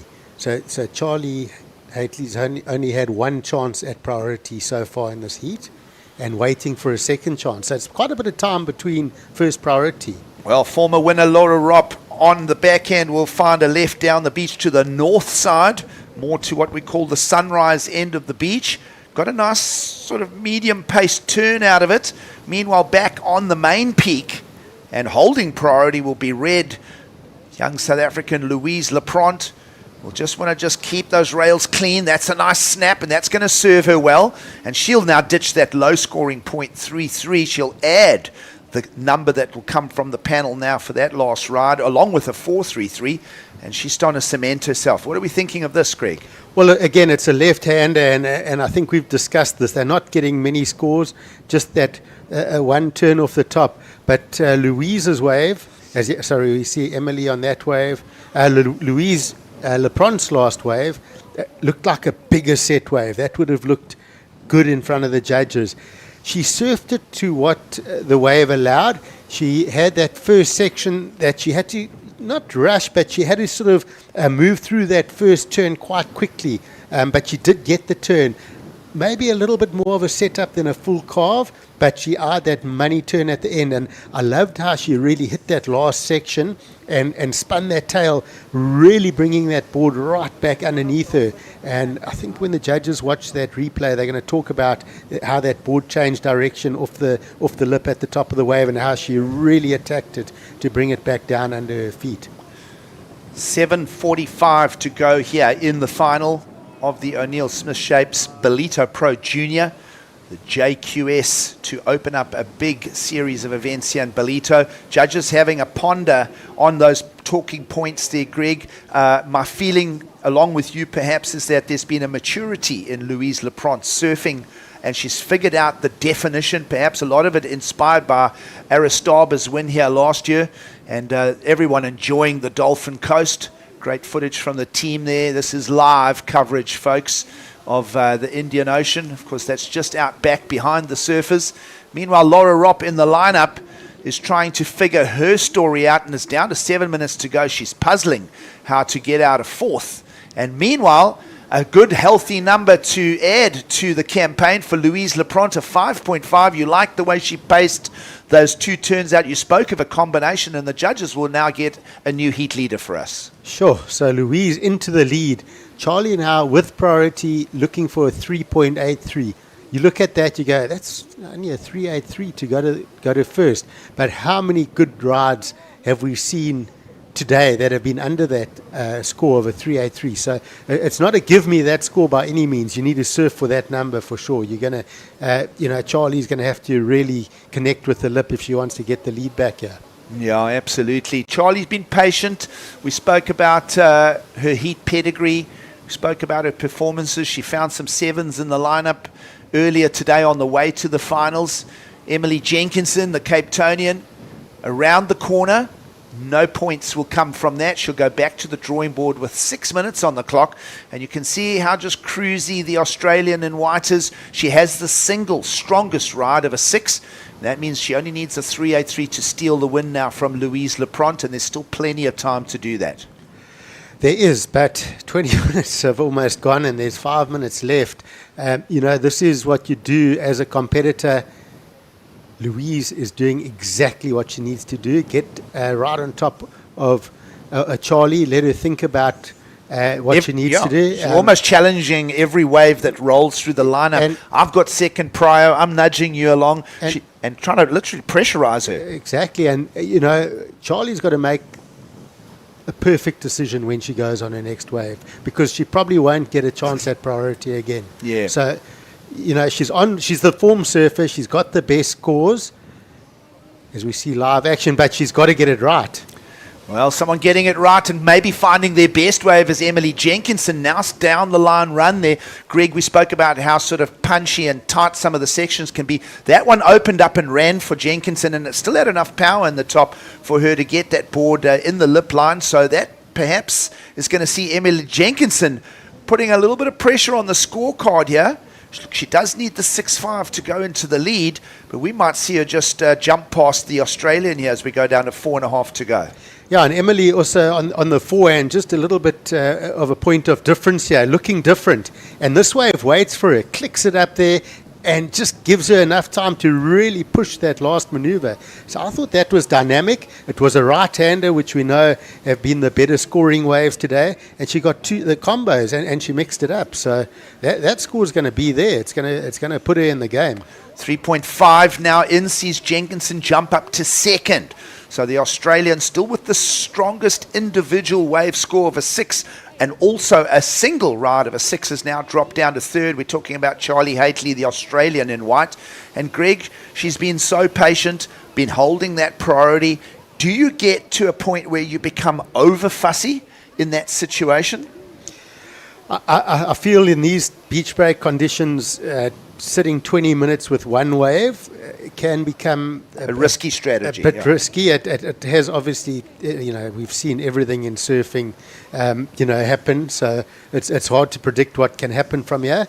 But I just feel that by this point, she's looking for the score she's needing is a 383. You feel that somewhere in the last 22 minutes, she should have had a 383 to back up that score, and the pressure would have been off her. Thinking of how the men's semi-finals finished just 22 minutes ago, think of Ben Esterhuis finding a wave and coming in around a 5-point mark. So there are waves in the lineup that can offer Haitley the opportunity. As you mentioned, 383 requirement. The strength of the 6 just is her foundation, but she built the foundation early, Greg, but she has not backed it up. Perhaps a busier strategy. We're talking about Laura Ropp in the lineup catching 6 waves, along with Emily Jenkinson, half a dozen waves each, and Charlie with only a single one. Here goes wave number 7 for Laura Ropp, who's trying to find an inside runner. She's stuck down in 4th. Laura with a lot of experience, a former winner here in 2024. And it's just been a busy strategy from her. But that busy strategy can also take some criticism because she is down in 4th and she really hasn't found any special numbers in the lineup. She's trying to force herself to surf well on bad waves, and it's not helping her. If you surf your local break and you go on rubbish waves, you're going to have a bad surf. But here comes an important moment, Gigs, in this heat. Flat on the 2-minute mark and a 6, and now a single big hit for Charlie Haitley. It was a strong turn. We're going to analyze that and break it down. We'll replay it and maybe even slow it down for you. A nice one single punchy turn for the 383. She's dropped to 4th. I look at Louise's first scoring wave, that 4.33, one big hammer. I think this turn, this one with a little bit on top, maybe. I think more. Okay. I think it's a bit higher. I just think she's on form. She found the section and she hammered it. She didn't hold back on that turn. So battle of the goofies here. Lapront in the lead right now. What do you think at home, folks? Yep. Yeah, she was quick on that turn, up into the lip. And it was a critical section. Critical section.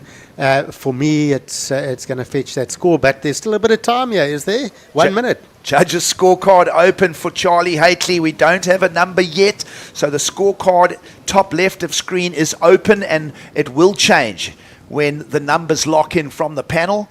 Of course, Etienne Bass and a team of 5 judges on duty here for the JQS. They'll transition into the Ballito Open tomorrow as we pick up the pace for a big series of events here in Ballito in 2026.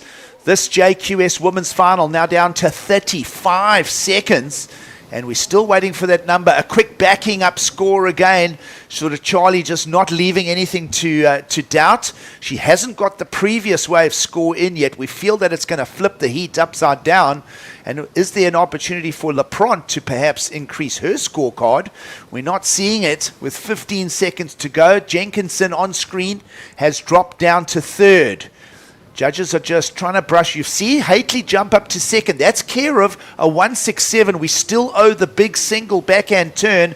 And with the clock counting, there might still be a last roll of the dice. Jenkinson will split the peak and go the one way. And right now the clock is down to 0. So we have wrapped up the women's final, but we are owed a score. And here it comes, Greg. You spoke of the value of it. It is a 4.9 and we have a winner.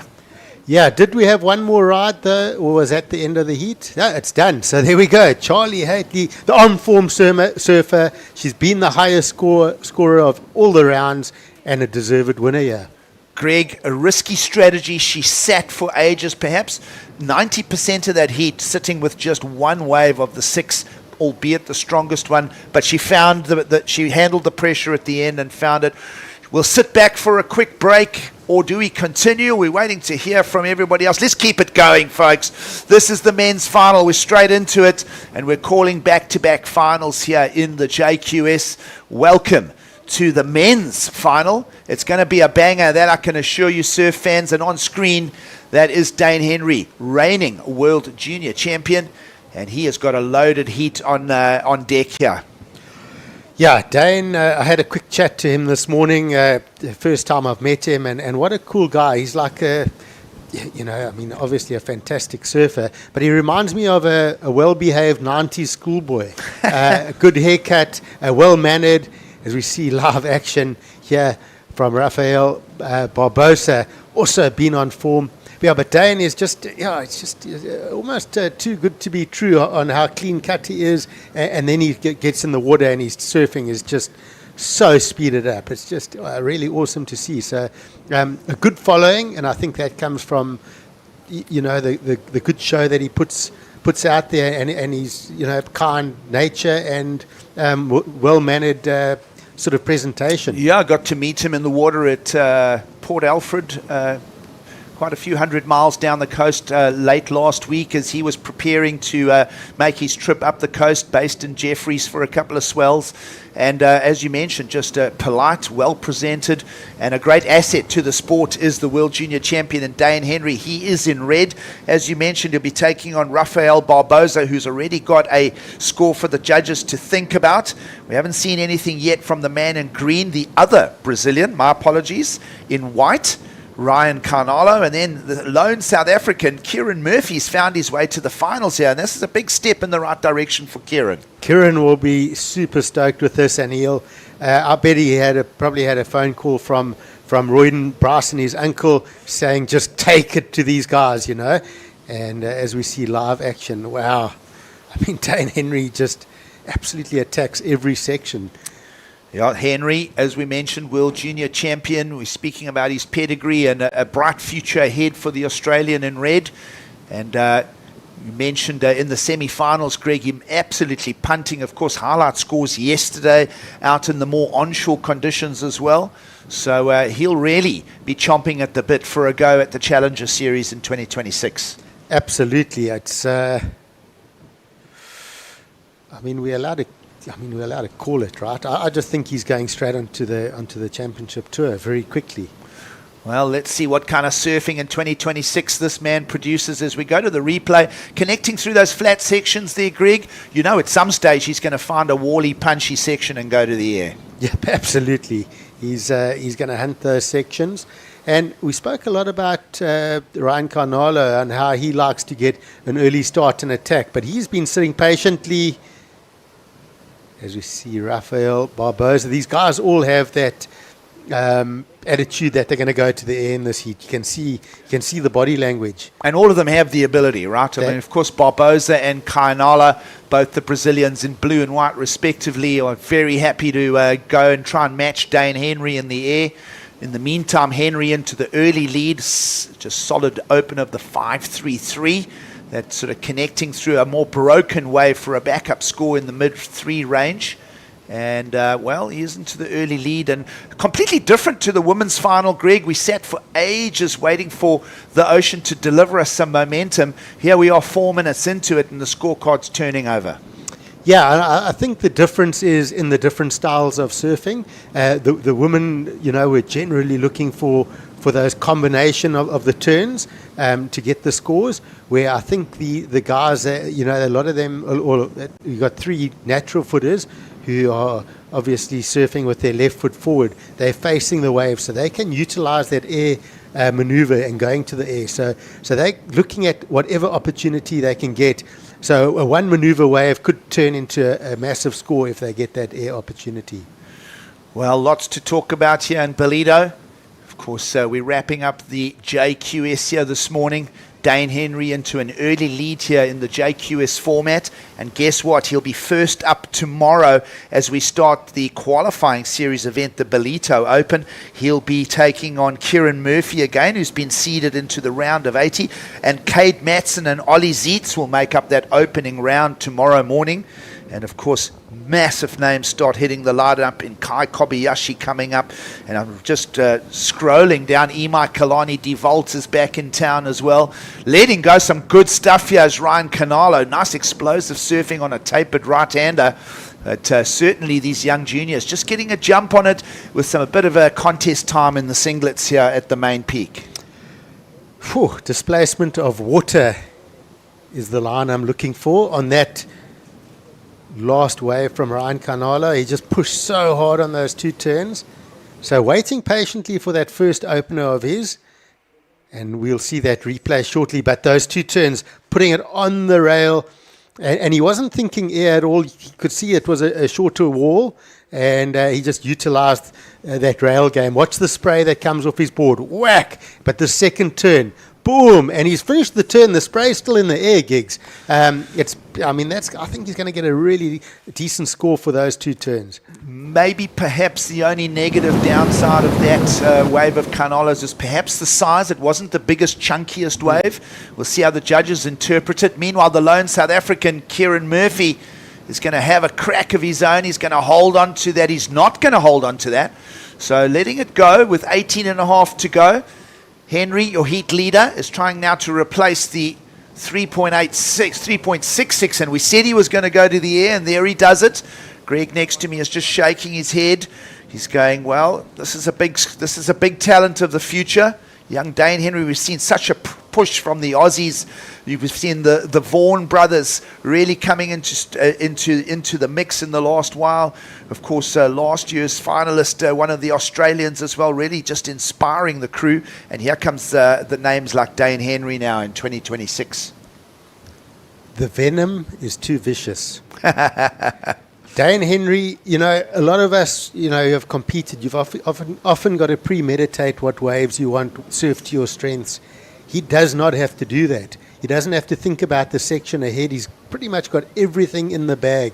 So he'll take off and surf the wave for what it is. If it requires a big turn, he'll do the big turn. If it's a big closeout finner, he'll do the big closeout finner. If it's a one big air section, rushed, as you saw that last one, that's what he'll do and pull it off with ease. It's exactly that. He's just going to take you out with his vicious venom. 25-minute final. We've got a little over 17 to go here. Judges owe Dane Henry a full rotation air, and on the scorecards, of course, still thinking of Ryan Canalo's stinging turns on the right-hander as well. While we wait for those numbers, we just sit back and enjoy the sights and sounds here of Ballito. Huge shout out to SMG, of course, the Sean McCarthy group, and for all they do for surfing. Their team based in Umhlanga area and the Quatakusa region here in Ballito. Here's a punt to bring the Ryan Barboza into the story. Rafael Barboza, my era. 16.5 to go. If he'd landed that, we'd really have a little bit of a duke out on the scorecard between Dane Henry and Rafael. I was doing a bit of homework on Rafael and just checked his Instagram account, a big following, but he has just got video clip after clip after clip of massive air rotation. So it is his forte. We'll see more from him. He has that replay of Dane Henry, full rotation. I mean, very little space for Dane to work with there. And I think this. Look at this angle, Gigs. Or is this another wave? This is is this live action? Yeah, that might be live action. Love that one. Just a little flat air to get going. Playing with the line up here, Dane Henry. Of course, Greg, you mentioned that he was a wild card in Bells Beach at the championship tour level. Got that opening win against Oscar Berry, and then you remember that heat between Griffin and Dane, like a .26 splitting both of them going to the air.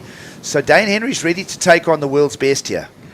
Yeah, and as I mentioned, you'd be crazy to bet against him, not go, streamlining fast track. You know when you board the plane and you get the fast track or you're sitting with me. Priority boarding. Yeah, he's priority boarding, I reckon. 2026 straight on. All right. Bold calls from Greg Emsley for the 2027 season. Of course, everyone playing Fantasy Surfer on the championship tour in 2026. Lots of mixed results. Geordie Smith way down the rankings. Of course, South African Luke Thompson, winner of Ballito last year, really trying to get out of second gear at the championship tour level in 2026. And right now it's JQS finals, and we're getting some good stuff out of our man in white, Ryan Canalo, who's a repeat visitor here. He's had a number of finals over the years. He's also taken out this JQS a number of times. So good value in this final here as we move down to 14.5 to go. Yeah, I love the way Ryan answered back there. He just went, you know what, they've asked me for the combos. I'm going to give a big hack and then I'm going to go into an air rotation. So answering back really strong there. And the one thing that Ryan is really good at, or should I say an asset that he has, is to the judges' eyes, he's quite tall. So those turns sort of look zoomed in towards the judges. And looking at this last one, sets up off the bottom, whacks it. He pushes hard on that turn and gets the rotation nice and clean. So there's a whip snap to what he does, and it's similar with Winter Vincent and a couple of other taller surfers, is they've just got that reaction time with the longer, taller frames. Yeah. And certainly you think of a young Geordie when I think of taller surfers like that. And, it's exciting stuff. Here's Barboza. Raphael down the corner. Kind of disappointed with that one. He's got lots of time still, 13.5 to go in this JQS final.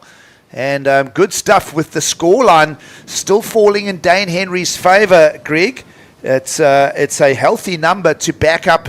He went into the sixes there on that last air rotation. So building a scoreline for himself now for perhaps the title here is Dane Henry. It's not going all his way though, because look at that last score coming in for Ryan Canalo. He's right there. Into the sevens goes Canalo as he now climbs up to second place. 11.73 heat total, plays the 13.54. He's got to go back to the lineup and find a 6.55. There's plenty of time. 12.45 on the clock to go. Barboza maybe just falling a little bit out of rhythm here, as is Kieran Murphy, who holds prio. Henry on display. Will just control that back foot. He's not going to improve any of his scores there already. Sitting on a 7.17 and a mid-range 6 for the heat lead. But 12.5 to go. We're looking forward to how the two Brazilians make the comeback fight here. I think it's going to be who gets the combos, the best combos on that next wave. That's going to be, I don't think I don't think Dane Henry's scoreline's safe just yet. I think Ryan's feeling something here, and I think he enjoyed that last combo, and he's surfing to what the judges put out on the WhatsApp this morning. Well, a 7.45 start this morning. We got through the high tide, and now the tide is falling. That sea breeze is just fanning a little more, and we know that could give us some ramps, some bowls to work with, and some opportunities to go to the air for all four surfers. So an exciting 11.40 to go. Look how quick Henry accelerates here.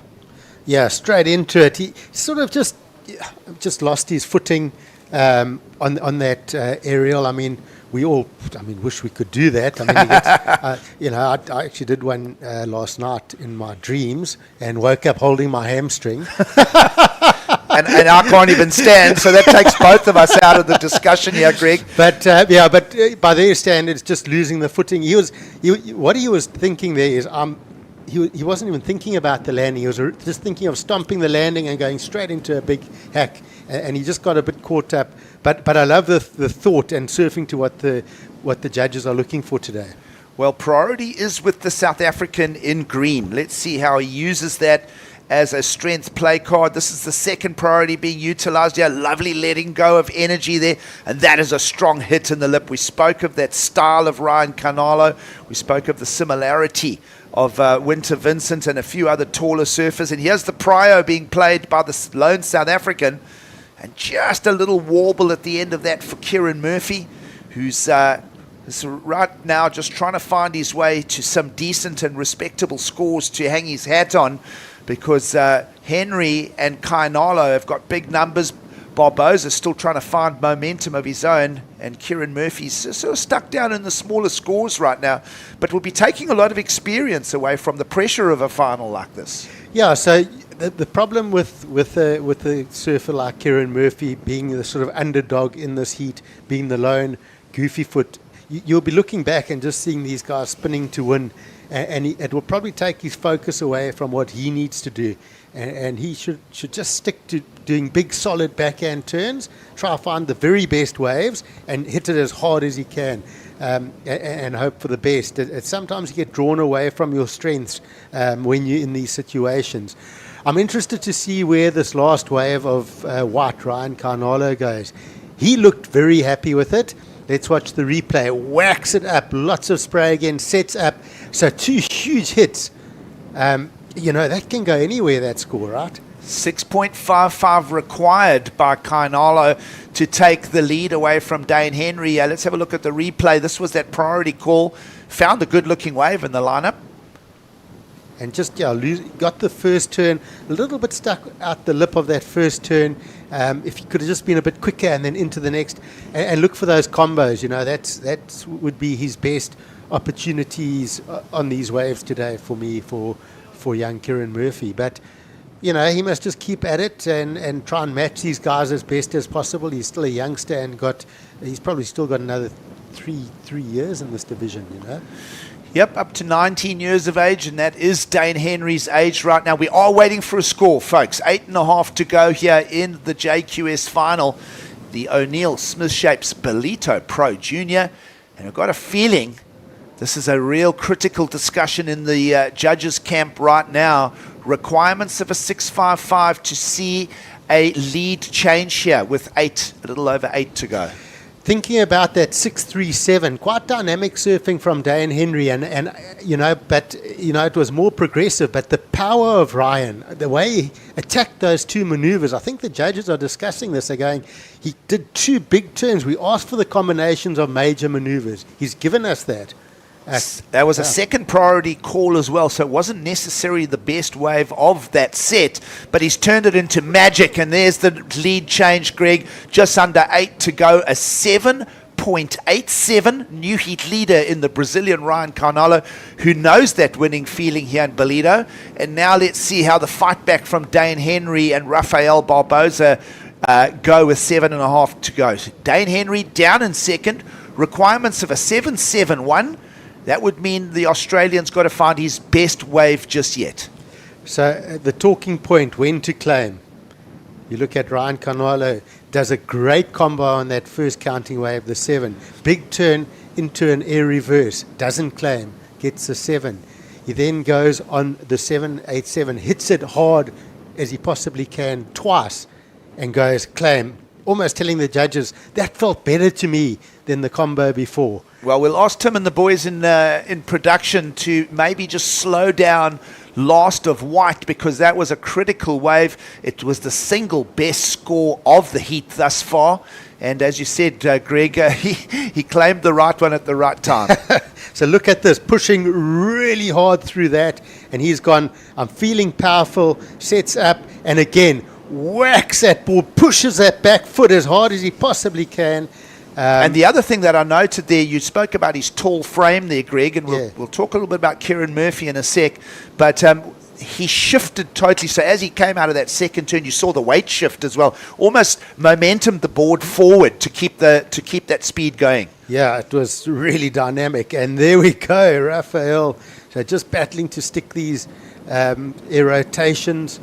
But again, Rafael's had a good run through this event. I think he's introduced himself, especially to us in South Africa, and we now know who he is and what he's capable of, and we'll be able to follow him through his career.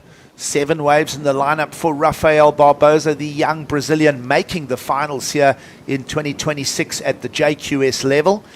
The South African Kieran Murphy, Greg, he's been left behind here. He got that, used the priority in that exchange with Ryan Carnalo. He got a 2.57 versus the 7.87. So that was the extraction of points from first and second priority there.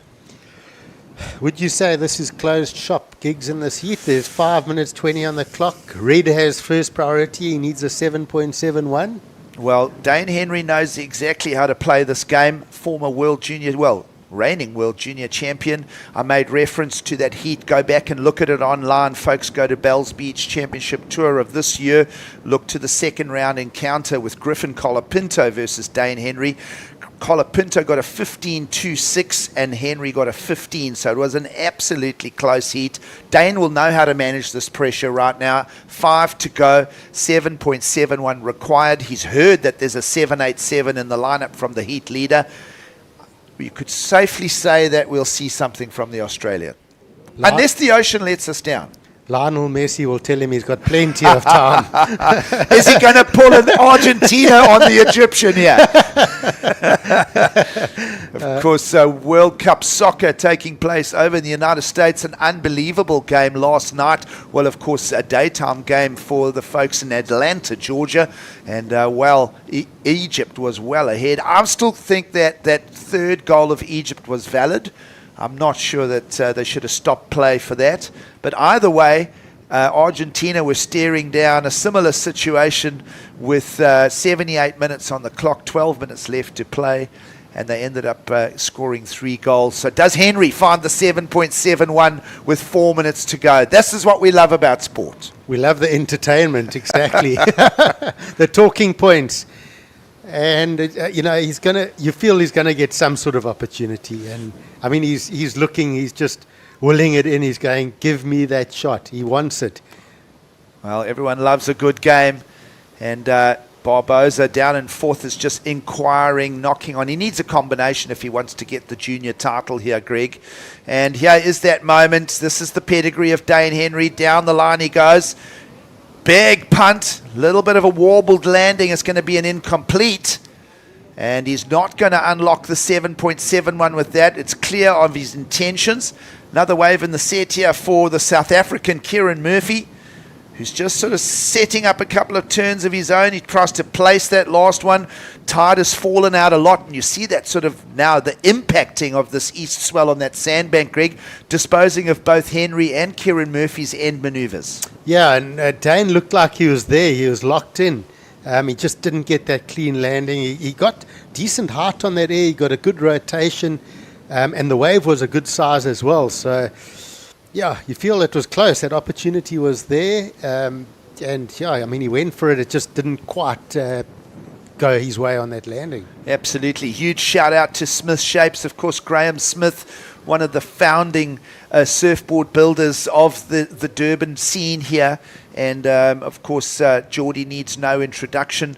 And now a grandfather is Graham, as young Ziggy's learning to surf. This is your heat leader, just sort of getting a rep in there, trying to squeeze, maybe even improve on a score. But you feel that the 7.87 and the 7 are pretty locked in there with 2 minutes to go, Greg.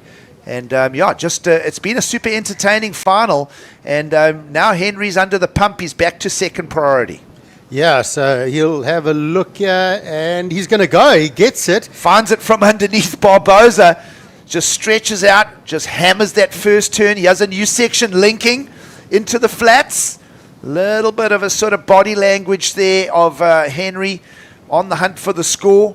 Now the priority being used. That's an error from the Brazilian Barbosa. And meanwhile, Kieran Murphy, back in priority, has also climbed up to third. So a lot going down with 90 seconds to go here. But we're not feeling that Dane Henry is knocking on the door of the heat win here with 1:20 on the clock, Greg. Yeah, Dane's wave just sort of cut itself in half. It was a really tricky wave to surf, and I mean he pushed hard on that first turn and just got into that sort of second reverse. Let's see the replay here. So takes off, big hack off the top, and just wobbles out and breaks itself up, and just doesn't get much height and projection on that reverse. And like you say, the body language gives you a feeling it's probably not there. Inside the last minute here, it's been an entertaining JQS final here. Ryan Carnalo in the lead, and his score is set at that. So he is holding the lead with the 7.87 and the 7. Judges' scorecard still open for Dane Henry, but we could have, as we watched that replay, as a surf fan, you sort of think, well, that might not be a 7.71 in that. Here is the South African Kieran Murphy, who's, as we said, Greg, a huge feather in the cap, being the sole South African representative. And the other thing that I'm noticing is that lineup is starting to fall apart here a little bit as well as we get to the end of the final. So good call from the contest organisers to pull the pin for that morning start. Yep, yeah, exactly. Good call indeed. I'm interested still to see where they go with this last wave of Dane Henry, because how would it have looked from the tower, the angle, that big hack at the start?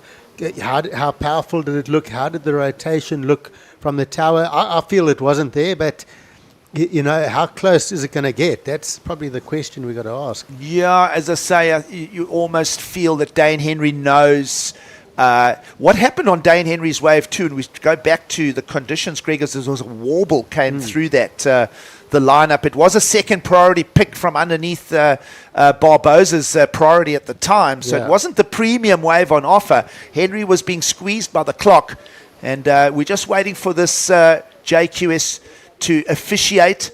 We are waiting for the official result. We can confirm right now that Kieran Murphy in third, Rafael Barbosa in fourth. And we got an official result here. This is a repeat win again. Is that 3 in a row for Ryan Carnalo here in Ballito at the JQS level? I don't think it's 3 in a row, but it is number 3. It is number 3. And a great final there between himself and World Junior Champ Dane Henry. Dane again set the pace, got the 717 early. Ryan Carnalo answered with the 7-pointer of his own and continued his momentum. And Carnalo, as you mentioned, found 3 really healthy scores back to back to back in the middle of that heat. And, the 787 was the highlight in the end. Last of Dane Henry, just a flat 5, 497 in fact. So Carnalo gets the full credit, says his thanks and his gratitude, but a good glimpse at what Carnalo is bringing to Ballito in 2026, and also the emerging strong talent of Dane Henry, showcased at the CT level already, World Junior title to his credit. And, the state of surfing is in a good place, and we've enjoyed having the call on this junior final, Greg. Yeah, it was super exciting. And what I enjoyed with both the... how's that? Dane's going to do it. Dane's part of the chair here, so that's all good. He's really, that's great sportsmanship from Dane Henry there. But Ryan Carnalo, all credit to him. He kept his pace, he kept his focus, as we said, particularly wave 3 and 4. He only caught 5 waves in this final, but a 787, and he really did extract that score. I mean, that was powerful, whippy surfing. Yeah, for sure. And getting back to my point is, you look at your finalists and your form surfers through the event, and both Ryan and Dane have been the form surfers coming in first and second. We also saw Louise coming in second, and Hately coming in first, so they were your form surfers throughout from round 1. So that's good signs of good competitive surfing. Yeah, absolutely. All the winners and runner-ups, as you mentioned, Greg, really putting their hands up through the rounds. Consistent surfing from both men's and women's fields. And we're going to sit back, take a quick break. But Ryan Carnalo is the junior qualifying series winner here. Stay with us. We'll be back for more.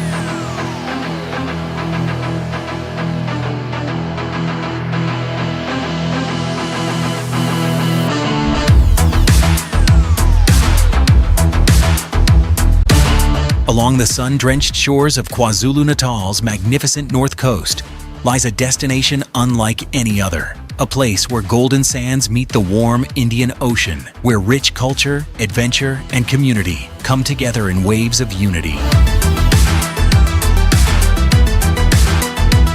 Celebrating 57 unforgettable years, the world's longest-running professional surf competition is also Africa's biggest beach festival. In 2026, the Ballito Pro Presented by O'Neill becomes more than just a surf event. It's a celebration of sport, music, and national pride. And this year's theme, Waves of Unity, holds true as the event unites athletes, music lovers, families, beachgoers, and visitors from around the world for 2 unforgettable weeks of entertainment, competition, and celebration.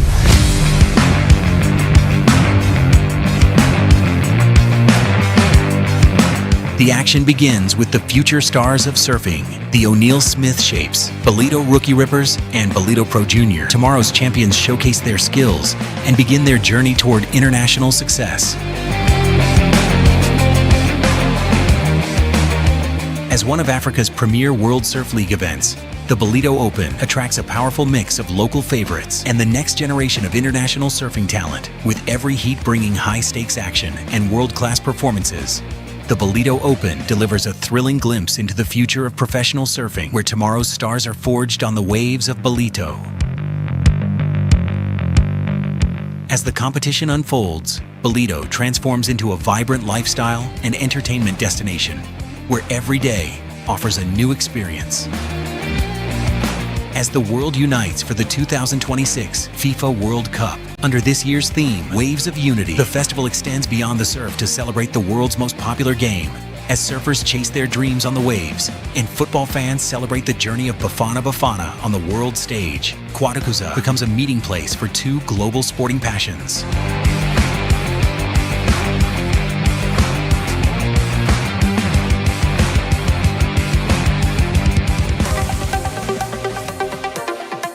As day turns to night, the Ballito Pro music concerts presented by Corona bring Salt Rock Main Beach to life, uniting thousands of fans for unforgettable performances from some of South Africa's most celebrated artists.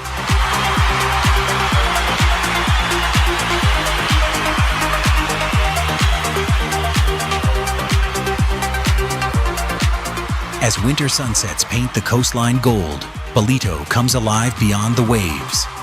The Corona Sunset Sessions create unforgettable moments where music, ocean views, and the beauty of Quarterfinal's shoreline meet.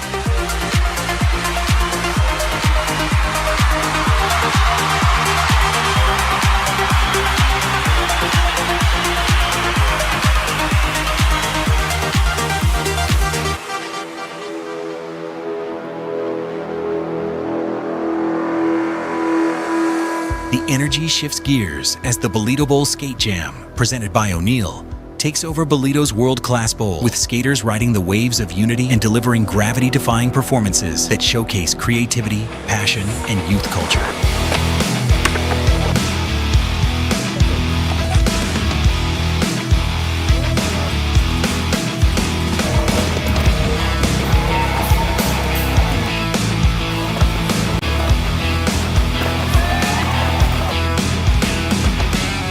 At the heart of the action, the village comes alive with interactive brand experiences, a dynamic mix of shopping, food, entertainment, and family-friendly experiences, creating a festival atmosphere that captures the very essence of the North Coast lifestyle.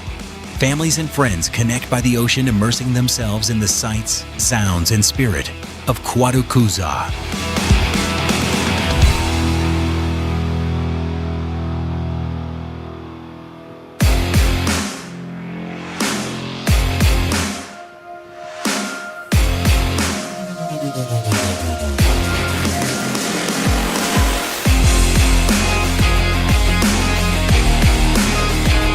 The road to surfing's biggest stage begins here. In 2026, the World Surf League Challenger Series returns to showcase the world's most talented surfers, and leading the charge is stop number 1, the Ballito Pro presented by O'Neill. Set against the spectacular backdrop of Quarterfinal's coastline, the opening event of the Challenger Series will welcome the next generation of global surfing stars, alongside established contenders, all chasing valuable points and the opportunity to make their mark from the very first heat. And in a landmark year, the World Surf League celebrates 50 years of the World Tour, making the 2026 Ballito Pro a truly historic occasion.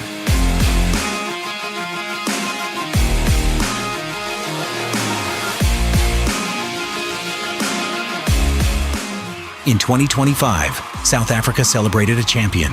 Luke Thompson's historic victory ignited national pride and showcased the strength of South African surfing to the world. Now, in 2026, he returns to defend his title on home waves. Every wave counts, every performance matters, and every competitor arrives with one goal: to launch their championship tour dream. From rising international talent to South Africa's finest surfers, the journey begins on the iconic shores of Ballito. Where champions rise, where communities unite, where memories are made. This is the Ballito Pro, presented by O'Neill. Ride the waves of unity.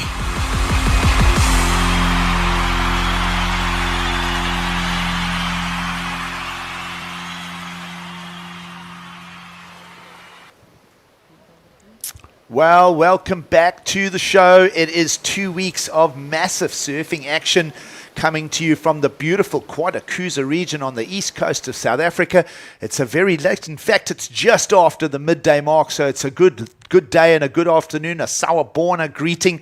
Gig Cilliers alongside former pro surfer Greg Emsley, and we've had a heap of fun. The action started a couple days ago with the rookie rippers, and of course we've just about to crown champions in the JQS. Of course, the O'Neill Smith Shapes Ballito Pro Junior has been 2 days of such good fun. Greg, it's been super fun calling it, and we've really extracted talent on both the men's and women's draws. It's so awesome to see. This is the stepping stone to the next few events, and it's always the highlight because the juniors just throw everything at it. We saw some great surfing, plenty of excellent scores, and both those finals super exciting. A couple of highlights. This is Dane Henry just absolutely throwing everything at it, as I mentioned, and he's certainly been an on-form surfer. Of course, Ryan Carnala managing to take the win away from him in the finals. But having a look at Dane Henry's track, Greg, through the JQS over the last 2 days,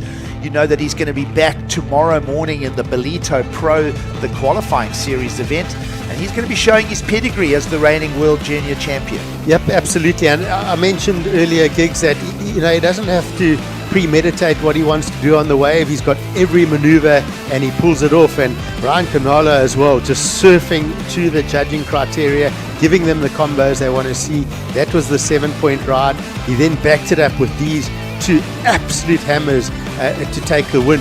Sorry, this was still the 7, and then he had the 2 hammers after that to take the win. Yeah, the Brazilian Ryan Canalo taking the win here in the JQS. It was a great duke out between these two surfers. Dane Henry, as you said, Greg, just showing his skills all the way. And all credit to the South African Kieran Murphy in the finals here, getting a respectable third place finish. He'll take a lot from that as he's amongst the world's best here. And we can say that because a lot of these junior surfers working their way through to the qualifying series and the upcoming Challenger series. On the women's side of the draw, of course, good surfing from Louise Lepront, seeing her to a runner-up position here in the JQS final. Yeah, Louise surfed really well. We also saw Emily Jenkinson really putting up a good show. So our young women surfers in the JQS really did have a good event and really gave it to the internationals to show them that we're here and we're going to compete against you. And you know what, we're not going anywhere. We're going to be improving, and there's a bunch of young girls really looking to step up, and I think South Africa's junior surfers are on the way to something big in the coming years. It's consistent beach break conditions here, sand bottom waves in Ballito for the upcoming, of course, Challenger series. We've been through the rookie rippers on the weekend, and as we say, watching the highlights and talents here from the JQS, the O'Neill Smith Shapes Ballito Pro Junior. And as I say, the South Africans really getting to mix it up amongst the world's best. Lots of stinging performances. Luke Lepront, of course, getting to mix it up. He's going to be in the qualifying series in the days to come. And, we'll sit back and just enjoy these highlights with you. And, of course, we're also going to be crowning the champions shortly, Greg. So, beautiful beach scenes here. And I'm happy with how the JQS has unfolded here today. Yep, it's great. And we're obviously going to catapult into the Open tomorrow and then into the Pro. So we set for a good couple, more than, 10 days still of competition ahead. Yeah, absolutely. As we say, it is that time of year on the east coast of South Africa where it's got that full summer feeling. The rest of the country, Greg, is pretty much wrapped up in winter gear. But there's just this little subtropical bubble that exists to the north of eThekwini and this Quarterfinal region. Just a beautiful, beautiful this time of year. You mentioned a little mini version of the North Shore, world-class waves in all these coves and bays here. And certainly the O'Neill Smith Shapes Ballito Pro Junior. Really just great contest surfing in head-high beach break conditions. perfect conditions, and there you see Giggs and I sitting on the beach under the umbrella talking to you. No, Pass me the sunblock, Greg. yeah, it's not just yet. We're still in the studio, but I believe when we're done for the day, we probably will go and do a bit of tanning on the beach and get in the water. It's just too good not to. It really is a special place. Yeah, absolutely. Just a huge shout out to presenting sponsors like Oakley, SMG, Red Bull, and of course the entire presenting sponsor O'Neill, first name in the water again, and of course them in combination with Smith Shapes.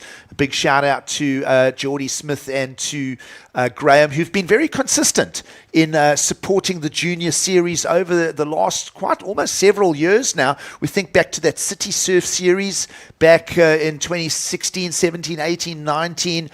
Geordie really getting behind the juniors and as I say, helping so young names like Luke Lepront, and of course last year particularly all the way to the championship to a level with a win from Luke Thompson. Yeah, and they've also been involved for many years with the local South African Surf Tour, the junior series as well. So really backing junior surfing. They want to see our surfers, take to the international stage. Of course, the biggest shout out to go to the Quadacooza municipality for their consistent support of this international sport of surfing.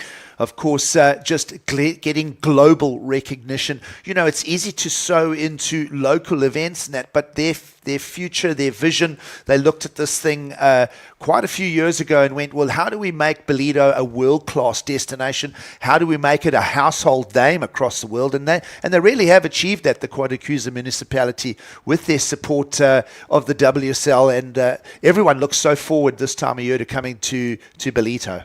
Well, there it is on your screen, going to all the international viewers, all those buildings, hotels, apartments, all with prime sea views. Look at that warm, bubbling Indian Ocean lapping onto that golden sun-kissed beach. And it really is, Greg. Yeah. I mean, we're talking temperatures 23 to 25 degrees.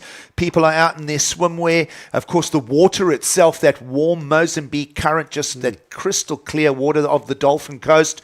And as you mentioned, Greg, you're just surfing in board shorts this time of year here. And there really is no other place on the South African coastline to do that. Yeah, this time of year, absolutely. It's amazing, and it really is special. And to be honest, we get really spoilt here, Gigs. We've got a really fancy apartment we're staying in, sea views, and I think I've got to have the best on the coast, and then I'll go and visit a mate, and theirs is as good. They've just all got, with the rolling hills and all the terraces, everyone's got a good view in Ballito. Yeah, absolutely. There's a very intimate feeling here, and just everybody enjoying it. Holiday makers, it coincides with the school holidays. Of course, the contest area, also the festival site behind us here, people enjoying Bafana, and of course we saw a tip of the hat to the World Cup soccer, and there's nighttime entertainment with rock concerts on the beach and such. I also want to just keep it focused on surfing and talk a little bit about the South Africans that have gained experience in this junior qualifying series event. Names like Clay Turrell and Logan Tinsley all the way to the semi-finals. Ben Esterhuis and Cooper Smith as well, really getting in and amongst it. But of course, Kieran Murphy making it all the way to the final. So it's a good showing from the South Africans, Greg. We peel it back to the quarterfinals. Names like Simon Winter and Josh Mulherby in there.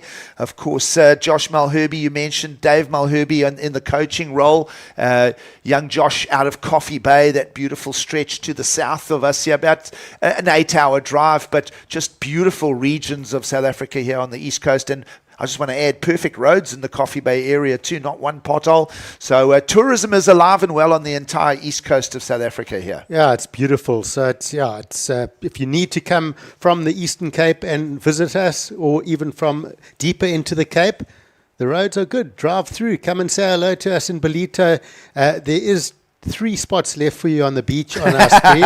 Just to the right of the Lexus vehicle there, we'll fit you in. And of course, David Emsley, your son, Greg, getting all the way to finals day as well. Surprise Mapamulo and Matt Canning in the mix there as well. So Levi Epinitos, we mentioned him in broadcast. So the South Africans are having their push. Yeah, and they're pushing each other. The guys that have come through the junior ranks, are really all good mates, and they actually love surfing against each other. They love competing against each other. They're friends, but they're not matey in the water. They actually love tough competition, and they thrive on it. And it's been for a couple of years, and I think if we can continue with that and make sure we have these prestigious events with the top surfers in the world coming to visit our shores and mix it up with our juniors, we have to keep improving, right? So, yes, absolutely. A Brazilian winner on the men's side, but on the women's side, an Australian winner about to be crowned. But let's talk about the young South African woman, names like Louise Lepront. We mentioned her getting to the finals. Gabby Hurst is in there. Maxi Kaufman as well. And as we talk about the talent and the South African push, let's go down and crown our champions at this year's O'Neill Smith Shapes Junior Ballito Pro, down to Mark Frew at the prize giving.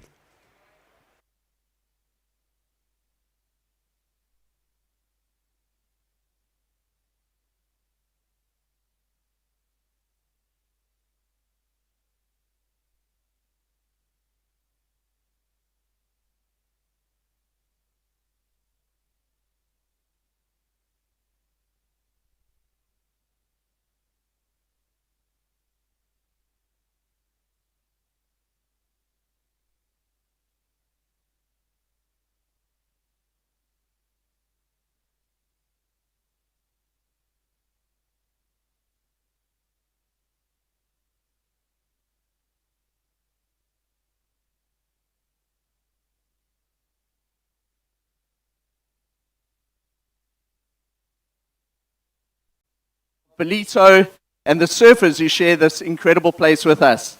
And thank you to you, the fans that are here with us on the beach today, as well as everybody that's tuning in from around the world online. It's you who make it special, and thank you for enjoying the morning and celebrating this incredible event with us.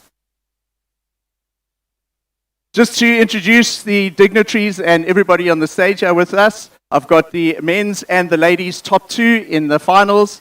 Then I've got Mikhail Vorda. Mikhail is from Smith Shapes. You want to put your hand up so we know who you are? There you go. I've got Paul Canning. Paul Canning is the brand director of O'Neill in South Africa. Welcome, Paul. And then we got Lukman Bruce. Lukman is from WSL representing here. We're going to go straight into the actual prize giving itself. So if you guys could help us coordinate. So we're going to do the first one is going to be the men's runner-up. Some fantastic surfing. It's great to have a surfer of this caliber and peaking in terms of his surfing ability here in Ballito. So taking second place in the 2026 O'Neill Smith Shapes Ballito Pro Junior. Congratulations to Dane Henry. Dane, I'm going to give you an opportunity to say a couple of words.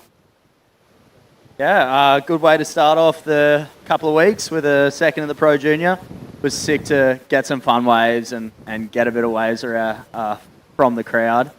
Sick to see Ryan smash it in the final. I knew I was going to come up against him at some point, and I think we put on a really good show. So thanks everyone for hosting, and really keen to get the next weeks going.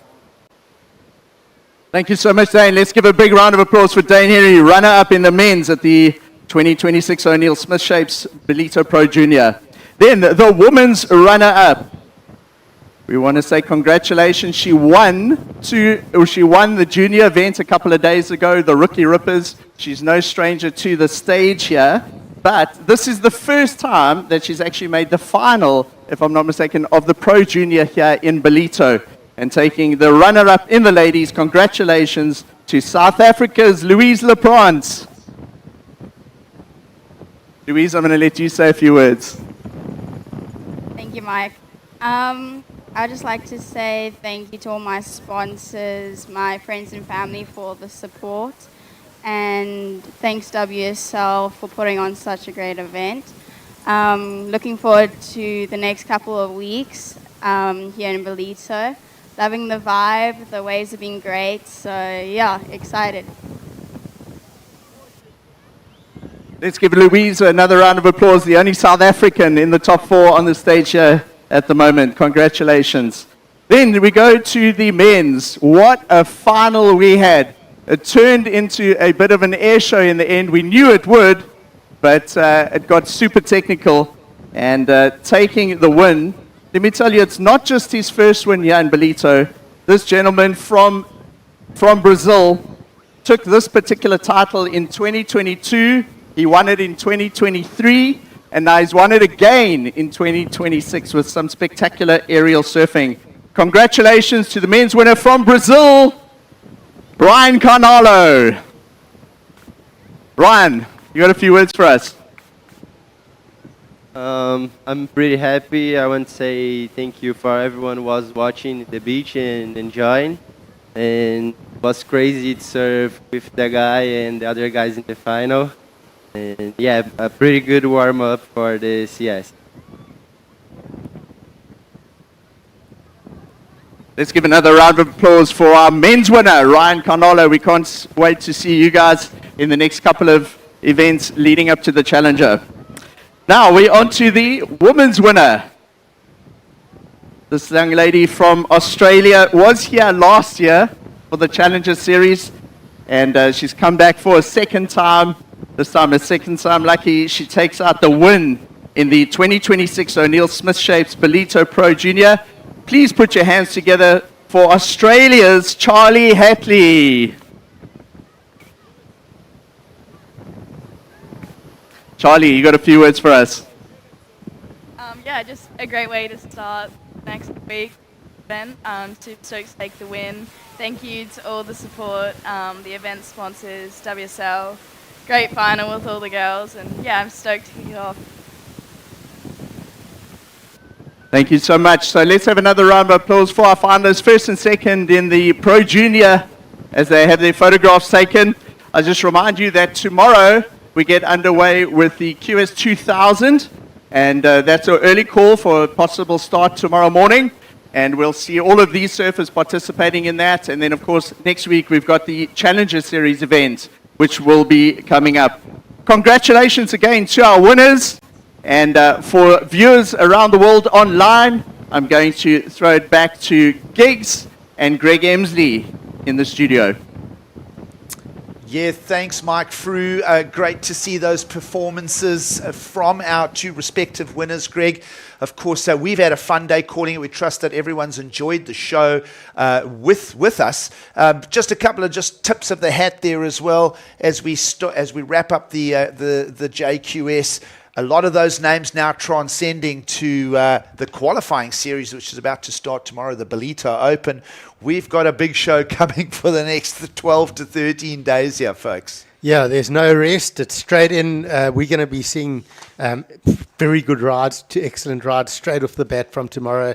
The heats are loaded from start tomorrow morning. We're going to see great action, so make sure you're back with us. Yeah, absolutely. It's been a great start to this big festival. Of course, no championship tour event down in J-Bay, and we say that with respect because it really does bring a lot of focus and energy to a massive 2 weeks here in Ballito. We mentioned the music festivals. We mentioned the energy in and around the contest area itself, Greg. Everyone that's made the trip here, that's enjoying the summer type weather in the middle of winter, are in for a treat with the up-and-coming Ballito Open tomorrow.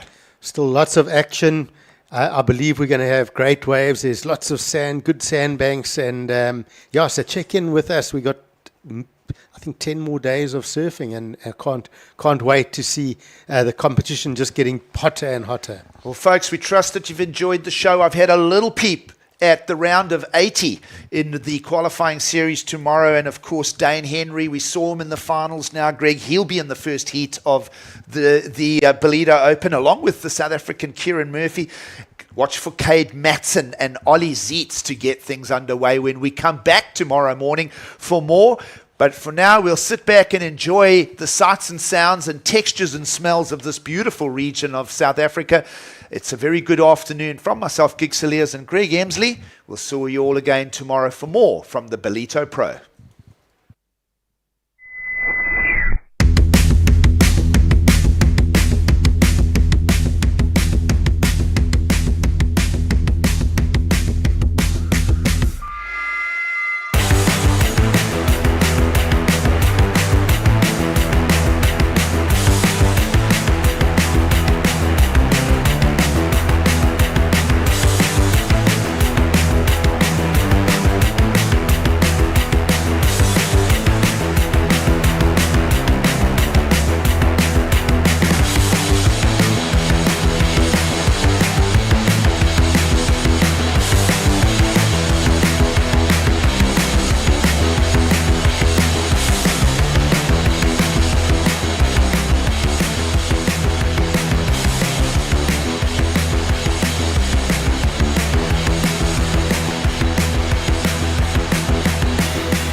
Along the sun-drenched shores of KwaZulu-Natal's magnificent north coast lies a destination unlike any other. A place where golden sands meet the warm Indian Ocean, where rich culture, adventure, and community come together in waves of unity.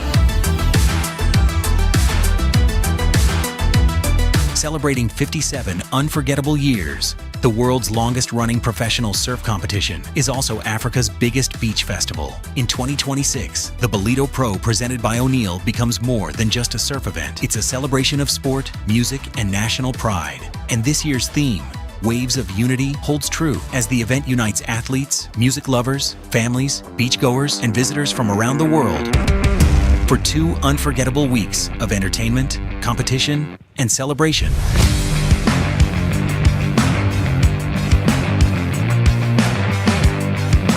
The action begins with the future stars of surfing, the O'Neill Smith Shapes, Ballito Rookie Rippers, and Ballito Pro Junior. Tomorrow's champions showcase their skills and begin their journey toward international success. As one of Africa's premier World Surf League events, the Ballito Open attracts a powerful mix of local favorites and the next generation of international surfing talent, with every heat bringing high-stakes action and world-class performances. The Ballito Open delivers a thrilling glimpse into the future of professional surfing, where tomorrow's stars are forged on the waves of Ballito. As the competition unfolds, Ballito transforms into a vibrant lifestyle and entertainment destination, where every day offers a new experience. As the world unites for the 2026 FIFA World Cup, under this year's theme, Waves of Unity, the festival extends beyond the surf to celebrate the world's most popular game, as surfers chase their dreams on the waves, and football fans celebrate the journey of Bafana Bafana on the world stage. Qualification becomes a meeting place for 2 global sporting passions.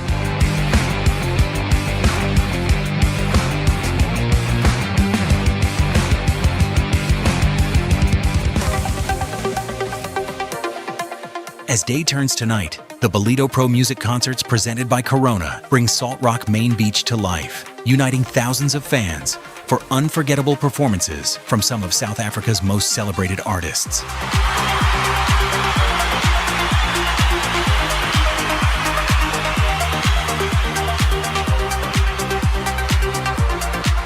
As winter sunsets paint the coastline gold, Ballito comes alive beyond the waves. The Corona Sunset Sessions create unforgettable moments where music, ocean views, and the beauty of Qualification's shoreline meet.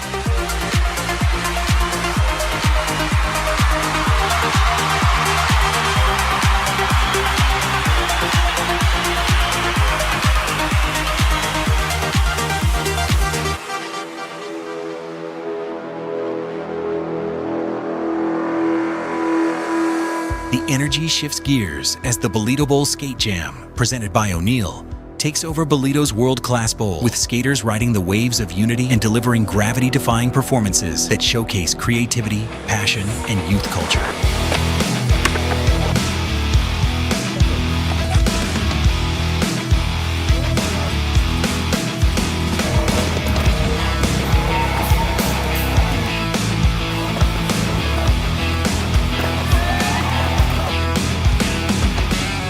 At the heart of the action, the village comes alive with interactive brand experiences, a dynamic mix of shopping, food, entertainment, and family-friendly experiences, creating a festival atmosphere that captures the very essence of the North Coast lifestyle.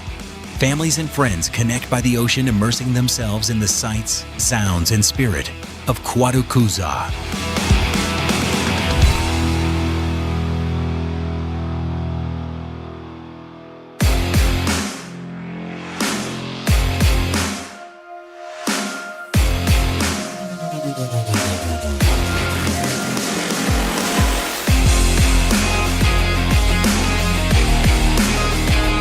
The road to surfing's biggest stage begins here.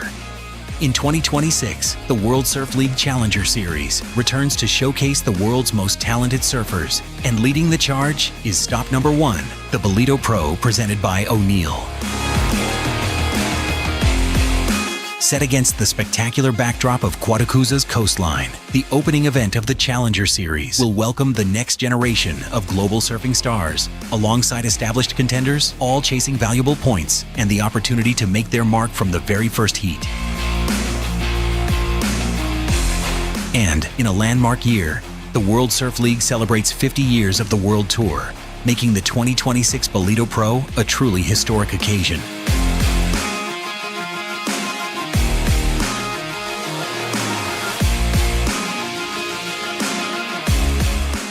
In 2025, South Africa celebrated a champion. Luke Thompson's historic victory ignited national pride and showcased the strength of South African surfing to the world. Now, in 2026, he returns to defend his title on home waves. Every wave counts, every performance matters, and every competitor arrives with one goal: to launch their championship tour dream. From rising international talent to South Africa's finest surfers, the journey begins on the iconic shores of Ballito. Where champions rise, where communities unite, where memories are made. This is the Ballito Pro, presented by O'Neill. Ride the waves of unity.